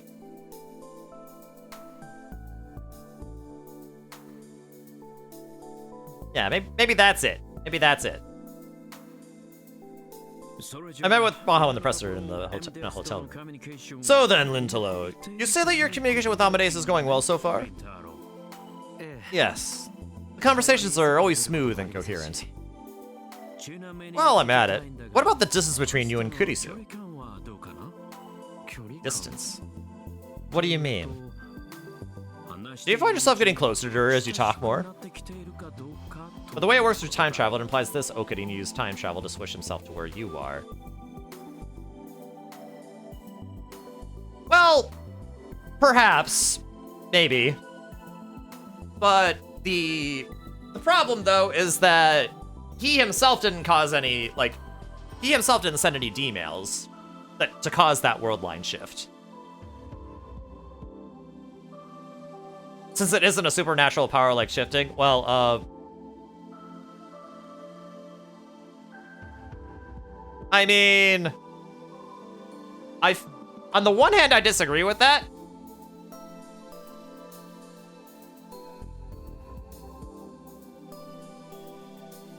Reading Steiner really doesn't have any plausible explanation, besides it just works. But also at the same time, I mean, shifting and Reading Steiner both, like, I mean, any sufficiently, I mean, if you think about it, like, any sufficiently advanced magic is indistinguishable from science and vice versa. Corollary to that being that, you know, magic is just science that you don't understand.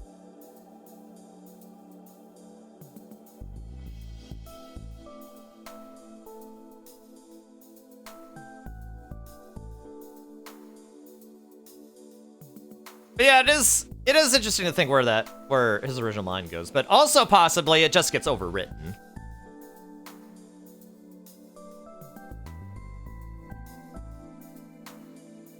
Which I couldn't begin to tell you like how that works though. Alright, anyway. Well, a bit more than when we first started talking. A bit. You sure you don't mean a lot? I'm talking to her too, so I can tell. At first she was so mad when she said you ignored 8 of her calls. But now you're quite friendly with each other. That means you've gotten that much closer, right? I see! Wonderful! Time travel stories. I know. I love them. Leskinen seemed overjoyed by Maho's words. I've got great hopes for this. It's possible she'll view you as a friend or perhaps a love interest.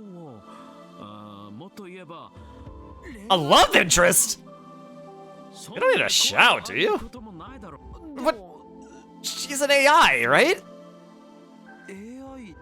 It's precisely because she's an AI that I'm interested. What did he mean? She has emotions, right? Yes, but they're simply running on top of a program. But isn't that the same as the human brain? He was right. The brain ran on electrical signals, so you could say it had the same structure. The question of whether machines have emotions was settled a long time ago. They do.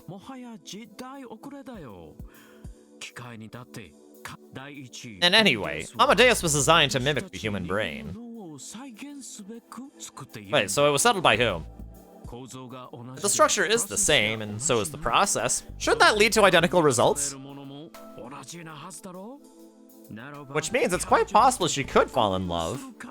In fact, I hope she does. Amadeus. Falling in love. Oop. I guess, is this an upsetting topic for Maho? Don't you start acting like Kurisu 2, Professor. It was a joke! A joke! Wait, don't you mean...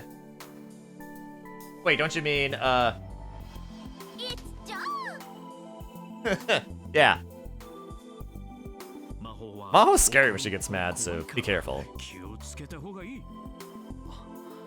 Yes, I'm well aware. It is kind of funny that it's being perfectly speaking Japanese with a foreign accent. Yeah, that's it's funny, but also awesome. It's super awesome. Like, they really, I don't know, they really put in, like it's little details like that they didn't have to put in, but they do for the sake of, you know, world building and all that. Like, for the sake of authenticity, and it's great. You know I can hear you, right?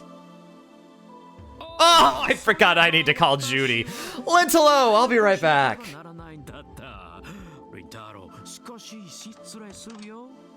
The professor quickly left the room.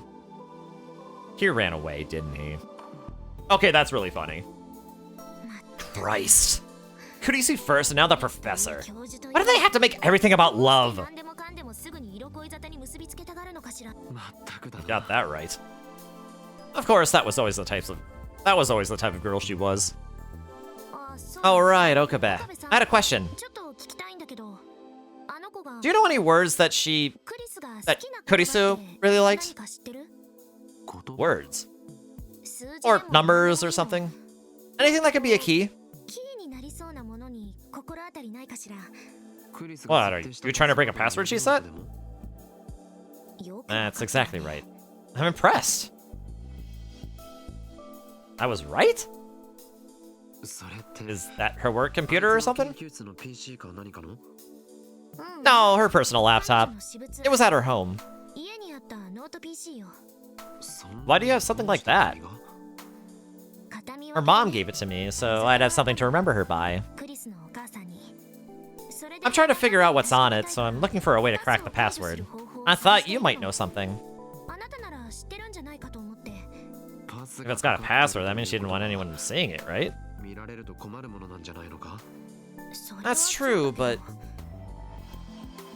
if I want to make her the Amadeus Kurisu close to the real one, it would be better to have that data, right? Of course, I'll do my best not to do anything that violates her privacy. I knew what she was trying to say. She might have had some kind of diary on her computer which described what she'd been doing during her time here. But sorry, I can't think of anything. Nothing? Yeah. And even if I did, I don't know if I'd tell you. I don't think I'd tell you. Because there's something you don't want anyone finding out? Computers hold a person's most private secrets these days. Neto talked about that all the time. He was always wondering if there was a way to automatically wipe a computer's hard drive if you died in an accident. Yeah, like a dead man switch. Of course, what Daru didn't want anyone to see was probably very different than what was on Kurisu's computer. Beyond that, it was the same idea. I see. She seemed really interested in the contents of the hard drive, but she didn't say anything else. Anyway, I'll be going. I was a little worried about Mayuri, too. Okay, you know what? I'll save. I got up and went to leave. Actually, but first. Hey, Okurin! What's the best color for a school swimsuit? Feels like crap. White, definitely. I see. Excellent choice. Very few normals would pick a white school swimsuit. You might be more of a pervert than me. I know, right? I actually just picked a color at random. Nice, Okurin. I'm taking that advice.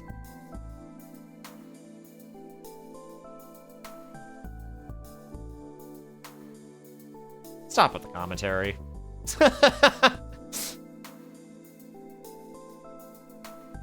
And then I saw a small ornament that was decorating the door. Think of it. It's almost Christmas. I remembered how excited Mayuri was. Are you staying here for Christmas, Hyojo? Yeah, I've still got stuff to do here. Are you spending it with anyone? What? No, I mean, outside Japan, do people usually have Christmas parties with their friends? Sorry, but I don't have any plans like that. And Americans and Europeans don't have Christmas parties.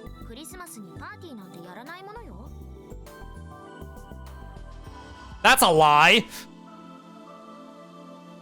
They don't? Christmas is a holy day to them, right? So they normally spend it with their families. They do have big New Year's parties, though. Okay, I guess it is more largely spent with family, yes. But it's definitely not unheard of for people to spend it with their friends. I thought I'd heard something about that on TV or somewhere. Well, I don't have any family here, so I'll be alone regardless. But that doesn't mean I'm lonely. Don't get the wrong idea, okay?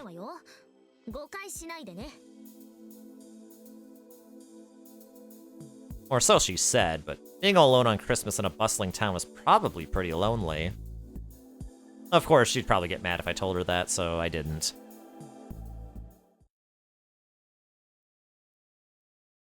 When I finished talking to the professor, I went to the lab.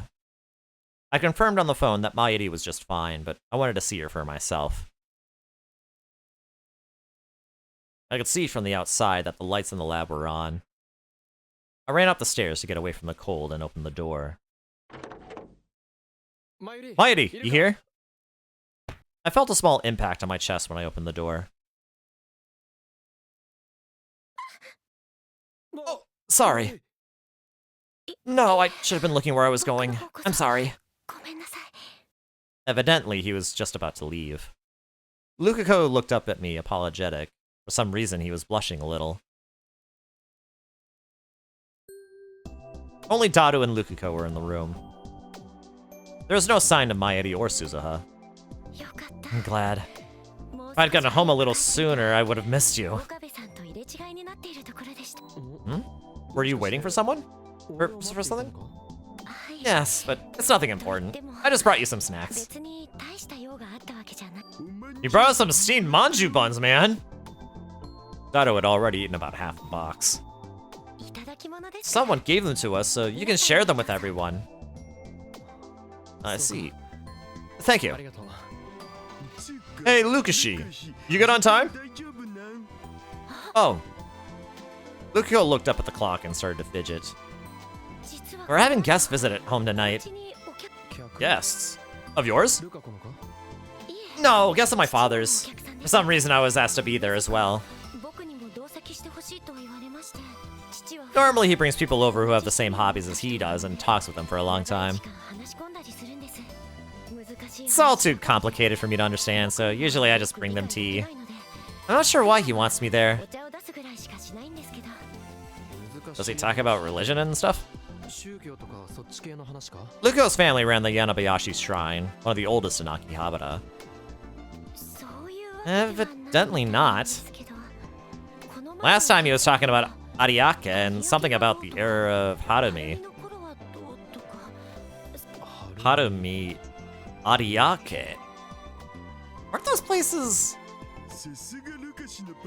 That's Lukashi's daddy for you. Spooky. Wait, hold on.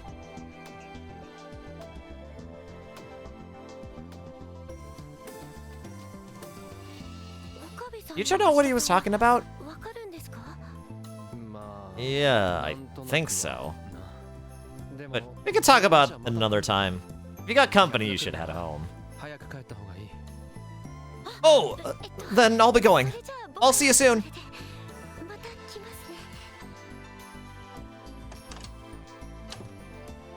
He bowed deeply and disappeared out of the door. I watched him go, then sat down on the sofa. Where's Mayuri? May Queen, probably? I haven't seen her today. Then I guess I'll have to wait a little. Or should I go get her? Oh, Okarin! That call earlier. What was that about? He was probably talking about the phone call I placed at him before I went to see the professor. That was... Don't worry about it.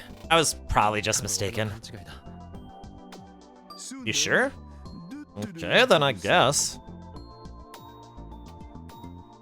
I remember the strange sensation I'd experienced.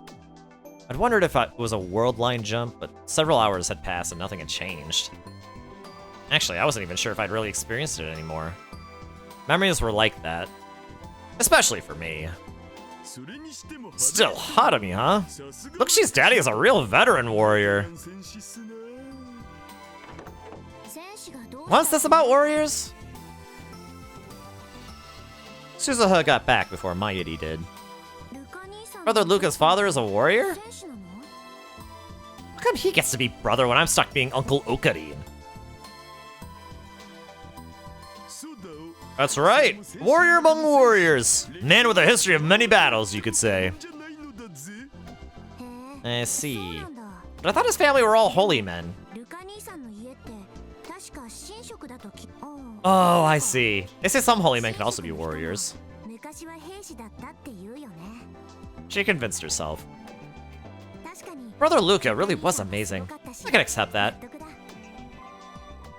Amazing? What was amazing? I decided to just pretend I never heard that.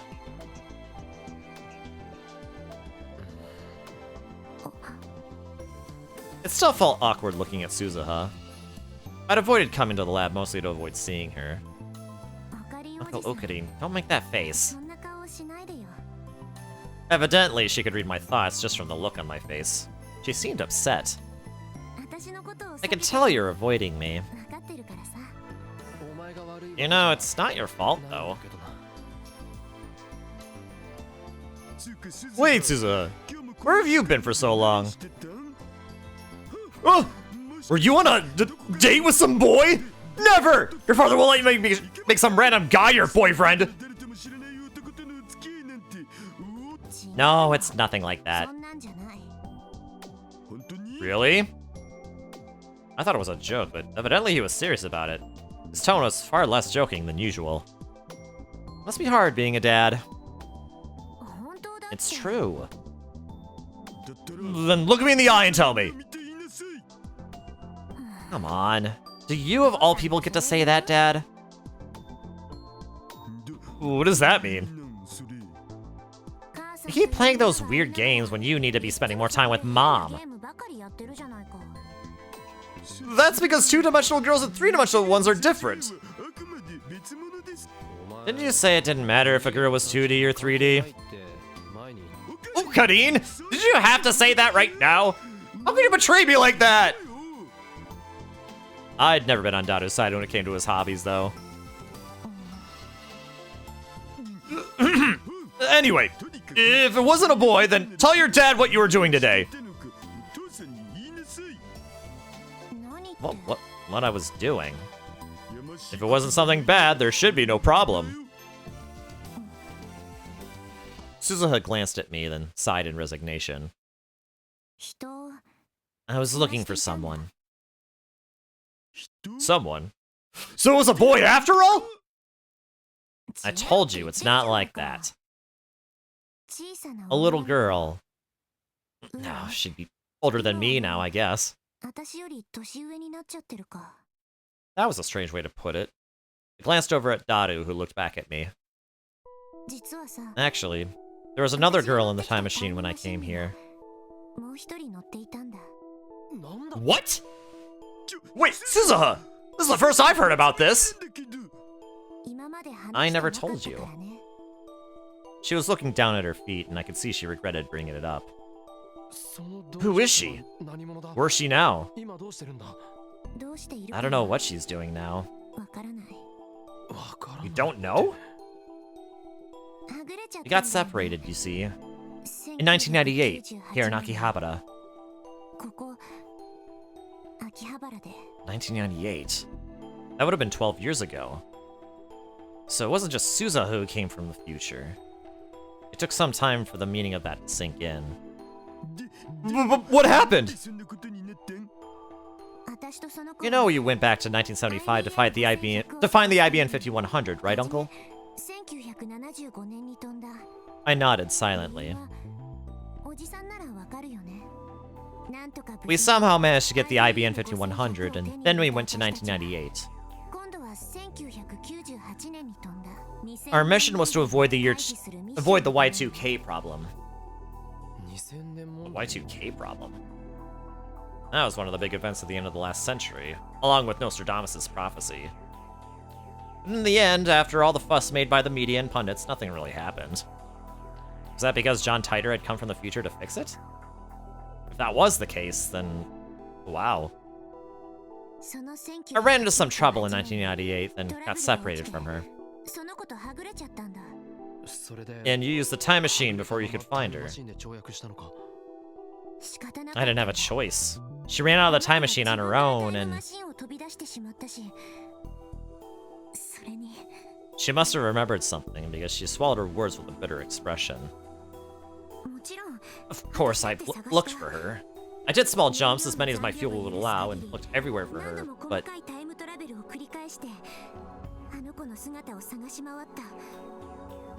In the end, she never managed to find her.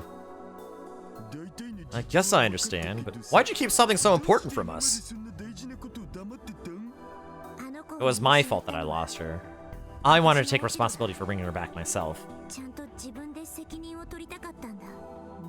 You know me better than that. Daru's words were soft. I'm your dad. When you're in trouble, you can count on me. You can count on me. Dad. You want to find her, right? So we'll help. Right, Okarin? What? Me too? Of course. We're not asking you to change the future. You can do this, right? Well, to be honest, after refusing all her requests to save the world, I was feeling a little guilty. I'd like to help her if I could, but I wanted to know what she'd do after she found her. So, what's her name and age? And is she cute? Then it'll be mad if she's really a man. She's a girl.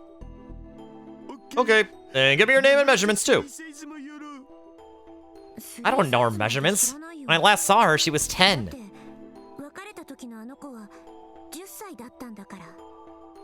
A lolly, huh? Then she should be 22 now. Name, please! Her name's Kagari. Kagara Shina. Kagari Shina. Shina? The name was an unusual one. The girl who was part of the Dado's group in the future, who had the name Shina. Suzuha. Was that girl... That's right. Her mother's name is Mayuri Shina. Kagari is Big Sis Mayu's daughter. Mayuri's daughter? Of course, it was possible that Mayuri would choose to have a child in the future. But the fact that I'd never even thought about it made the shock that much worse. If she had a daughter, she must have had a partner. And that partner couldn't be me, because I died in 2025. Huh? Wait a second. She was 10 in 2036. She would have been born in 2026. I'd have to learn more, but if I died in 2025, wasn't it just possible, maybe, barely, that it could be me? That just couldn't be. Just like Suzuha had appeared before Dado, she was going to appear before me?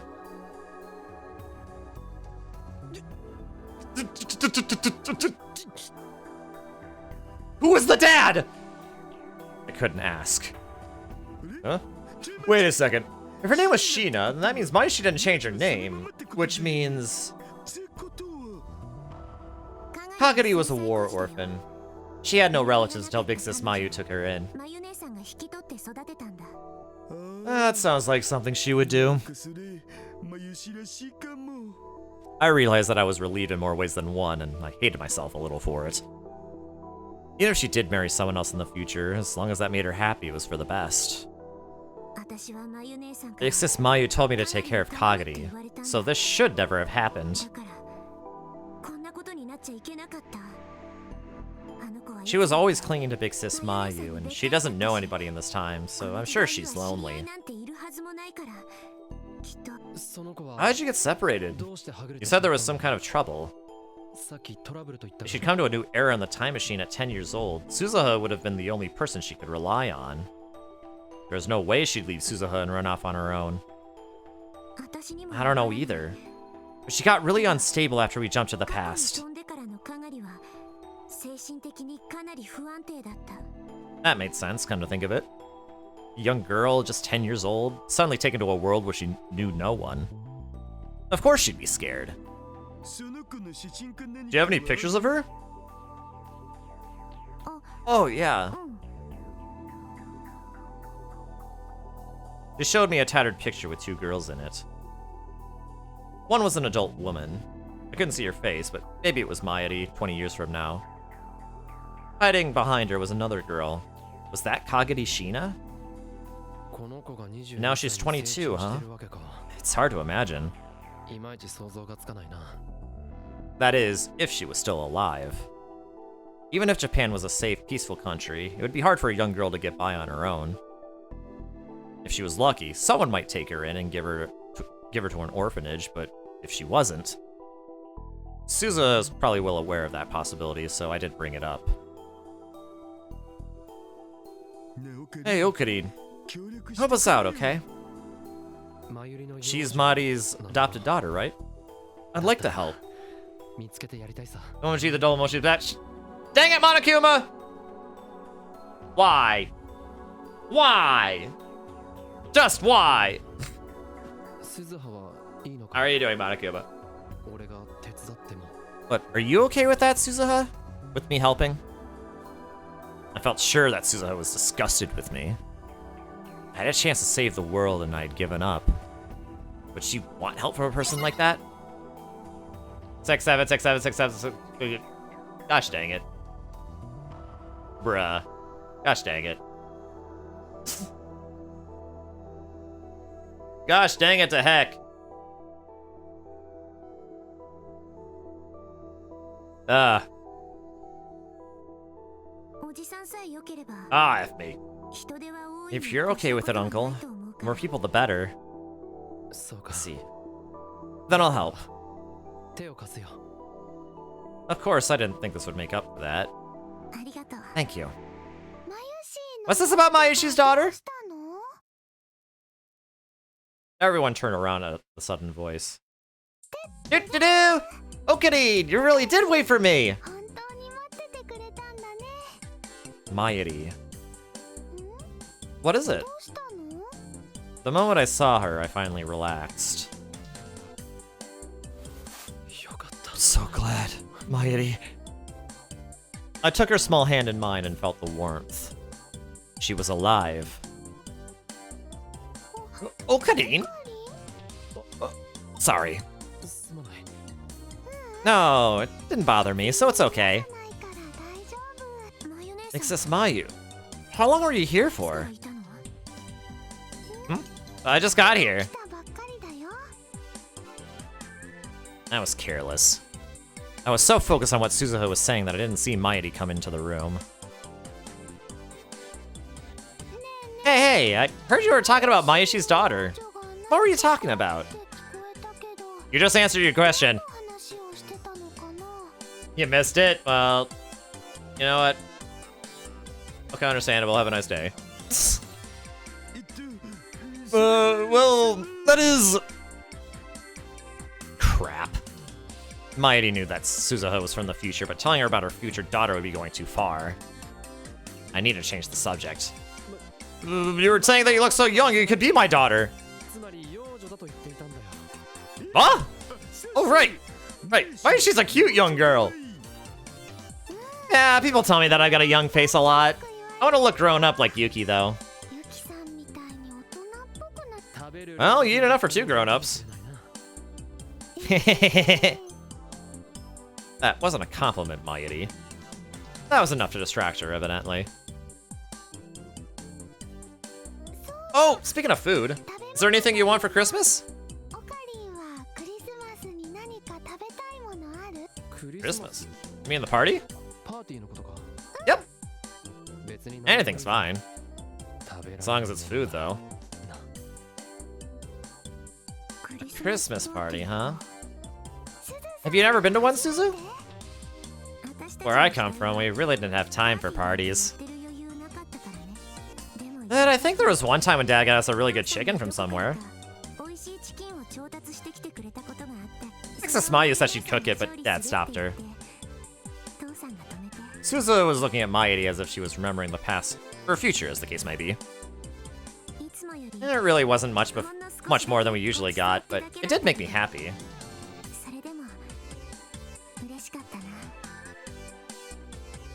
In the future, when World War III was going on, there probably wasn't much time for celebration. But even then, Mayuri was still Mayuri, trying her best to make everyone happy. Is there anything you want, Daru? I've got cute girls dressed up in Santa cosplay, that's all I need. How much food do you think? Plan was to make it all with Yuki. Oh, I know. Maybe I'll have Luca and Ferris help too. Mighty's head was full of thoughts about the Christmas party, it seemed. Is there anybody you want to bring to the party, Okiri? Me? I don't really...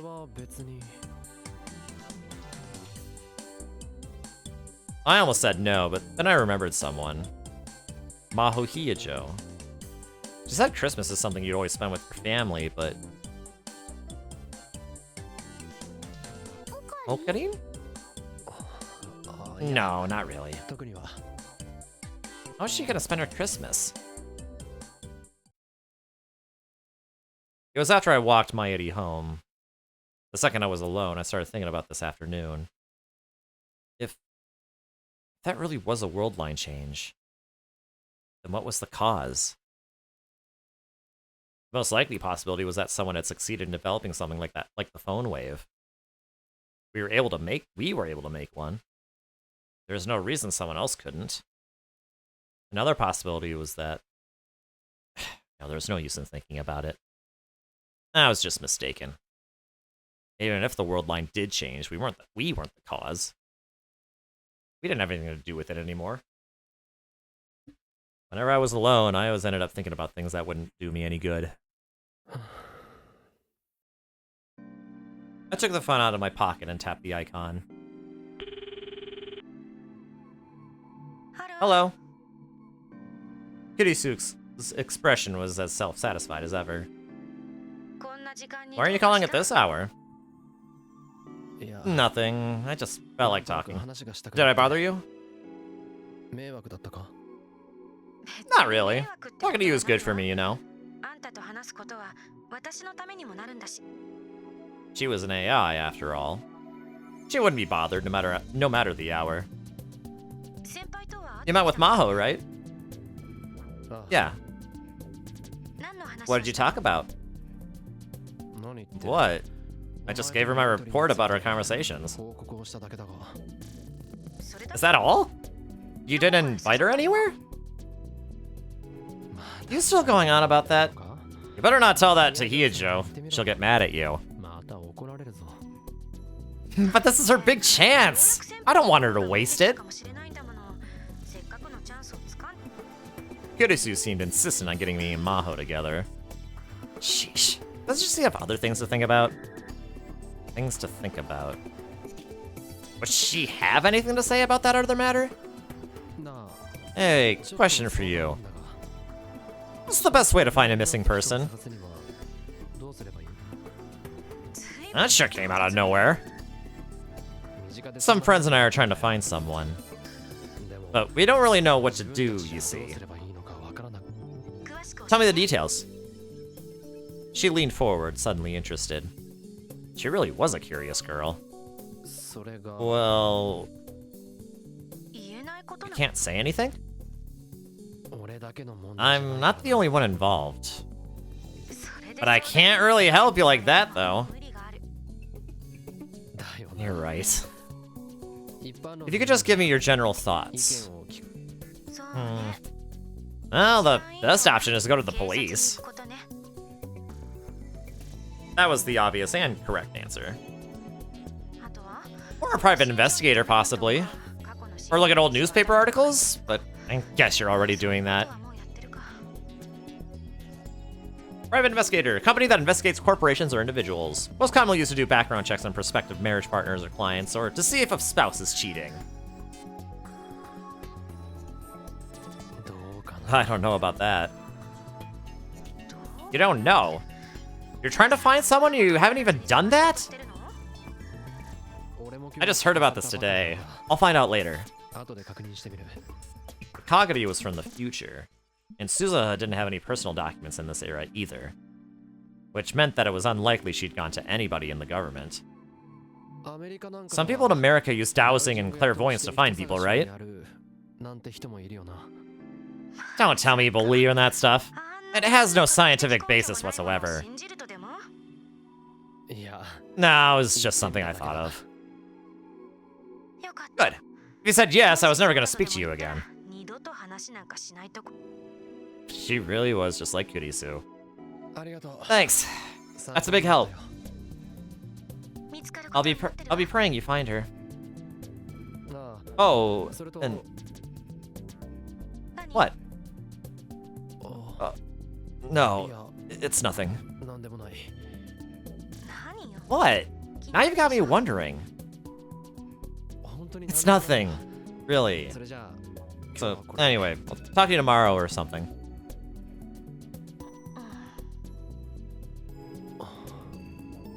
Why was I just about to say that? I was just about to tell her about Mighty's Christmas party to see if she wanted to go. Kurisu was just an AI. She only existed inside of a computer. I guess I was just starting to see her as real.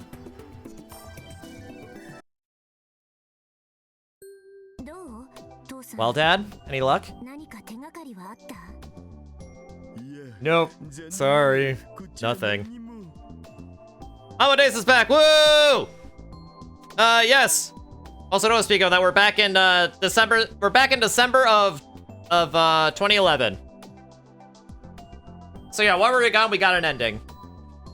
It may or may not have been the true ending, but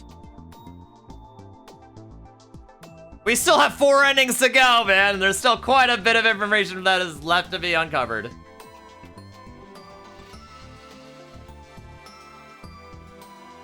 So anyway, how did it go? How was it going? Is it may or may not because we're not sure? It's more like because I'm not it's because I'm not sure. The one thing that I can think that maybe it was the true ending was that the credits were a bit different. They were white instead of black like the other ones were. When we got the when we got our first ending. So that tells me that that may have been the true ending, and it was an ending, I'll tell you that. It was not the worst ending in the world, I'll tell you that much. But it was also kind of a... It also ended, but it was kind of... I don't know if I should really say more. I don't want to spoil it. This is good. Smokey and you went out to eat. Oh, where'd you go to eat? Was it Olive Garden? If so, I'm jealous. But yeah, so I had to open after we did that, I had to like go back through all my save files and find out what it was I had to do. I couldn't figure it out, so I had to open up a spoiler-free walkthrough, and apparently, at one of the decision points that I do still have in my save, in my save, so I was able to go do that immediately, is that during a specific part of the dialogue, if I opened my phone past a certain point, I would be able to turn my phone off to stop, like to basically make that decision. But I didn't know that because I just assumed that if I opened my phone, we would just answer Amadeus.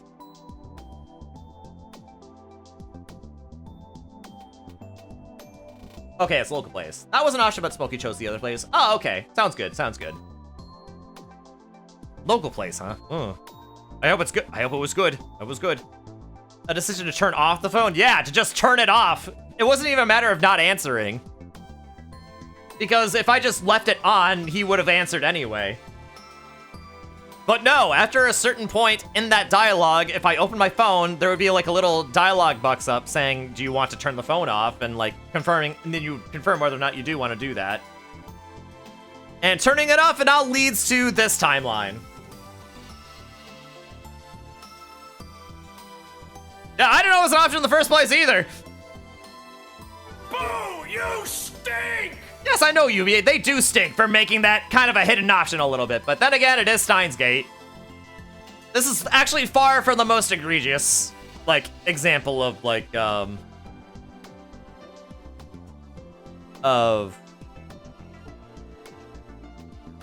sort of, like, opaqueness, you know? All right, I'm doing well, Yubi. How are you doing? How was your evening?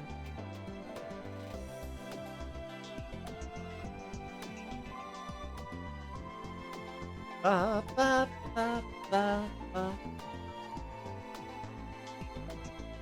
Local place is very good. If you happen to be in the downriver, I feel I'd like it a lot. Ooh, yeah, you'll, Yes, I'll have to, yeah, we'll have to check that out. You'll have to show me! You're good? Yeah. I'm glad to hear that you're doing well, Yubi. So yeah, we're doing some Steins Gate. I might end in about like maybe a half hour to an hour. Actually, we'll see, because we know the story can like accelerate really fast. And we're approaching the Christmas party, and who knows if we'll go into that other world line again, like last time. But you don't know why I'd ever have a reason to be downriver unless I'm taking 75 to Ohio. I mean, I guess. I don't know, visit people? I don't know.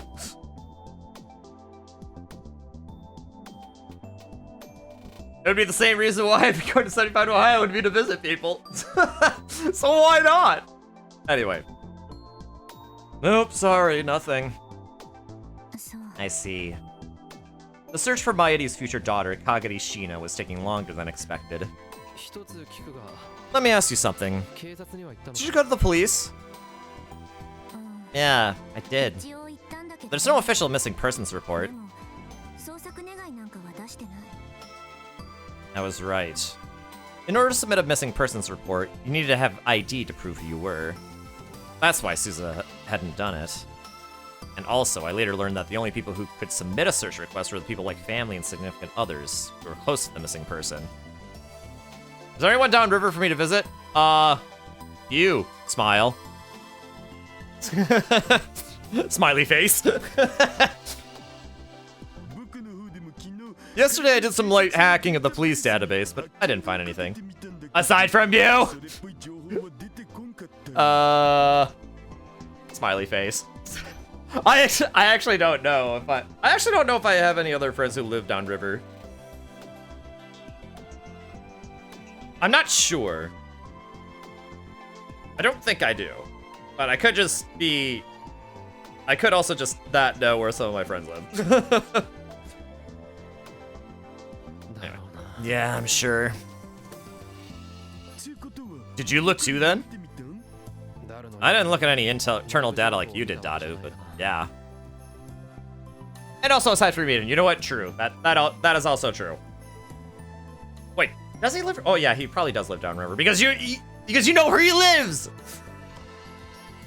There's a database of missing persons on the police homepage, but it didn't go back very far, and it didn't have a lot of information.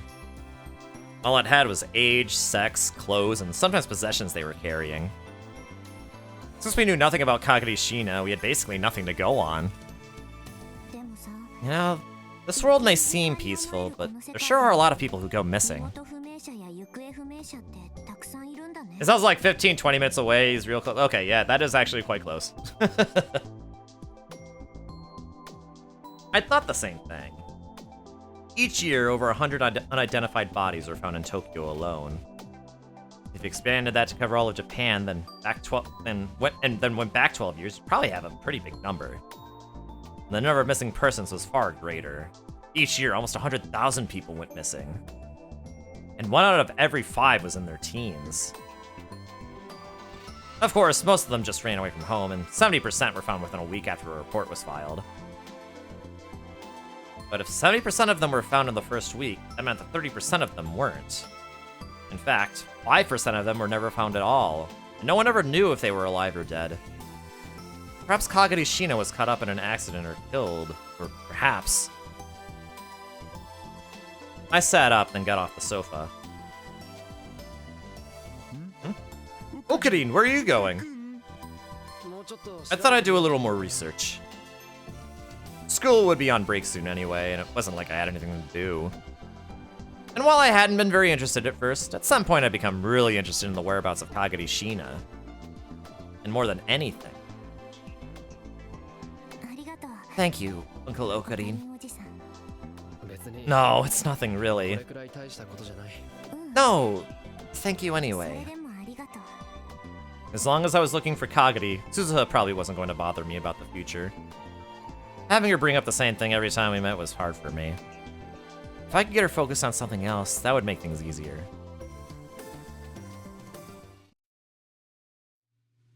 Or so I thought, but finding clues wasn't easy. Just in case, I'd gone to the National Diet Library and looked at articles on missing persons and crimes in 1998, the year she'd gotten separated from Suzuha, but I'd had no luck. Okay. National Diet Library, Japan's only national library. It consists of the main building in Tokyo, the Kansai branch in Kyoto, and several other branches throughout the country. The main building on 1st Avenue in Nagata Chiyoda Ward is often called the Diet Library. All works published in Japan are kept here, and while normal citizens are allowed to view them, they do not allow books to be checked out. It's basically the Library of Congress in Japan. Actually, no, it's exactly the Library of Congress in Japan, because Parliament is called, because I think the Diet is the building that houses Parliament in Japan, so. I could be wrong about that, though. But I think I'm at least on the right track on that. Oh, can books not be checked out from the Library of Congress? I don't know, actually. Let me look it up. Can you check out items from the Library of Congress?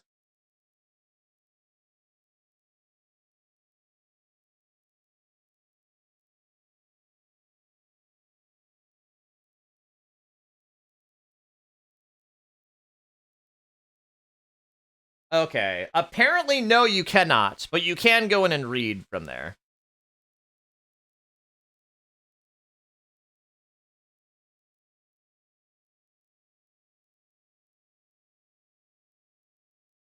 So, yeah, so I guess that's basically I guess the sort of same setup as the Library of Congress.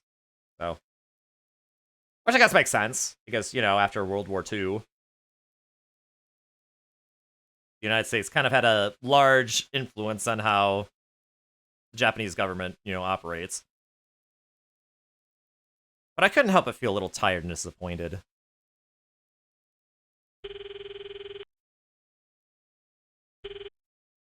What's wrong? Oh. What? Nothing. I called Kurisu without even realizing it somehow. Hey, you seem even more tired than yesterday. You okay? Is that how I look? Your tones dropped lower than usual. I see your conjunctiva are slightly swollen with blood too. Were you looking into that case you told me about yesterday? Yeah. I told Kurisu what I'd heard from Suzuha and Daru and what I'd found at the National Diet Library. You dummy. If that's what you were trying to do, you could have just asked me. What do you mean? I can access the network and research anything that's on the internet, you know? Oh, that's right. I'd forgotten. She was an AI that existed inside a computer. So something like that would be easy for her. Want me to give it a try? Can you do it right now? It won't take much time at all. Alright, give it a go. Sure, just give me a second. Kurisu fell silent on the screen and didn't move for a moment. Maybe 30 seconds later. You're done already? I searched the network, and nobody named Kagari Shina has been involved in any accidents or crimes since 1998. I found 3 people with identical names, but given their ages, they're almost certainly not the girl you're looking for. If you want, I can send you an email with their data later. No, that's fine. When I stopped to think about it, even Suzuha would have been able to do a search for her name on the internet. And what Kurisu was saying was almost certainly right. Kurisu Makase I'd known was always right.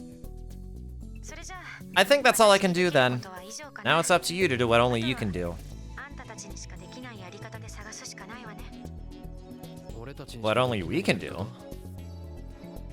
Go gather information around the place where she disappeared. It's the ultimate in analog methods, though. I guess you're right.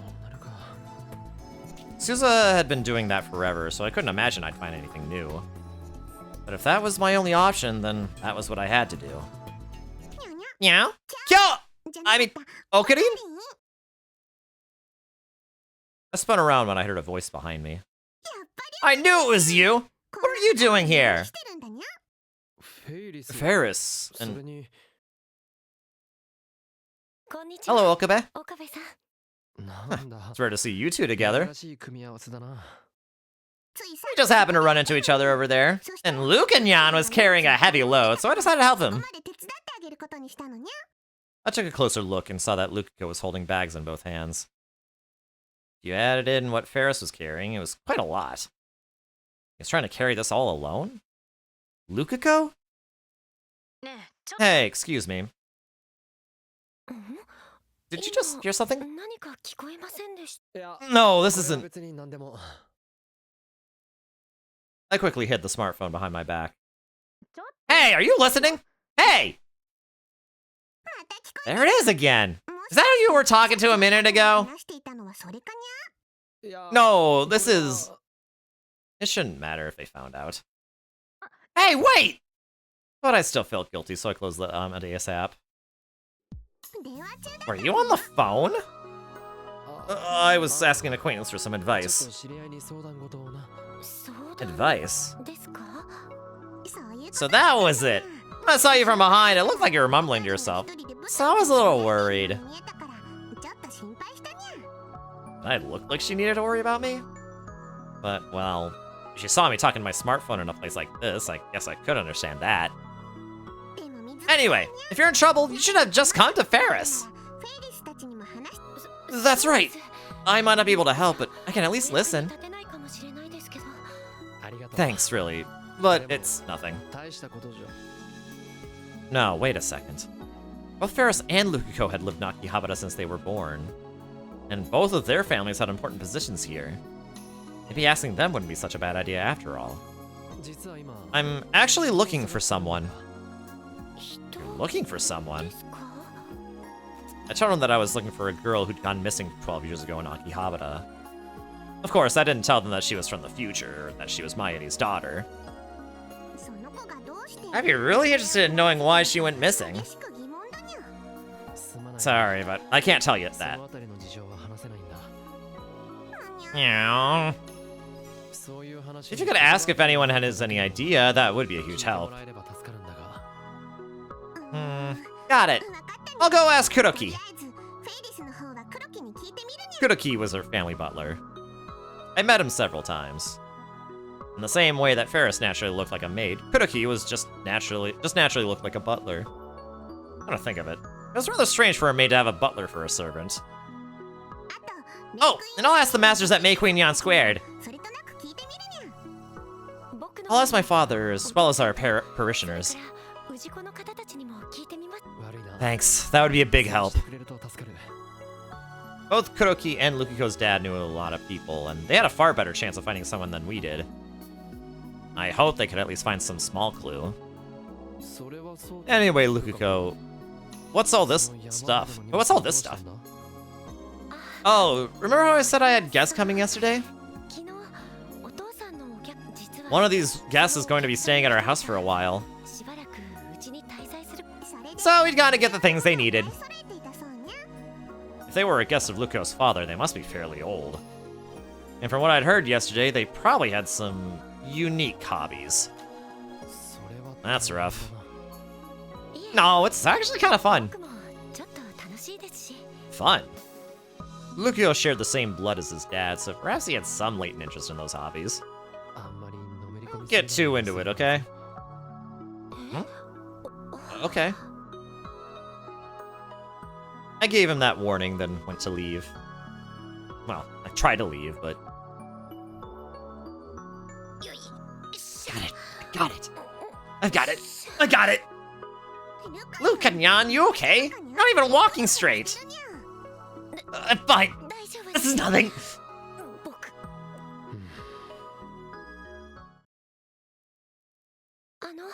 Have some tea if you like. いや No, I'll pass. You've got guests, right? お客さんだっているんだろ That's true, but I couldn't bear to see him struggle like that, so I'd carried his bags to the shrine with him. Paris had gone back to her cafe. それにしても You know, I have no idea how you expected to carry all this stuff. いくらなんでも一人で運ぶには無理があるだろう I wonder if this is what Suzuha helped him carry in the Otherworld line. I've gotten a little stronger lately. I've been doing the sword exercise you gave me, Okabe. Sword exercises. That was the training I'd given him when he told me he felt too much like a girl. 精神三昧 Zeishin Zanma School, huh? The style of swordsmanship taught by Hyoin Kyoma to Luka Urushibata, the descendant of the ancient protectors of Akihabara. It also functions to strengthen the mind and quell the evil flames that lurk within Urushibata. Only the cursed blade Samidare can bring out its true power. One of its secret techniques is the Type 33 Cherry Blossom Rage. At least that's what Okabe said when he made it up. It was so stupid I couldn't even laugh. I'm sorry. Thinking back, I was amazed he put up with that nonsense. Luca, are you home? I could hear his dad's voice from their home behind the shrine office. Yes, I'll be right there. それじゃ Okay, I'll be going. Right, thank you, Okabe. Luka bowed deeply as I left Yanabayashi's shrine. On my way home, I thought about what the two of them had said.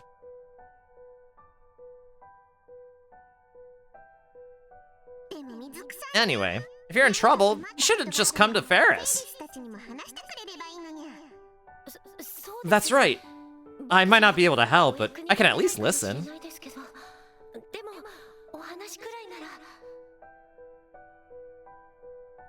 I didn't realize until after they'd spoken.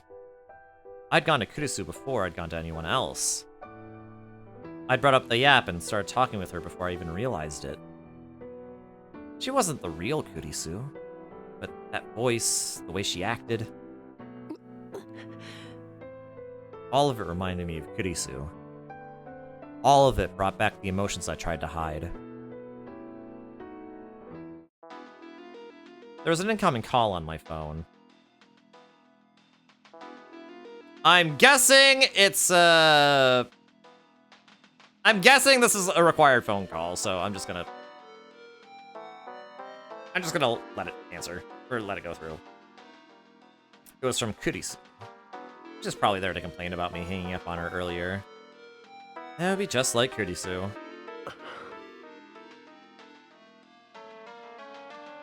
But I didn't answer the phone.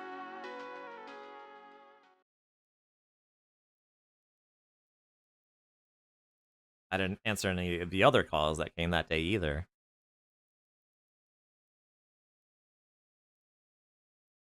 The United States of America, California.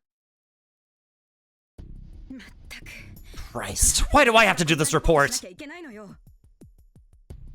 The reporter, Jessica Edmond, had rushed to the scene at her director's orders, and she was pissed off about it. She dreamed of Hollywood and even been in a movie once. So how did she end up reporting on this crap? You're the one who said you wanted work no matter what it was. I did say that, but still.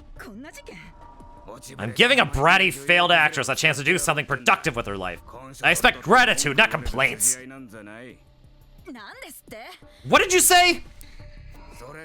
Or what? Are you gonna give up on the job and run away? You never see anything through, you know. You keep that up and you'll lose custody. She hated herself for not being able to say anything. Her stupid pride got in the way. She dreamed of being a Hollywood actress, but all she'd have gotten was a bit part in a B movie. It had never gone anywhere after that. Then she'd had a kid and come back home. Still, she loved her kid. She wanted to make sure they were taken care of no matter what she had to do. So, where is it? Back behind those bushes. She went into the bushes and there she saw it. Several bodies, all brutally mutilated.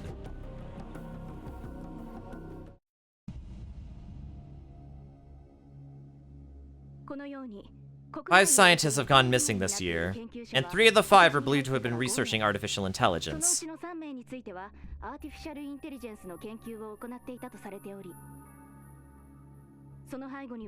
The authorities believe that the culprits may be radical religious fundamentalists who oppose the development of AI. And now we go live to the scene. Jessica? This is Jessica Edmond, reporting live from the scene. Bodies found this morning were initially believed to be human, but police investigation later revealed them to be chimpanzees and orangutans. But the bodies are all missing their brains and parts on their heads. Police are warning locals that a maniac may be on the loose.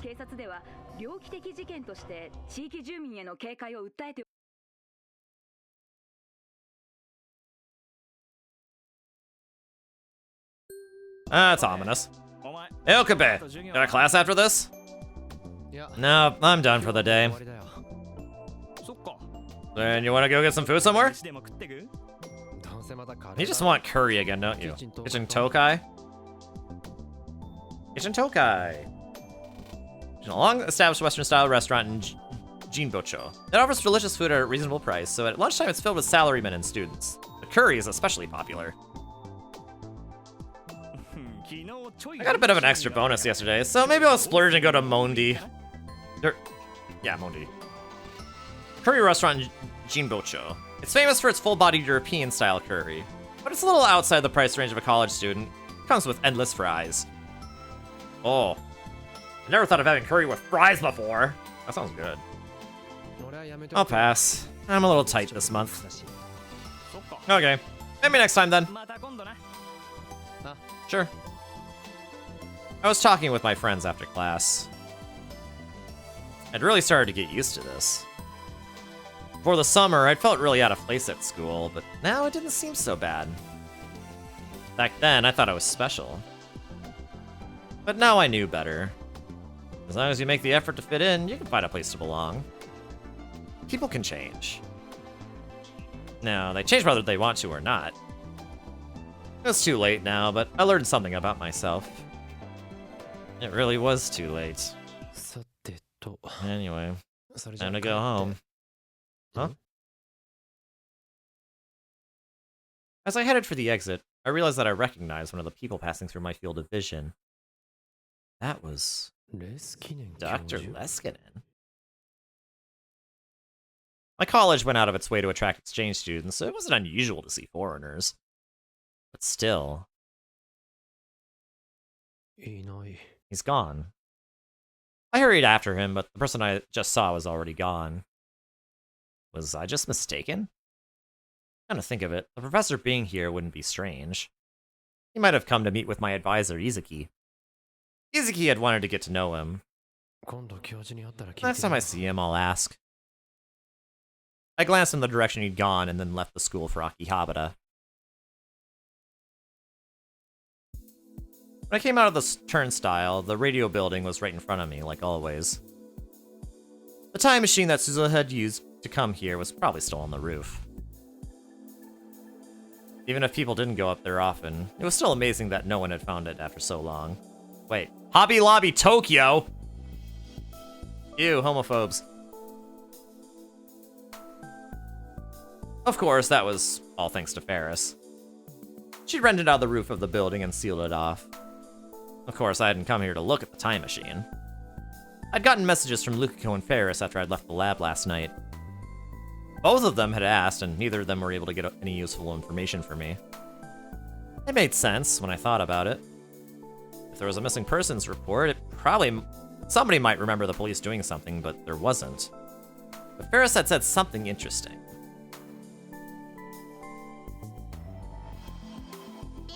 But I did hear about a ghost with twin tails. Ghost with twin tails?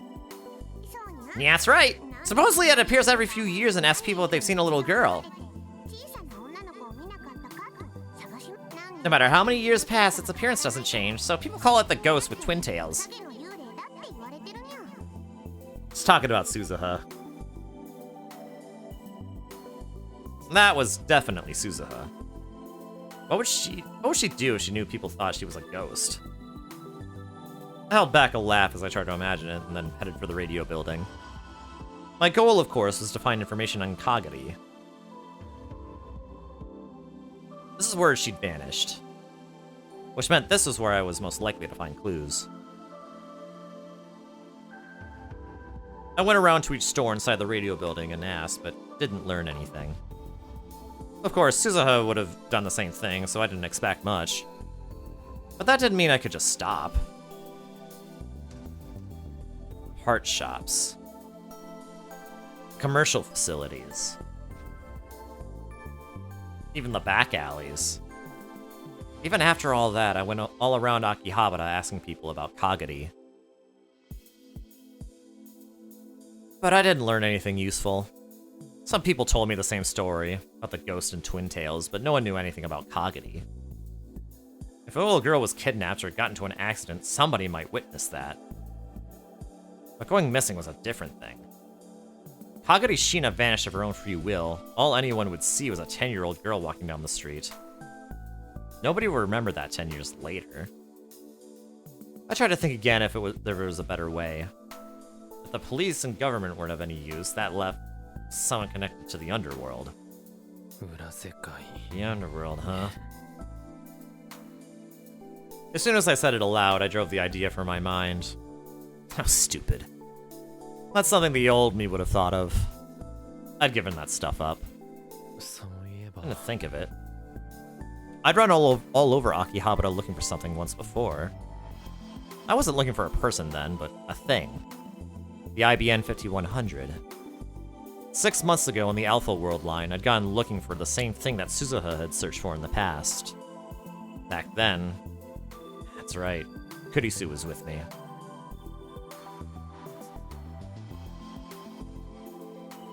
When Kurisu and I had learned that there was an IBN 5100 in Lukiko's storeroom, we'd work together to carry the heavy thing. I'll walk forwards! Then I have to walk backwards! Let's walk sideways!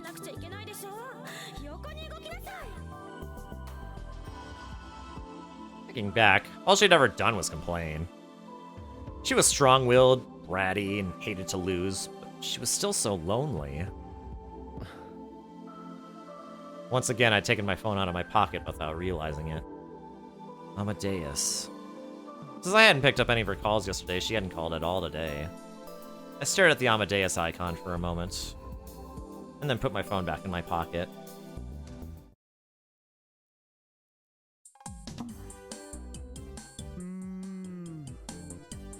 When I got back to the lab, I saw that Dadu was completely exhausted. There was no need to even ask. It was obvious he hadn't found a single clue. Suzuha had been doing this for over half a year, so her face didn't betray her emotions anymore. Dadu didn't even bother asking me how it went. You could probably tell from the look on my face. When you start to think about it, Suzuha's been working pretty hard at this. We amateurs aren't exactly going to find something new on our own. Dadu said what I've been thinking, but trying not to say. Thanks for helping. You don't need to waste any more time on this. I'll keep looking on my own. Suzuha evidently had no intention of giving up. No, wait a second, Suzuha. What I'm trying to say is, I can't let you guys keep working so hard at this. What happened with Kagari is my responsibility. Don't be silly! If the kid's responsible, the parent's responsible, duh! Dad? Hey, how was that? I think I was a pretty good daddy there. If you want to hug me and tell me how much you love your daddy, go right ahead! Watching these two always gave me a strange feeling. For a while after they first met, they were complete strangers. And now they were father and child. And age-wise, they were exactly the same. Yeah, I could understand how Suza was feeling, but I had no idea what Dado was going through. Anyway, what I'm trying to say here is just searching around randomly isn't gonna get you anywhere. So what are we supposed to do? You ask someone who knows this stuff. The best way to handle this is to go to a specialist. A specialist? The way to do this is to talk to someone who knows the underworld. Duh! I realized he'd come up with the exact same idea I had. My head hurt. Do you know someone like that? Don't underestimate your daddy. He may be an otaku, but he's well known in certain circles. Well known for being a tub of lard. Don't make fun of me, man. And anyway, are you serious? Do you really know someone with underworld connections? I'll see who I can find. Before Suzuha or I could respond, he took out his phone and started typing a message to someone. Was he serious? And was text messaging the preferred way to get in touch with the criminal underworld? What do you think, Uncle?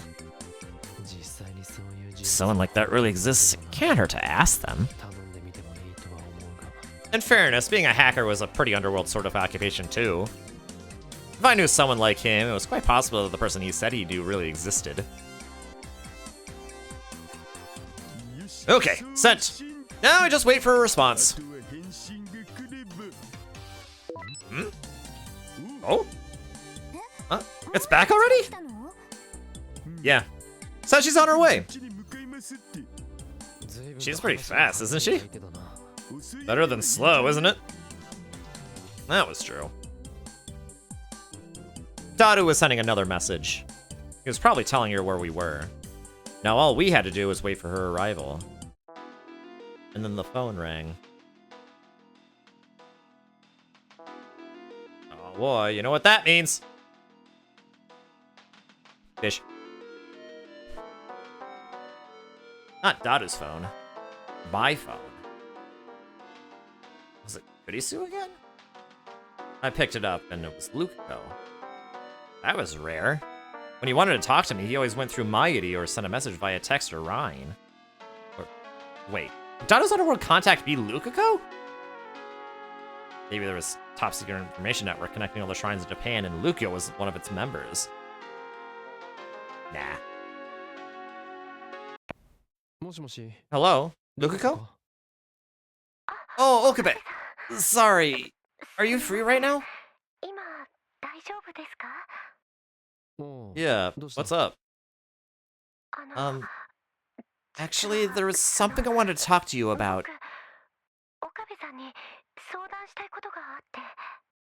Something you wanted to talk to me about?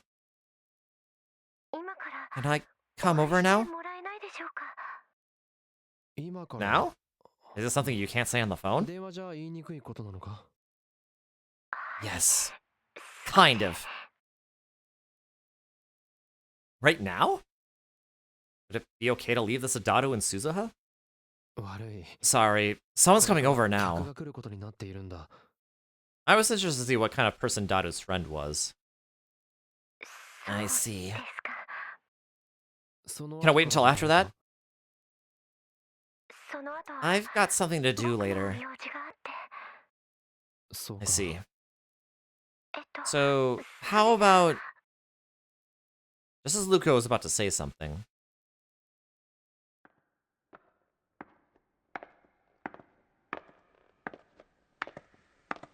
I heard sharp footsteps coming up the stairs. And then a knock. Come in! Sorry, Luko, she's here. I'll talk to you later.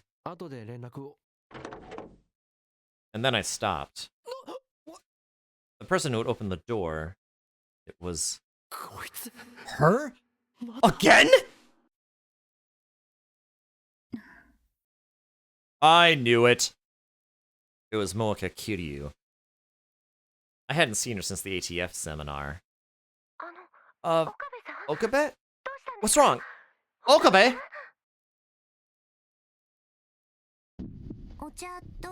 Have something to drink. Moeka was silent, with her head tilted slightly forward. Seeing her caused a dull ache within me, like my heart was being squeezed dry. Why? Why was she here with Daru? I had any number of doubts in my mind. What's wrong, Okurin?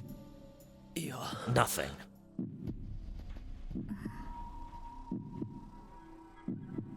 Moeka tilted her head a bit to the side, and I quickly averted my eyes.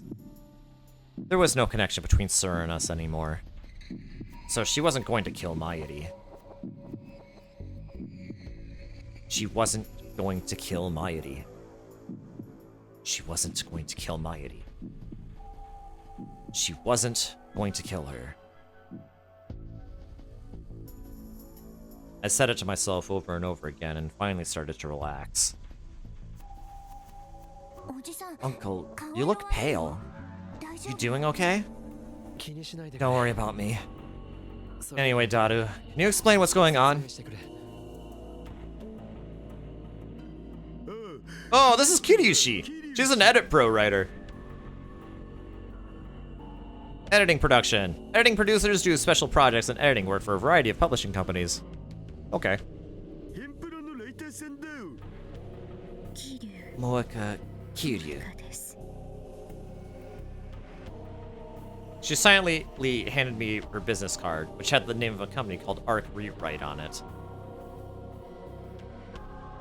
Fictional, an editing production company located in Akihabara. It primarily does articles for computer magazines. Daru gave a brief explanation to me in Suzuha. Hey, Daru. How did you meet her? Her magazine once did a special on Akihabara Urban Legends. And so I got a request to talk about my part-time job. It's not something I can really talk about, you know? So I politely refused, but... I normally try to make myself hard to track down, but Kiryushi was able to find me. That got my attention. And once I met her, as you can see, I found out she was really hot. A hot writer who tracks down urban legends? Isn't that the most anime thing ever? And that's how they met. Suzuha was frowning as she saw how Daru acted around Moeka. She didn't say anything, but I could tell she was thinking that he'd be better off directing his attentions toward her mom. Moeka, for her part, seemed completely uninterested in Daru. She was wearing her usual poker face and fiddling with her phone. She's still using a Japanese feature phone instead of a smartphone, huh? Well, it's not exactly your specialty, but she knows a lot about Akihabara. Especially about some of the underground stuff, I guess. So I thought it might be worth asking her. You're looking for someone. That's what I heard. Yep. Actually, we want you to find a girl who went missing 12 years ago in Akihabara. Daru told Moeka Kiryu the basic story. She was dead silent the whole time, but she typed his words into her phone with incredible speed. I said nothing and just watched. She was once around her. She probably still was. Was it okay to trust her? It was just a coincidence that I'd run into her here. I knew that in my head, but my heart just refused to accept it. Here in the Beta World line, we'd never encountered Moeka Kiryu before. Of course we hadn't. I'd chosen the Beta World line so that we wouldn't. Even though the cost was Kurisu Makase's life. In other words, you want me to find this Kagari Shina person? That's right. Can you help? I can try. Seriously? But I don't know if I'll find her. Of course. If you can't, you can't. Normally, Moeka and I would never have run into each other like this. Of course, we might have crossed paths in Akihabara. We almost ran into each other when she'd come to interview Dr. Leskinen and Maho at the ATF seminar. But I'd convinced myself that we were never going to meet each other directly. Was this fate? Were she and I fated to cross paths at some point? If that was the case, maybe it was better not to try to avoid her, but to watch her to see what she did. Did I get potatoes, green beans, and butter? Green beans and butter bread. That sounds really good. That sounds very good. As I listened to Daru talk to her, that was what I started to think.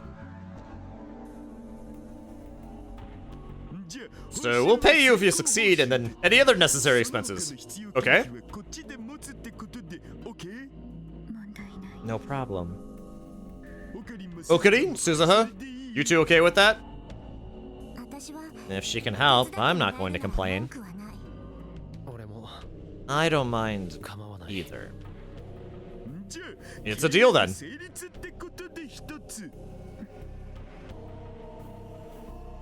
Fake chicken? Oh, even better. Moeka nodded slightly, then asked us for information about Kagari that might be a clue. Stuff like the clothes she was wearing when she disappeared and what she looked like. After that, she left.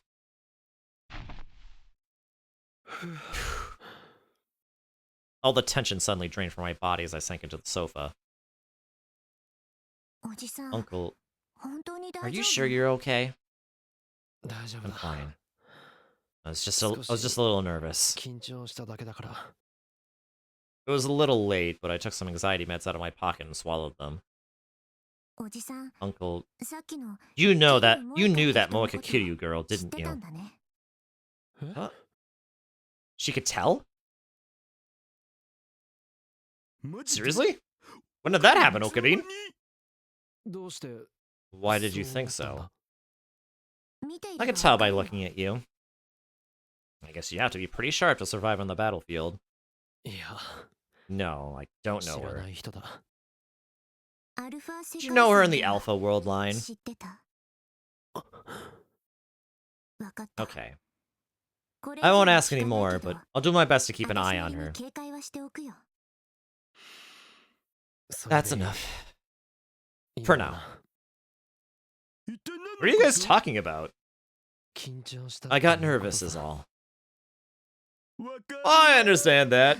She's hot, has giant boobs, great proportions, and she even wears glasses. You can't help it.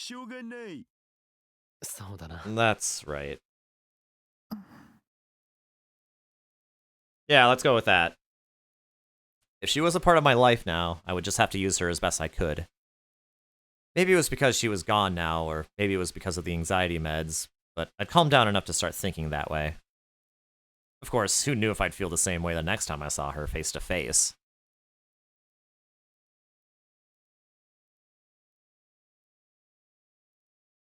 Alright, now we're going to Maho's perspective.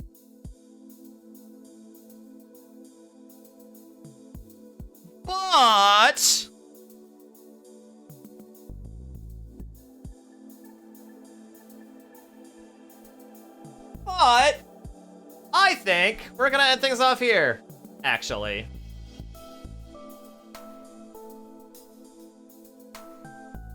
It's been almost 5 hours, and I was, kind of like waiting for a good place to stop, and I think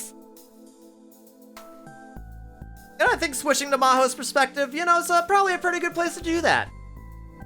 But oh boy, crazy that we got a second ending.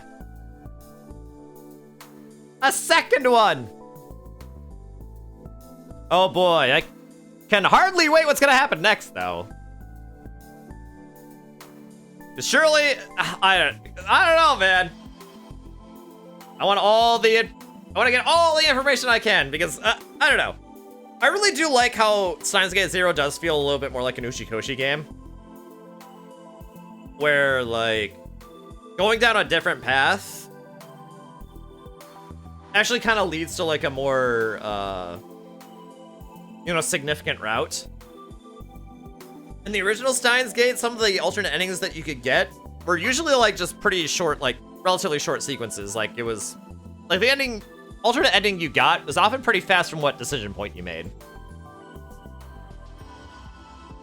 Not so in this game, though. In this one, it's In this one, there are branching paths for sure. The only downside is that, well, I mean, again, like in the original Steins Gate, there's no flow chart to help, but you know. But you know what? Maybe that's a good thing. I don't know. I don't know. Okay, well, anyway, thank you. Anyway, thank you for watching, everybody. This was great. It was nice that we got the second ending, and we just have 4 endings to go. And now,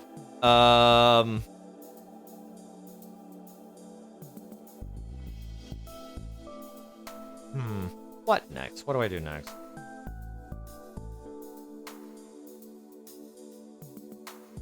You know what? We haven't rated Mateo in a while. I want to show that guy some love. He's really cool. He's doing Emerald Rogue apparently, and yeah, he's super cool. He's super cool. I love this guy. So let's go and give him a nice warm welcome, shall we? All right. Well, anyway, next time. I'm not sure what we're gonna do next time, actually. I might have to think about that a little bit.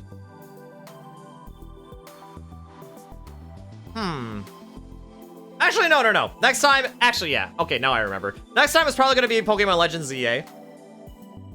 Gonna get more of that. Yeah, hopefully getting farther in that one. So, anyway, until next time, everybody, take care, and I hope you have a great rest of your night. Bye-bye.